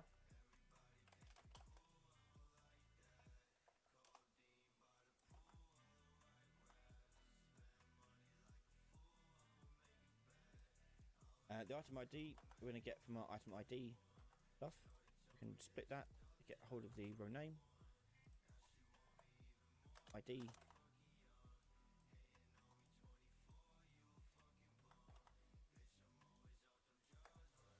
stuff. We can split that, get hold of the row name, and the quantity would be the quantity here.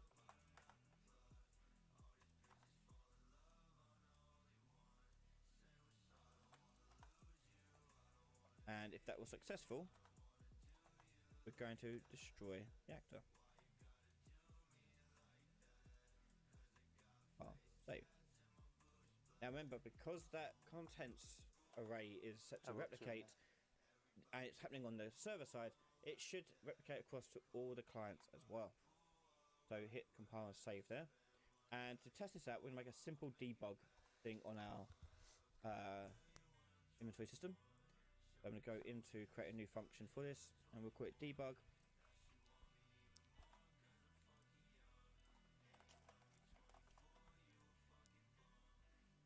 our print contents. And in here, we're going to drag out our content array, do a for each loop, and plug that in. And for each one, we're going to drag out and do break. And we're going to do a print string. And the print string is going to be a combination of both item ID and the quantity. So if I take the int string here and do append, and we're going to build a simple append structure out. So A is going to be our index. We'll chuck that in there. I never seen. So A is going to be, and we're going to build a simple append structure out. So A is going to be our index. We'll chuck that in there. B is going to be a colon with a space after it. C is going to be the item ID itself. D is going to be equal space equals space. And E is going to be the quantity. Yo, man.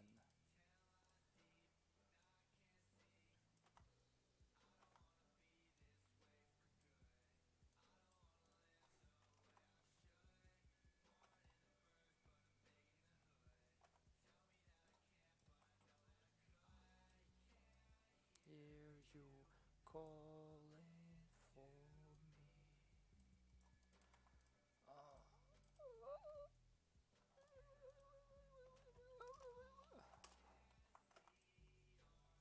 That a Please simple tell me it's sooner. push 1 to debug this. We'll do debug print contents. I'll save. So push play now. Oh. Go into my server view here. Pick up the item. And not working. Hang on.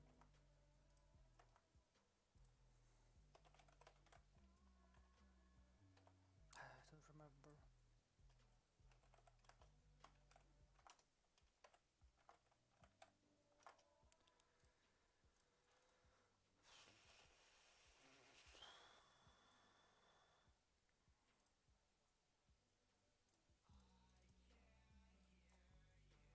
Calling for me.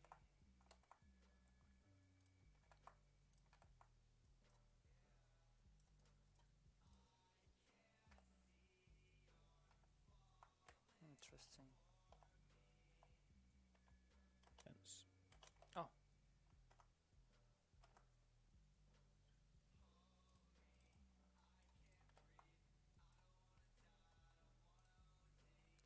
I'm falling for thee.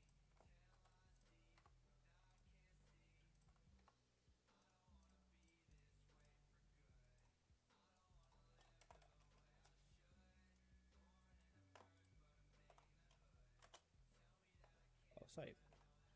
So We'll push have play a now. problem as well. Go into my server view here. Pick up the item.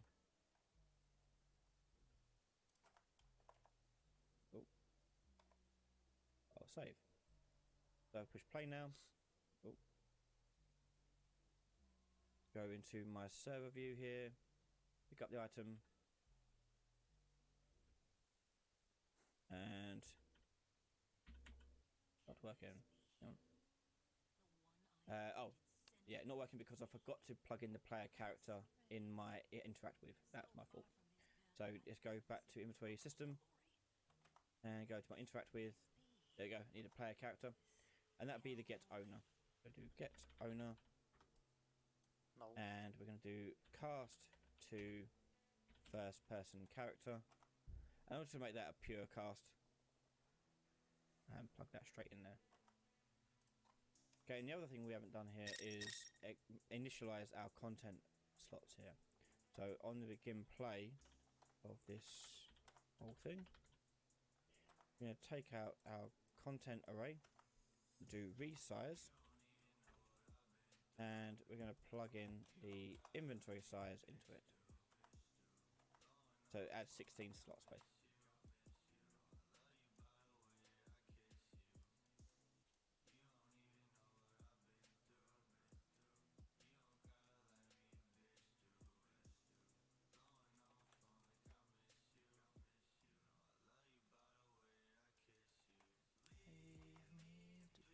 nicely. I'll save that. And let's test that out now in action. There you go.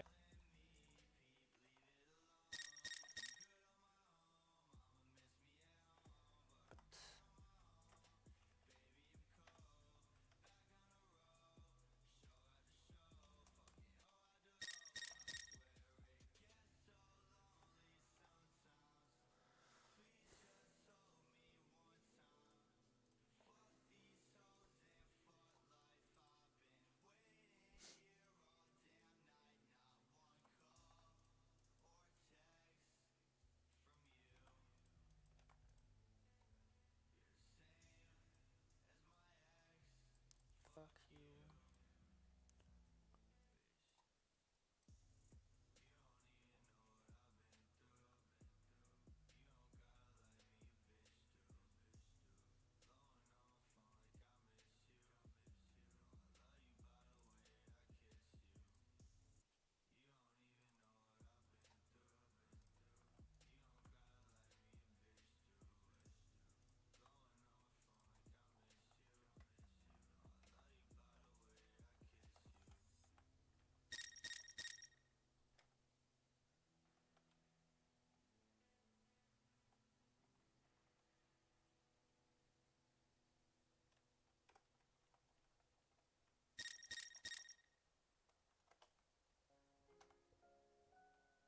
Oh yeah, I have one.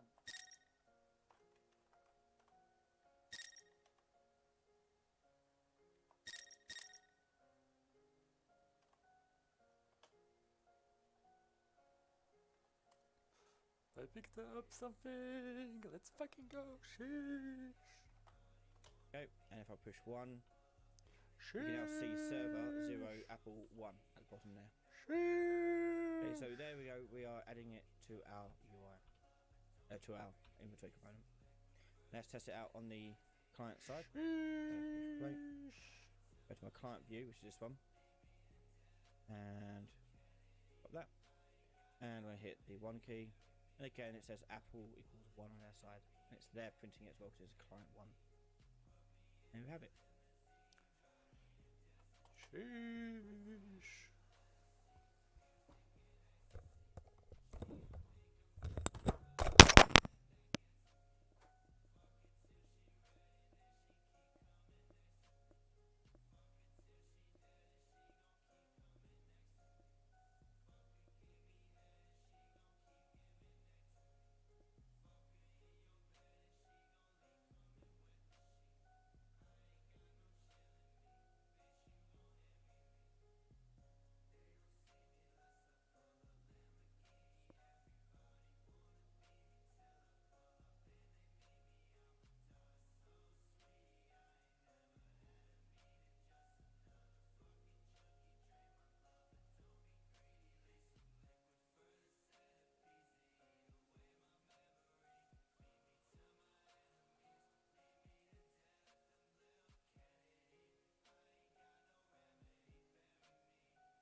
2 hours.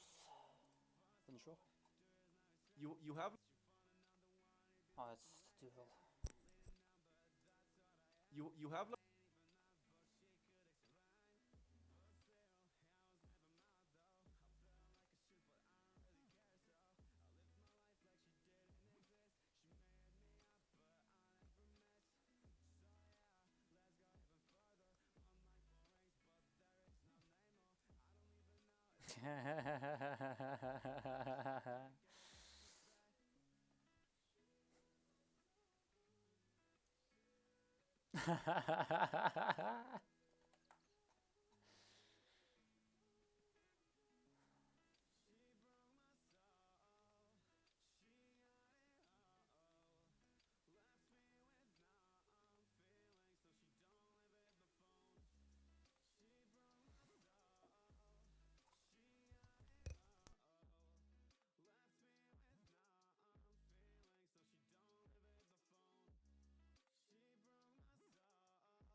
Don't jump. Do it quick, quick, quick. Just go, just go, just go. What are you doing?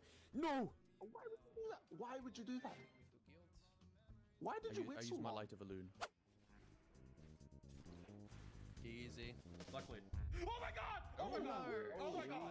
Oh my god! Oh my god! Please God! I'm begging. Please pass this. Is that insane? I've never seen this item drop in my life. We haven't seen this in the guild yet, Yamato. It's probably the best two-handed weapon you can get. Dude, I need this like air. All right, I greeted it. Passed. Oh my god. No. Holy fuck, dude! I was about to put Crusader on my Dreadfort Retaliator. Oh my god. Congrats, Oh, man. so Orlando gets it, but even bigger pump. Oh, look at that, honey. Oh no. Big T-Rex. He'd kill me and he'd stomp on me. I'd be dead. All my progress would be gone. I gotta move. Ooh, I almost walked over there too. He walks way too fast. Hello there. I'm dead. I'm dead. I'm dead. I'm dead. I'm dead, baby. I'm dead. Fast. Hello there. I'm dead. I'm dead. I'm dead. I'm dead. I'm dead, baby. I'm dead. See, let me see. I'm dead here. The totem has to get him. The totem has to taunt him. I'm dead. I'm dead, baby. I'm dead. All my progress. All these people whisper at me, call me.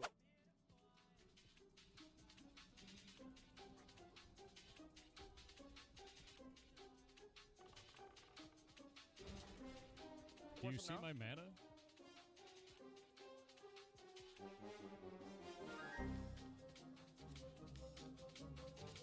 No, that actually, we're fucked. We're actually dead.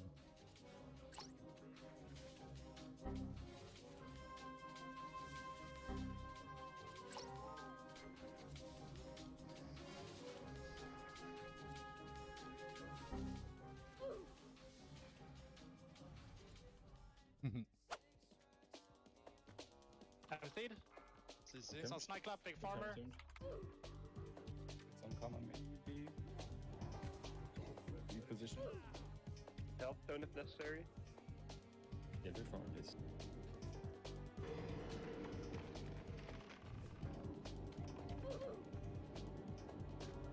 Heal up quick. Use your health stones. Use your pots. We're missing 2 healers now.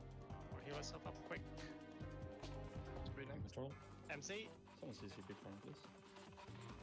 Throat. Okay. Kite it out. What for? Are we petraying out or? It's your call. Petray out, petray out, petray out, petray out. Alter 4, petray alter 4. Fuck me. We've been through some rough times, but we've persisted. At least it will be a good video for hardcore moments. Yeah, boy.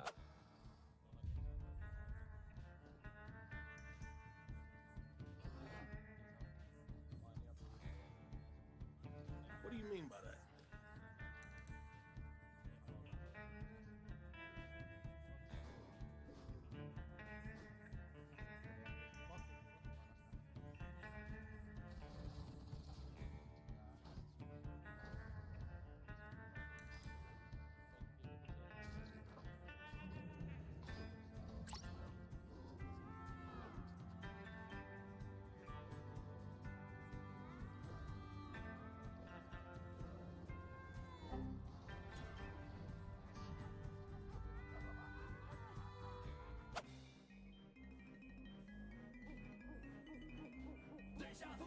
Bye, have a great time.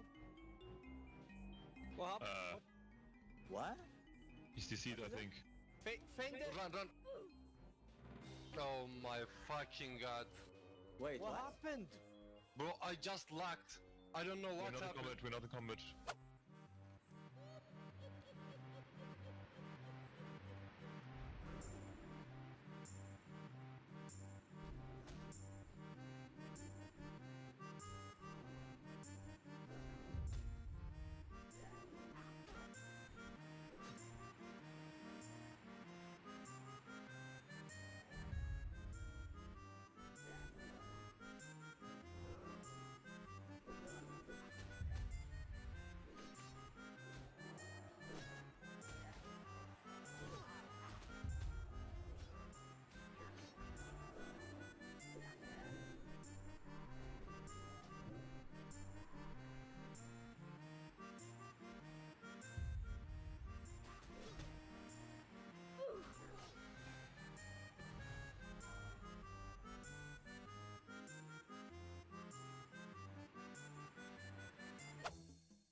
Clean. Oh. Oh shit. Oh. Oh shit.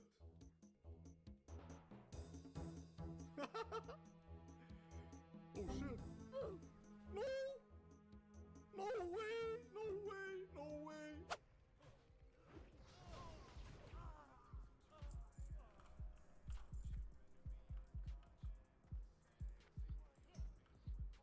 You there! Stop!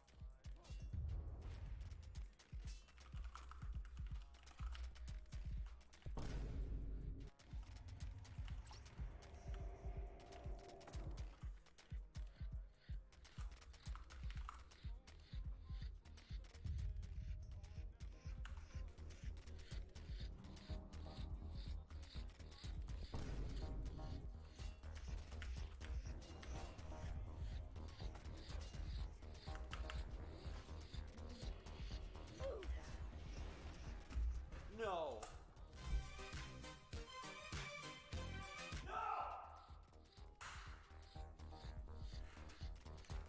Oh my god. Oh, there's one. Distract him for me, Picasso. I'm nabbing the green stuff. Oh, fuck. Keep the vibes wild and real. Shit. Haha. Banning all the munchers might be a hilarious idea. Oi, go away. But you'd miss out on all the chaotic fun they I bring. need to get out of it. I need to get out of it. My pet's just keep fucking the died. vibes wild and real. Why am I stunned? Leveling up in Yo, WoW. chill. Munching on mukbang snacks. Why can't I get out?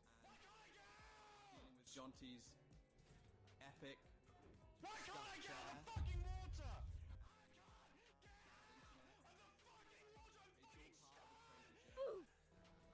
Keep it hardcore. And let's gawk at those levels. Let's see the rolls.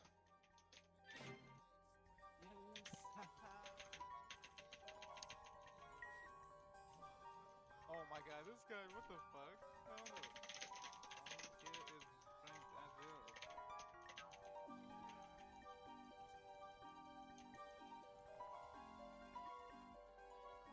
well. What is he doing? We're not skipping this. What? Is he trying to kill us all? Oh no, yeah. What the fuck? Get on the thing. Get over here, get over here, get up here, get up here.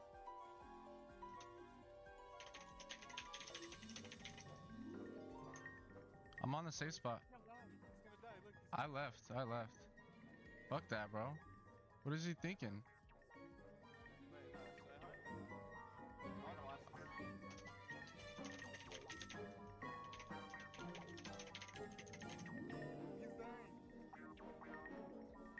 Oh my god, he's healing up.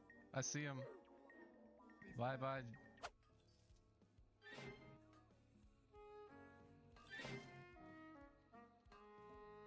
No way, free in a row. What the fuck? I'm tired, boys.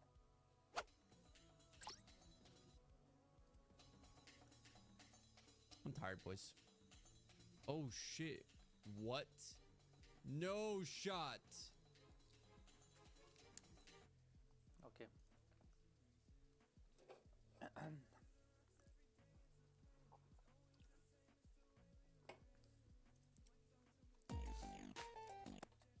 Oh, please, not widget stuff, I already have it. Oh, it's with numbers. Setup. So let's get started. Of our inventory.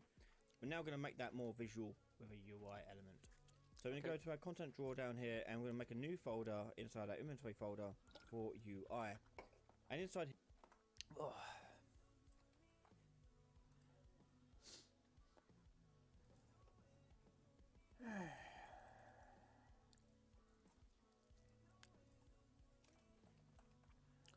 Interface. Here I'm going to do setup of 3 key things that we need to make this work. Oh, okay. We need the widget blueprint for the actual inventory slot.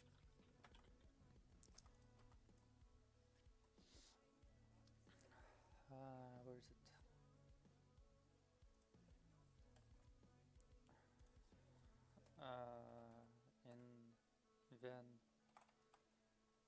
Inventory slot. W_inventory slot. We're going to need another one for the actual grid that we place this in. So do W inventory grid. And then we're going to need a third one, which is going to be the whole screen, the player screen we want to see. We'll do underscore player menu. Okay, player menu.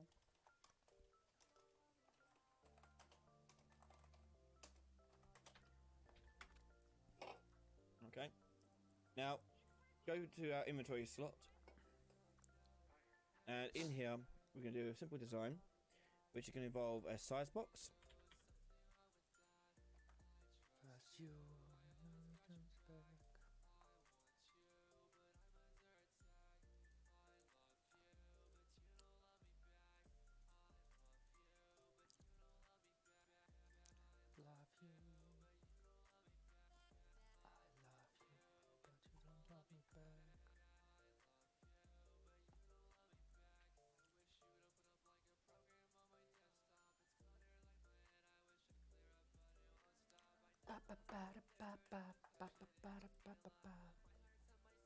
And we'll put that size box at around 8.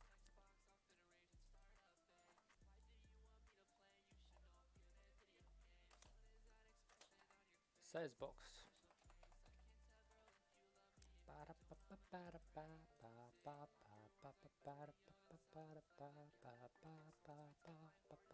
And we'll put that size box at around 80 I found was quite nice. If I change my fill screen here to decide on screen, there we are. Obviously, design wise, you can box at around. We're going to do a simple design. Right, here's which is going to involve a size box. And we'll put that size box at around 80 I found was quite nice. If I change my fill screen here to decide on screen, there we are. Obviously, design wise, you can do whatever you like. If you want to change things up, you can do. Don't have to follow this slavishly. You can do whatever you like for design. But here's a simple setup for this. So for this, we'll need a button to enable both controller support and keyboard and mouse support. Okay. So we're going to add in a button. This. And put that in there. As for the appearance of the button, we're not going to worry about that because we'll be overriding. Put that in there. As for the appearance of the button, we're not going to worry about that because we'll be overriding that. And the reason why we have to override that is because with gamepads. Gamepads change how we interact with buttons. So that is because with gamepads. Gamepads change how we interact with buttons. Okay, okay. So the hovered, for example, doesn't really work that well with gamepad. So we're going to make it all manually from scratch anyway. Sure. So inside there, we're going to need a border. And this is going to be stretched out across the whole entire thing. Get rid of all its padding. You may find it still has some padding on it. And that's because the button has padding on it. So go to the button and go to its style.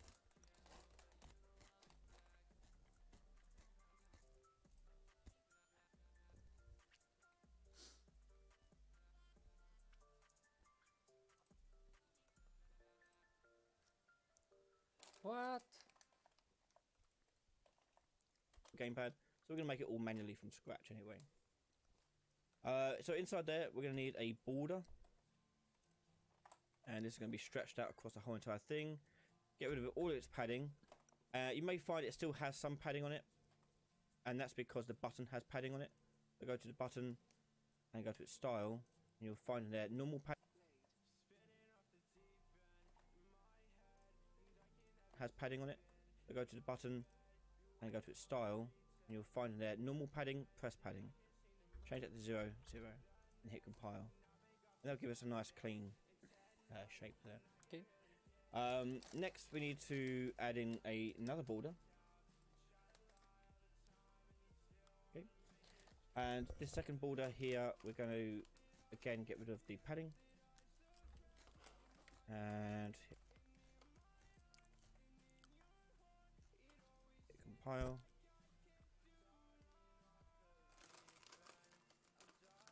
Oh, it's here, sorry. There you go. And actually, instead, let's have padding of, say, 2. We've got a little white border background it. And this would be a brush color of black. Okay, so then comes the individual content inside of this.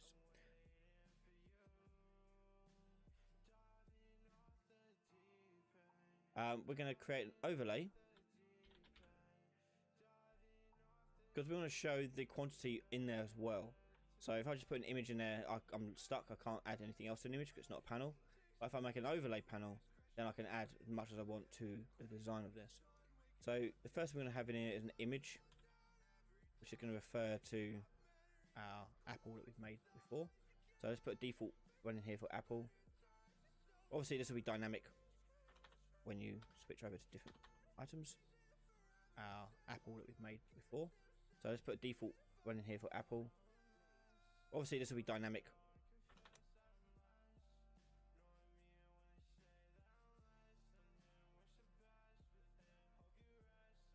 No. Okay, restart.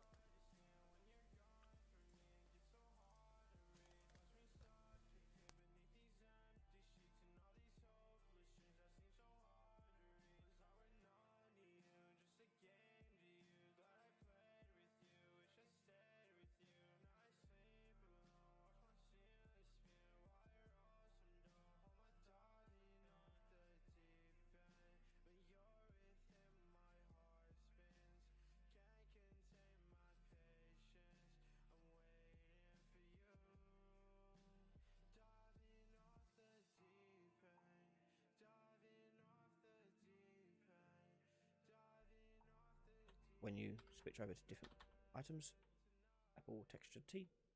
There we are. And I'm just going to make that image here a little.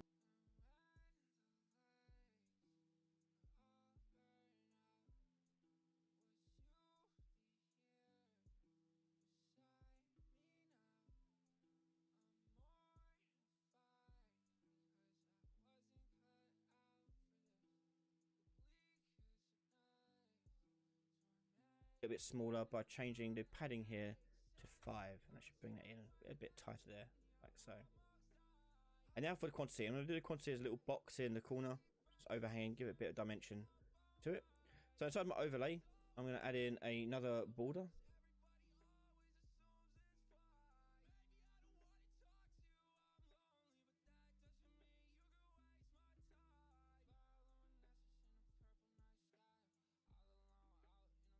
And I want to, oh sorry, let's wrap that first of all with a size box.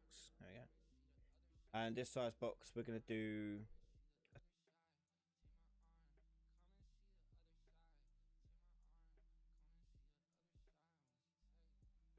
size of 20 and 20. Yeah, there you go. Yeah, so this size box here we're going to put down to the bottom right. So we're to the right, to the bottom.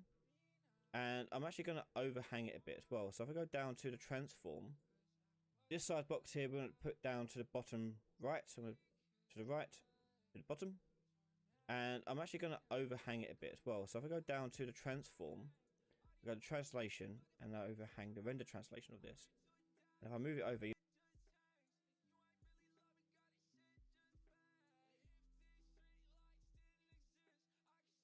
you'll see it slide over like so. So I put 10 there, and then I put 10 there. Okay. I'm then going to put inside of there another border. So I'm just going to duplicate this one. Oh, can't. There you go. Put another one in there.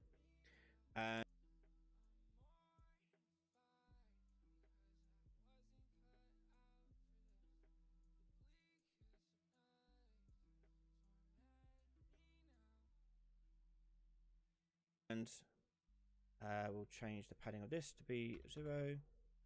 In fact, let's make it equal to 2. So it matches the one we've got going around the outside here. And we'll change the brush color of this one to be black. The 2. Well. And inside here, we're going to have the number. So we're going to have in text.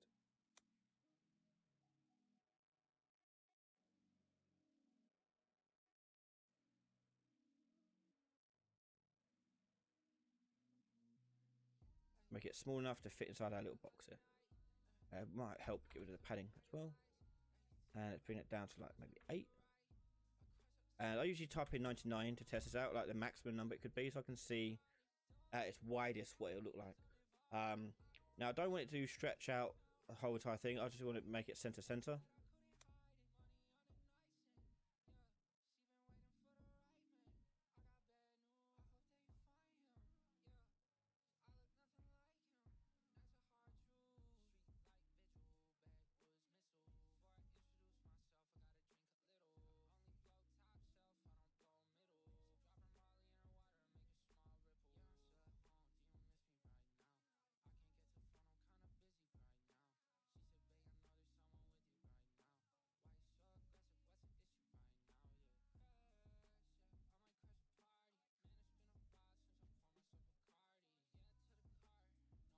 There we go. And that's not looking too bad. Okay, so we'll leave it like that. We'll change it back down to 0, and we're good. Okay, so there's the design of my individual item slot. As for the code side of things, we'll come back to it in a minute, but let's talk about, first of all, the things that are going to change in here. So once you set up the appearance of your widget, we'll need to make up what is going to be editable. So first of all, this text value will be editable. So it's going to be editable. So first of all, this text value will be editable. So let's change the name here, txt underscore quantity. Anyway,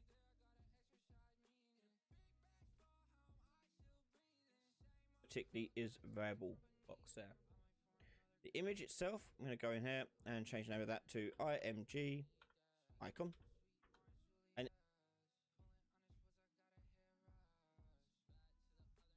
is variable should be already ticked for that.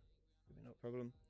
And the last thing, the image itself, the first base board. So let's change the name of that one to brd underscore border.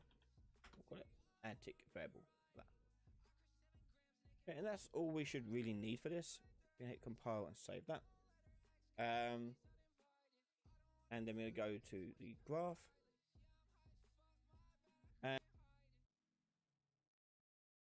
Yo. And in the graph here, we're going to do a very simple thing to Where is graph? Where is graph?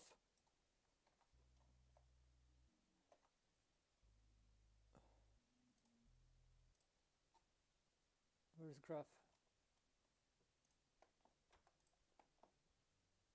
And in the graph here, we're going to do a very simple thing to build out the appearance of our slot. We're not doing any interaction stuff just yet.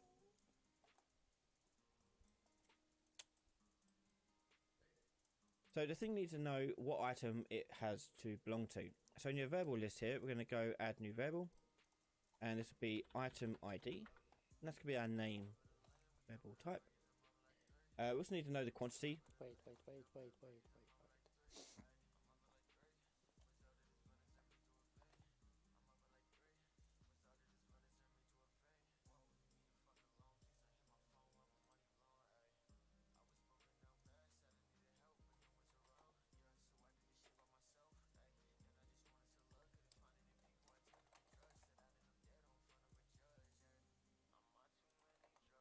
It needs, so I'm going to go in here, do quantity,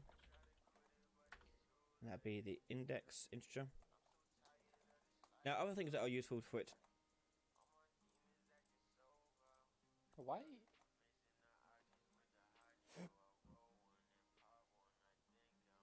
I need to compile.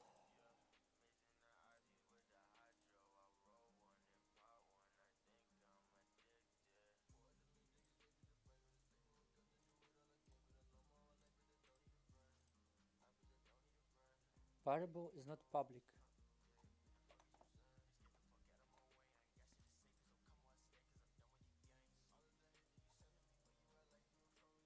Whatever.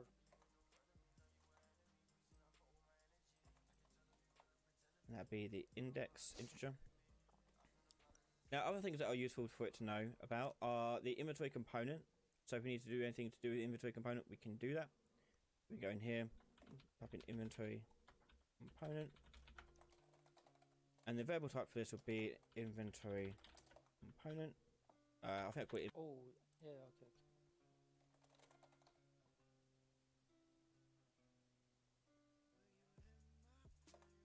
Inventory system, didn't I? Yeah, there you go.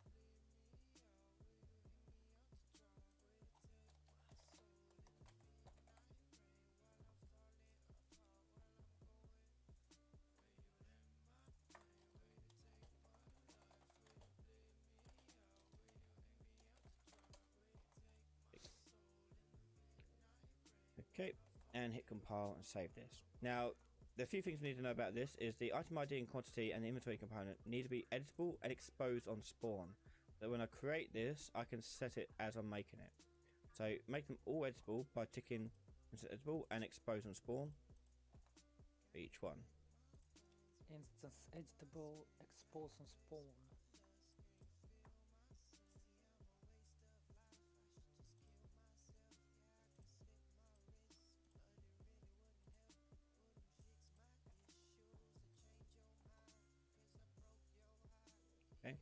And then on the pre-construct, we're going to take the item ID out and we're going to do get data table row.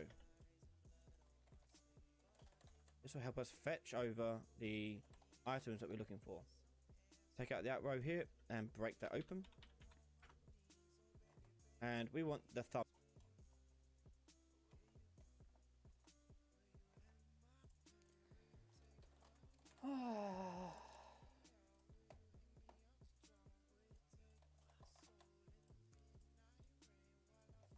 Row here and break that open, and we want the thumbnail for this particular one, so let's take out our image icon and do set brush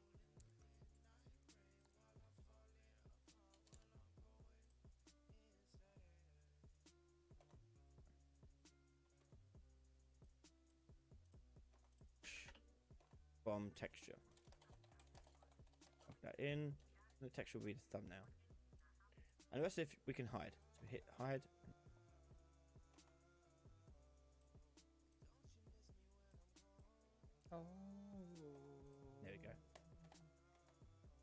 Next is the quantity. So take text quantity and do set text and plug that in there, and that'll be our quantity value. Yeah. There. Oh, it's probably.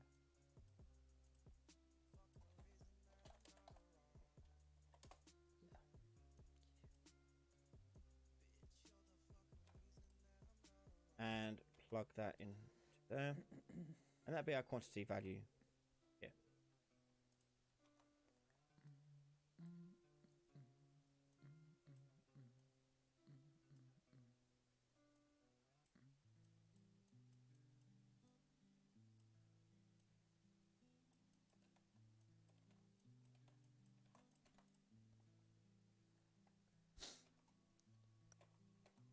Okay.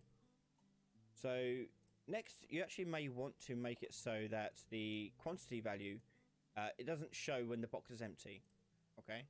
So what we're going to do is we're going to say we want to make this image and the box, this text quantity is in, disappear when it's empty. Okay. So let's take the box for the quantity itself, which is the size box here.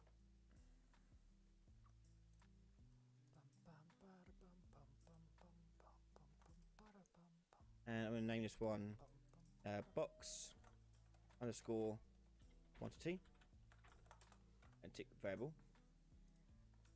And on the graph here, I'm going to take both the box quantity out and the image icon itself out and do set visibility. Okay, so if it gets this far, we want this to be visible.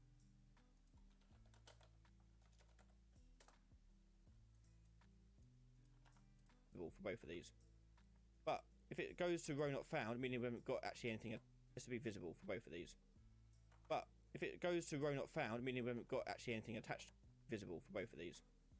But if it goes to row not found, meaning we haven't got actually anything attached to it, we want to set these here to hidden. I'm going to copy that and bring it down here to row not found.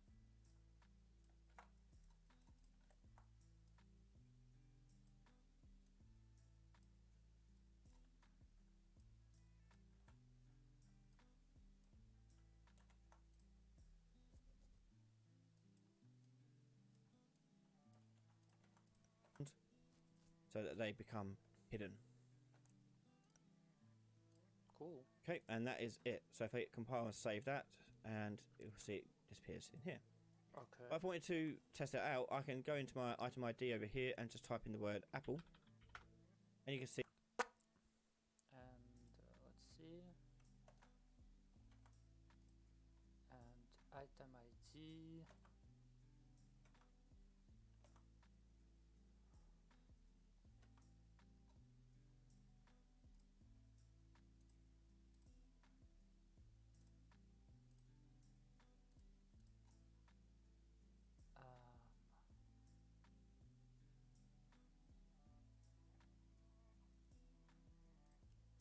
Test. See, it now appears all that data in place, and I can type in any value here, and it will reflect that there in the box. Okay, hit compile, save that.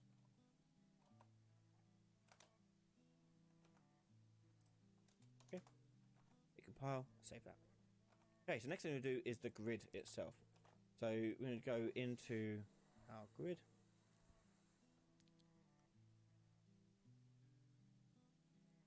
And in the grid, we're going to set up a very simple design here, a border. And this border here, we're going to be brush color, black, 0.5, so see-through looking thing. And inside of there, we're going to have a scroll box and the grid we're going to use for this. So we're going to do a scroll box. We want one of these just in case the window we make here is too. And inside of there, we're going to have a scroll box and the grid we're going to use for this. So we're going to do a scroll box. We want one of these just in case the window we make here is too small for the amount of slots we have. Or play upgrades more slots than they can show. We can then scroll through them. And inside that scroll box, we have a wrap box. Show, make here to and the wrap box basically allows us to insert a box slots in A and show. We can then scroll through them. And inside that scroll box, we have a wrap box. And the wrap box basically allows us to insert as much content as we like, and it will just go to the next line when it fills up one row automatically for us. And I'm going to name this wrap box here box grid, we'll call it. And all of this we're going to do desired on screen. Okay. So you can, oh, not desired on screen, but you can see it's not filled up the whole entire screen. It's a unique thing. Because that doesn't really matter what you have it set to here. But there we go.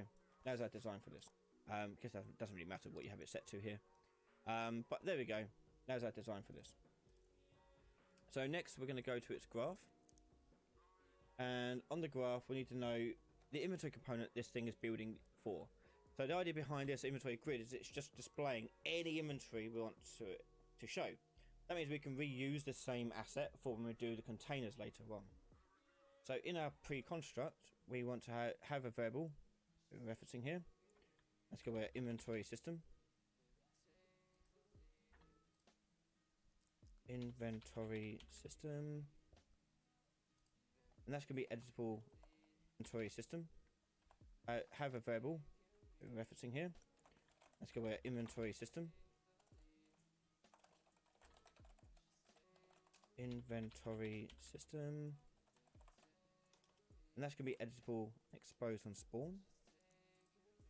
And in our pre-construct for this, we're going to take our inventory component. We'll first of all change this to a validated get. So if we don't actually set one for this, we don't want it to error out. So that's okay there. We're then going to get its content to error out.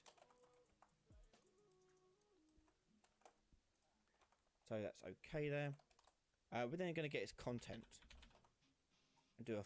So that's okay there. We're then going to get its content and do a for each loop on that content.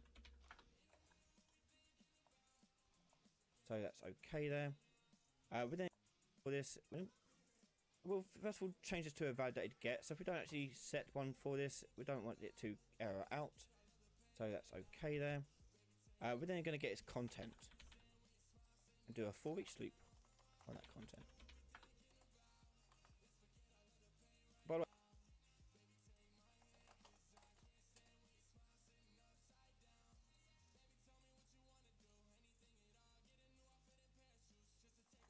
if you've ever wondered what these two little dots mean, that means it's replicated in multiplayer. So on for each here, we're going to take out the. By the way, if you've ever wondered what these two little dots mean, that means it's replicated in multiplayer. By the way, if you've ever wondered what these two little dots mean, that means it's replicated in multiplayer. So on for each here, we're going to take out the array element and break that open. Get the individual item and quantity. And then I'm going to do create widget and choose the inventory slot we just made. Widget and choose the inventory slot we just made. And plug that into there and plug quantity into there. And inventory component is going to be our inventory component over here. And choose the inventory slot we just made. And plug that into there and plug quantity into there. And inventory component is going to be our inventory component over here. Now variables we just made. And then we want to add it to our box. Now at the moment our box is not available to us, so we need to go back to our designer, click on the box grid and tick is variable, compile it, then go back to the graph. Now click on the box grid and tick is variable, compile it, then go back to the graph, and it should now be there. Get that, and then you do add child to wrap box. Plug that in and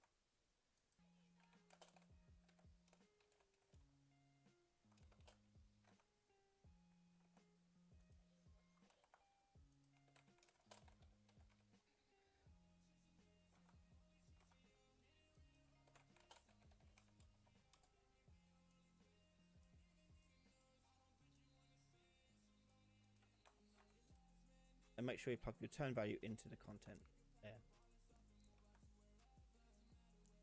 Okay, and that's it for now. We'll hit compile there and save that. And then finally we've got the player menu. So let's go into our player menu. And this one we're going to have a canvas panel, and this is one that takes up the whole entire screen, so we can put a canvas panel in. And then we're going to put in our inventory grid into there. And now you can place it and size it however you want, wherever you want. I'm going to put mine over here on the left. Why is it so small? Left hand, and now you can place it and size it however you want, wherever you want. I'm going to put mine over here on the left hand side and anchor it to the left. Holding Control Shift to put it perfectly in line. Over here on the left hand side and anchor it to the left. Holding Control Shift to put it perfectly in line. And I'm just going to change the position here to be 150, maybe 50, and then size I'll do 800 by 400. Compile and save. Okay.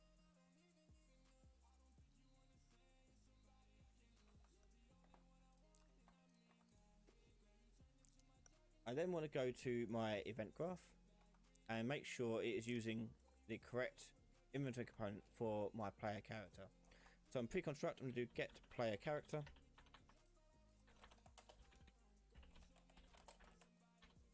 What? And we're going to do get component of class, get component by class.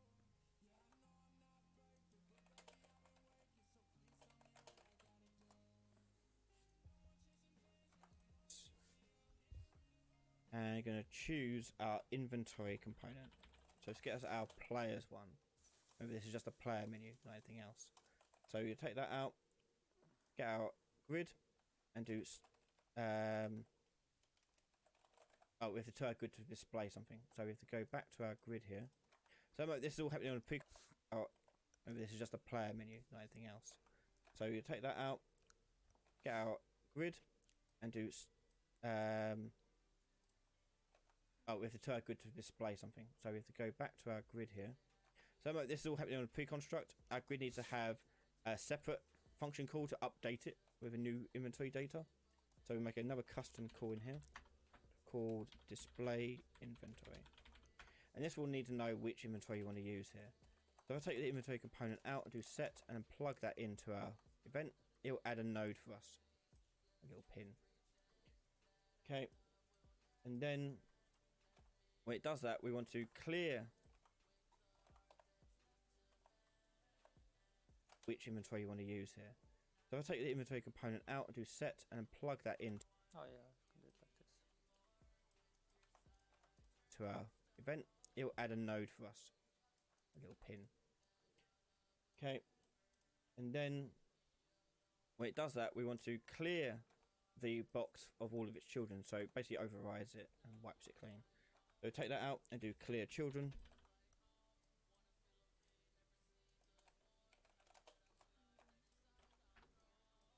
Plug that in, and then plug that back into the get there.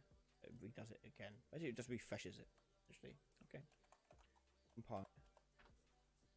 Plug that in, and then plug that back into the get there. It redoes it again. Basically, it just refreshes it. Actually, okay. Compile and save. So go back to my player menu, and on its inventory grid here, we can call that display inventory. And that's how we're passing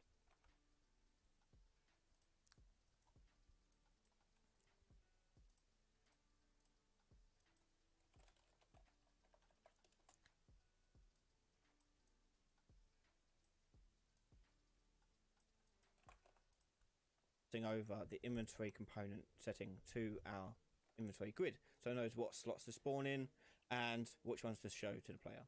Nice. We hit compile and save there, and that'll do for now. And there you go, we've now got our completed inventory UI ready to be put on the screen. Speaking of which, in the next episode we're going to work on adding our UI to the screen. And how did he? And that'll do for now. And there you go, we've now got our completed inventory UI ready to be put on the screen. Speaking of which, in the next episode we're going to work on adding our UI to the screen at a button push. So you can watch the next episode right now over on patreon.com/RyanLady, where you can watch all my videos early before everyone else. Thank you for watching.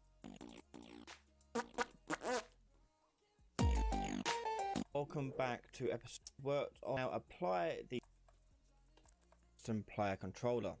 So if we go to our content draw player character here, we're going to make a new blueprint class and we're going to create a new player controller. I'm going to call it my player controller, but obviously you should have your own really. If you're making your own game already, you should already have your own player controller. Just make sure you use that one.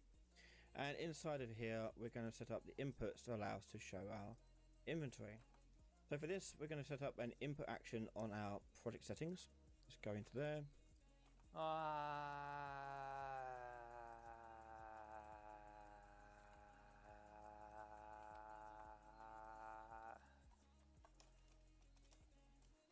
Inventory menu. Let's go for inventory.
Input, and we're going to add a new action mapping for inventory.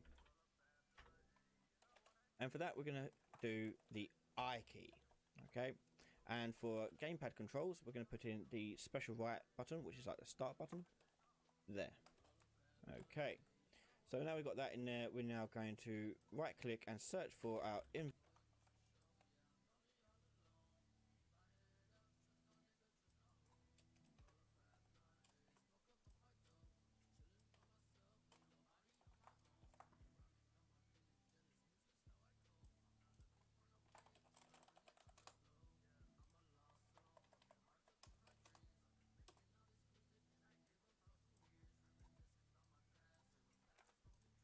inventory input action event.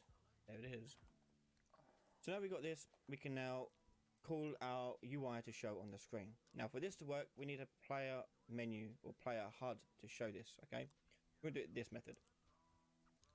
So let's go and create a generic player HUD. This is the thing that we're going to just show stuff on the screen to the player the whole entire time. And we'll be doing this again in a minute with the display message type stuff. But right now, all we need to do is create a new user interface widget. And we'll call this one player HUD.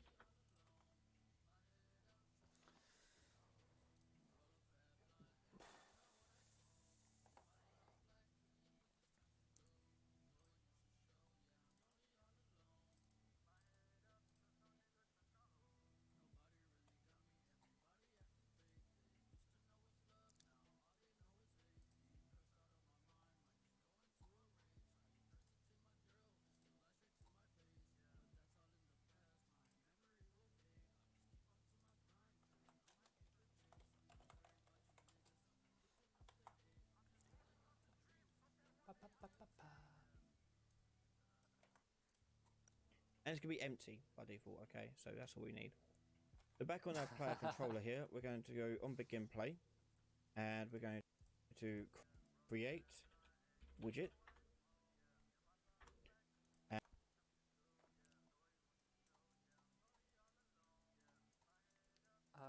it should be in event graph.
and we're going to create our player HUD.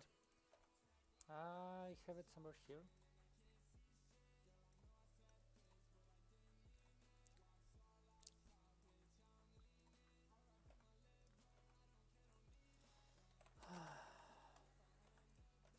And we're going to promote that to a variable there. Call it HUD. And add this to the viewport. Now you can also do this in the HUD class too if you're using a HUD class. That's totally up to you, but that is down to your own game and its design. So now we need to create a function in our player HUD to show our. That's totally up to you, but that to a variable there.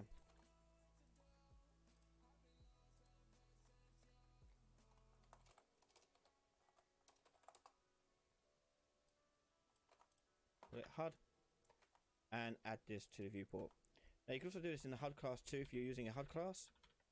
That's totally up to you, but that is down to your own game and its design. So now we need to create a function in our player HUD to show our inventory. So let's go over to our player HUD widget here.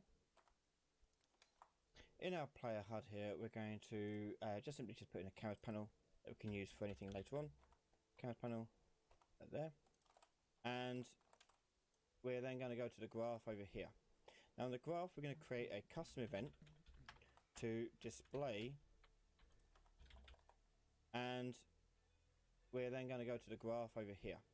Now in the graph we're going to create a custom event to display player menu, and this is going to be quite simple. All it's going to do is going to create the widget for the player menu, and then we're going to promote it to a variable. Now what I don't want to do is just promote it just to a plain old variable like we'd do like so, because the issue with that is I want this to also be in tandem with the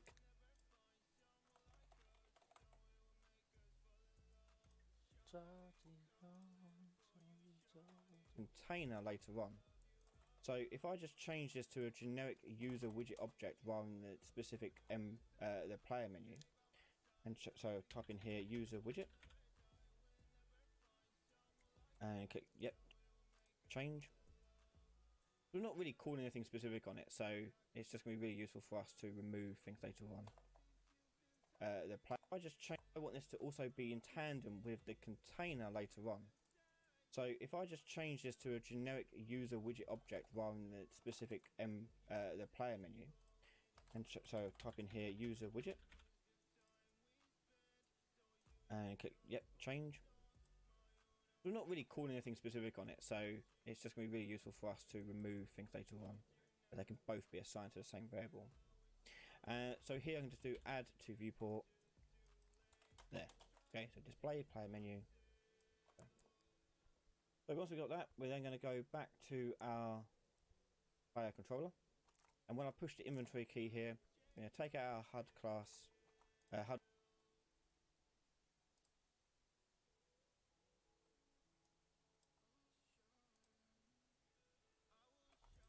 widget reference here, and call that to our player controller, and when I push the inventory key here, we're going to take out our HUD class, HUD widget reference here, and call that display player menu function. Hit compile, and then we're going to just assign our player controller to our game mode.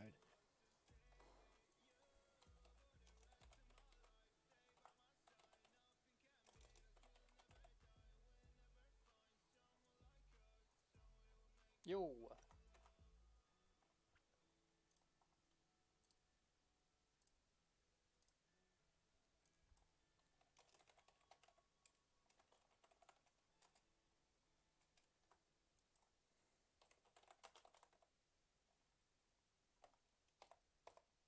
The menu function.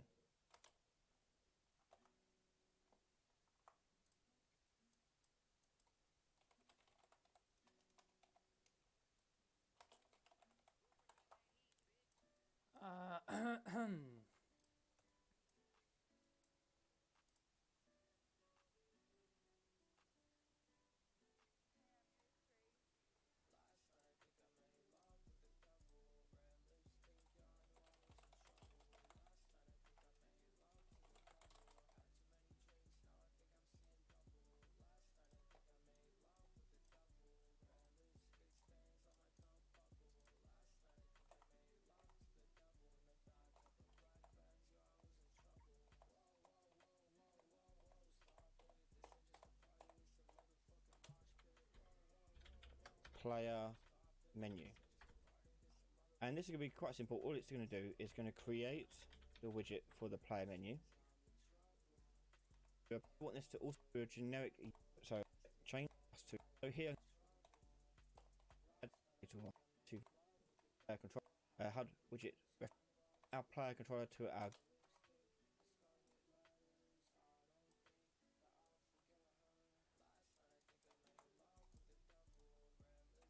game mode. So let's go into finding our game mode, and we're going to go into the player controller class and set that to my player controller. So now if I push play and over here push the I key,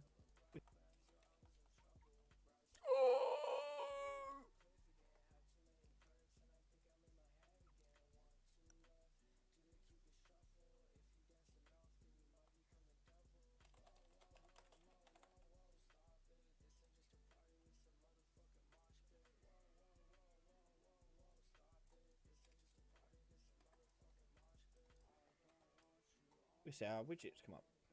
Okay. Now when I push I again, you can see it's going to keep on coming up and up and up and up.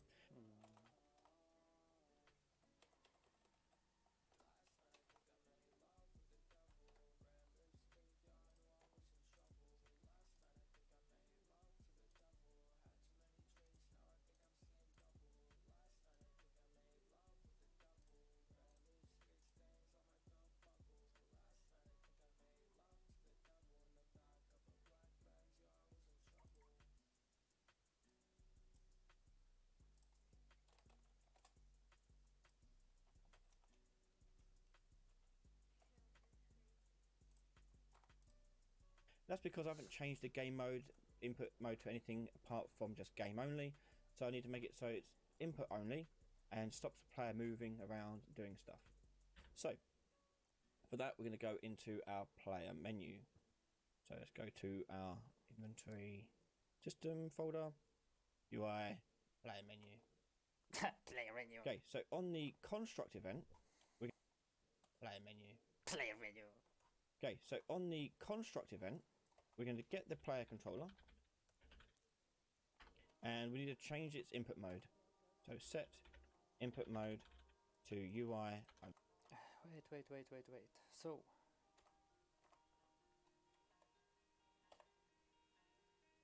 okay. And we're going to get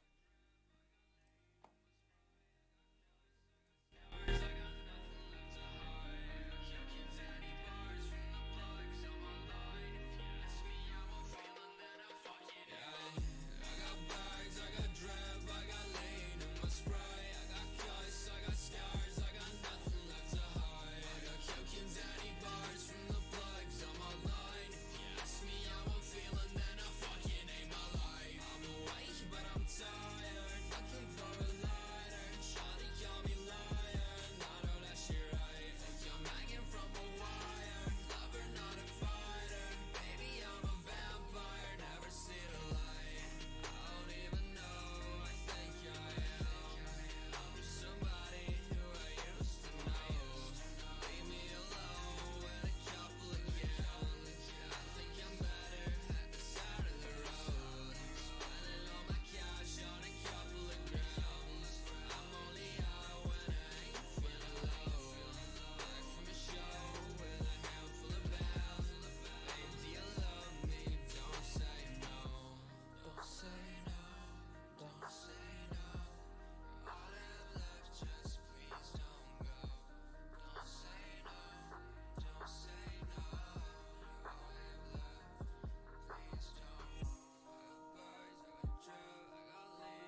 the player controller,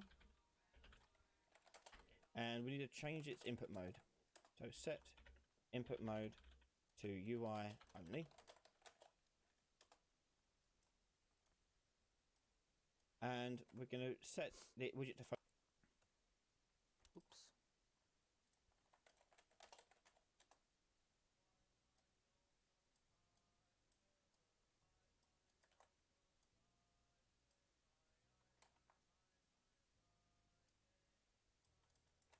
Focus is going to be the inventory grid. That'll be useful for later on when we do controller support.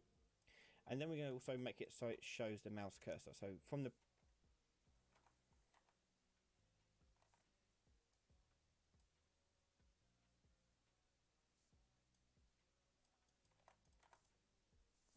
player controller again, drag out and do set show mouse cursor.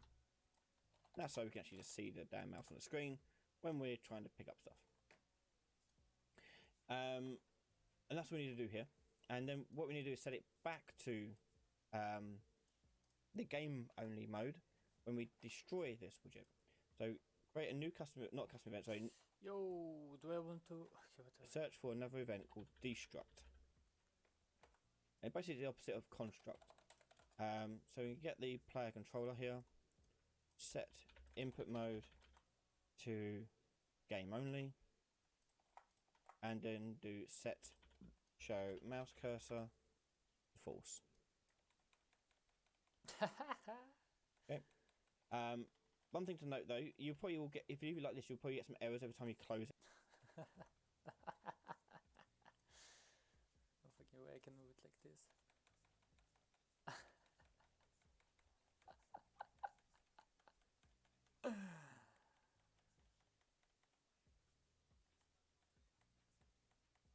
Why? Okay. And then do set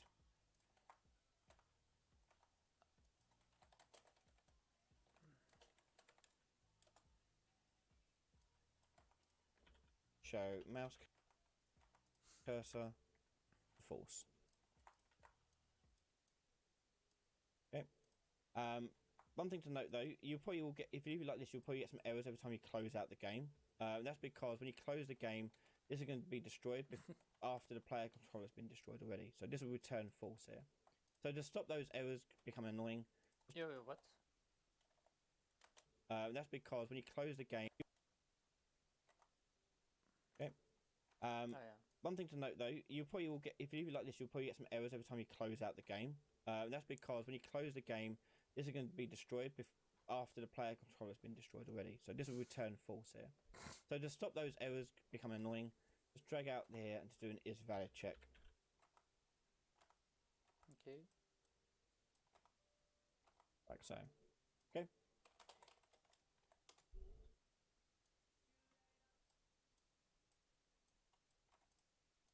Okay, so once we've got that in there, we don't need to make it so we can actually push the key again to return back, and we have to do it inside of our widget here. So go to the functions on the left here and go to override. I'm going to do on key.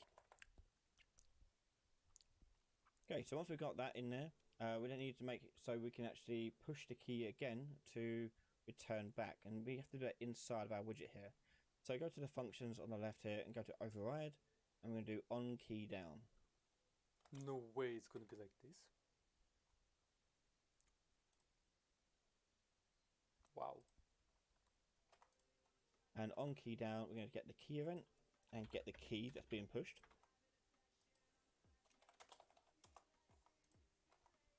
And then we're going to compare this to the two entry types we could have. We've got the I key, or we've also got the gamepad special right button.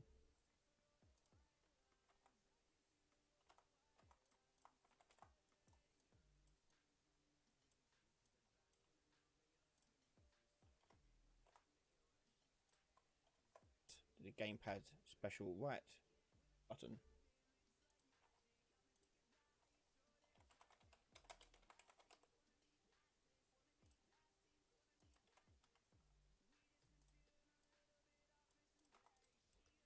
And it's going to be probably And this will be an or. either can do this one. Close. And that'll go into a branch there. Like so. And if that's true, we're going to do remove from parent. Plug that in, and we're going to make this handled. And there we go. Hit compile and save. So now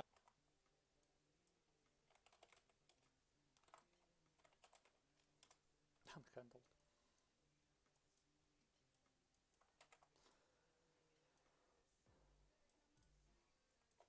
we should be able to receive these inputs. Now the only reason why we wouldn't be able to receive these inputs is if we don't have it set to focus ball. So before we go anywhere else, we're going to go back to designer view, go to where it says at the top here player menu, and I'm going to go to the right hand side and tick the is focusable button. Now I'm also going to add an extra thing on here and make my inventory slots have a little bit of padding around them by default. So if I go find my inventory slots here, go again to the top here, inventory slot, and this one will also be focusable as well, so I might as well tick that whilst we're here. And I'm going to go to where it says padding and add a padding of 5. Inventory slots here, go again to the top here, inventory slot, and this one will also be focusable as well, so I might as well tick that whilst we're here. And I'm going to go to where it says padding and add a padding of 5 now. May increase that later. There we go. 5 now. May increase that later. There we go. And hit compile and save. Right, so now we'll go back into our game and test that out. So here, if I push I, it comes up. If I push I again, it goes away, and I've got control back. Okay. So now if I go pick up this apple, and push I again, there's that apple there. Oh wait. Oops. Let's fucking go! Let's fucking go! Okay. I mean, it's kinda huge, no?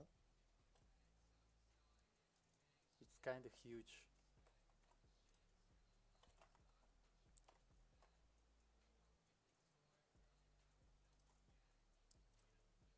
Appearing on the screen. And you can see there we've got the quantity as well showing as such as well. Wow. And to show that works in the client view as well. Dude, I don't care about fucking server. There we go. We've now got our inventory grid showing on the screen. Okay. No way to manage it just yet, but it's there showing and displaying as correctly as it should be. Okay.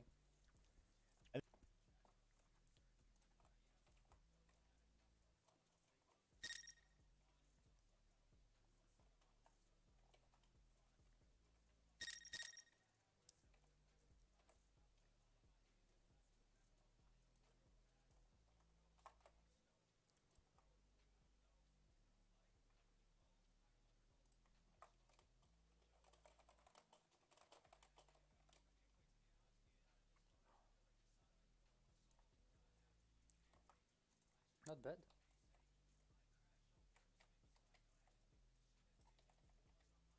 Be cool if I use my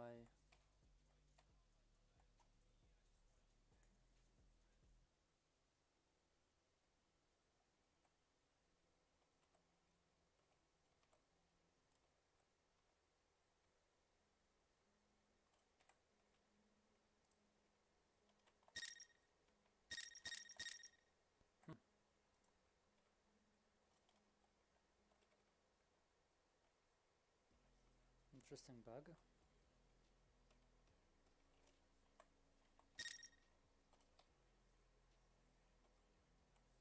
No, it's not. Wait.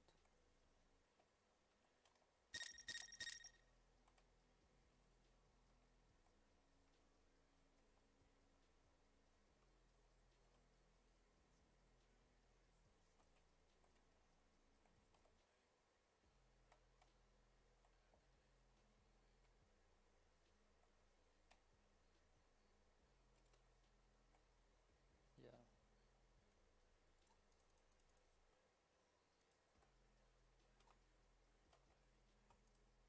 And there we go, we've now got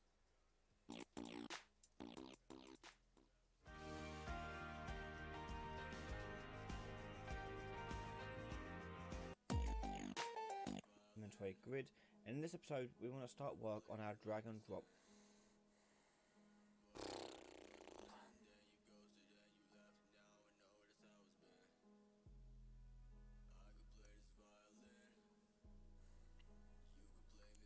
Need a break.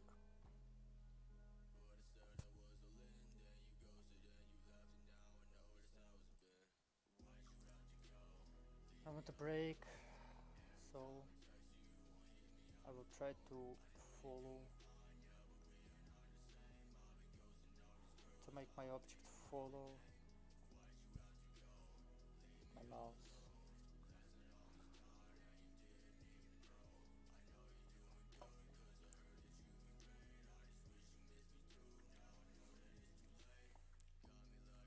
So is it in widget?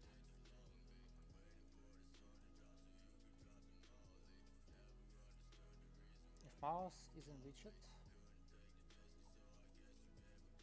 no, it's in player.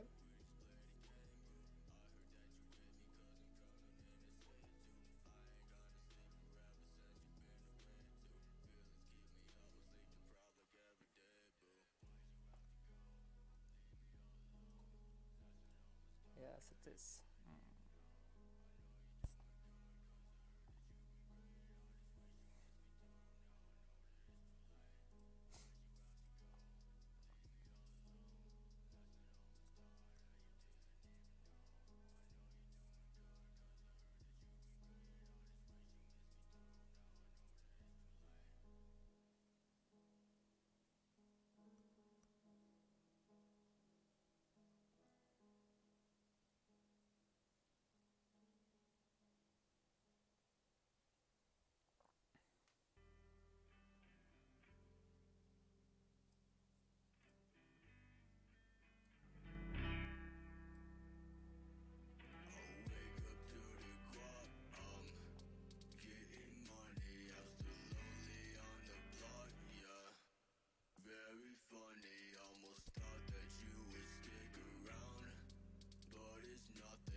Jeez.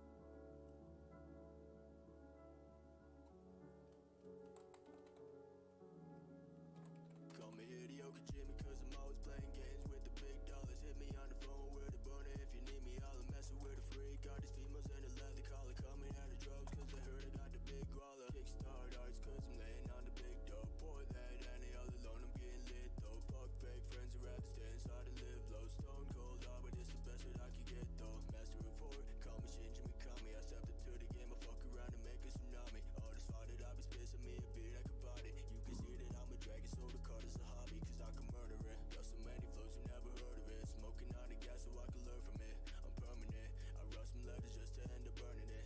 I had some feelings, I'm returning it. Yeah, heard my name around, so you like, hold up. You send a message to the boy, like, what's up, roll up. But I ain't messing with no snakes, so no bitch in the cut. Don't you ever hit my phone, cause it's done glowed up. Yeah, heard my name around, so you like, hold up. You send a message to the boy, like, what's up, roll up. But I ain't messing with no snakes, so no bitch in the cut. Don't you ever hit my phone, cause it's done glowed up. Yeah, hey, you see me ball, but it's a big cell. Cause when I close my eyes, I see hell. I'm getting money if you couldn't tell. I'm getting bread with my personnel. Late night FaceTime, graveside, same time, slave mine. But I'm sure it'll be alright. Smoke right, no light, no fight, sit tight while I think of what to say while you're in the sky. Can't still my flow without thinking about death. Embody the void that you feel in your chest. Reaper come through, that's an infinite rest. It's coming soon based on what I've assessed. Am I getting deprecated? Everybody medicated. Feel it in my stomach, so I stay to play to meditate. Don't know if I'll make it, but I know that it been long and weighty. You can check my verse and see that I ain't even motivated. Heard my name around, so you like, hold up. You send a message to the boy, like, what's up, roll up. But I ain't messing with no snakes, so no bitch in the cut. Don't you ever hit my phone, cause it's done glowed up. Yeah, heard my name around, so you like, hold up. You send a message to the boy, like, what's up, roll up. But I ain't messing with no snakes, so no bitch in the cut. Don't you ever hit my phone, cause it's done glowed up. I got the big talk, but it don't mean nothing, yo. I got these kids out there trying to be caught my flow. And I can set it up, it drop like dominoes. Cause I'm the illest, I'm the realest, you probably know. Been on the grind day by day, but you ain't showed up. You get to talking, little bro, but you ain't glowed up. And now I'm icy, I'm cold, and my heart's snowed up. Don't even talk to me, bitch, cause I done grown up, yeah. Cause I done grown up, yeah. Cause I done grown up.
can hear your voice run through my head. The rhythm of my heartbeat still feel dead. Late night I'm calling you instead. Getting any sleep inside my bed. Curse to breathe out in each moment I'm out in. I climb in my head. End up in the same place. No one else to blame but myself anymore. I know that it's true.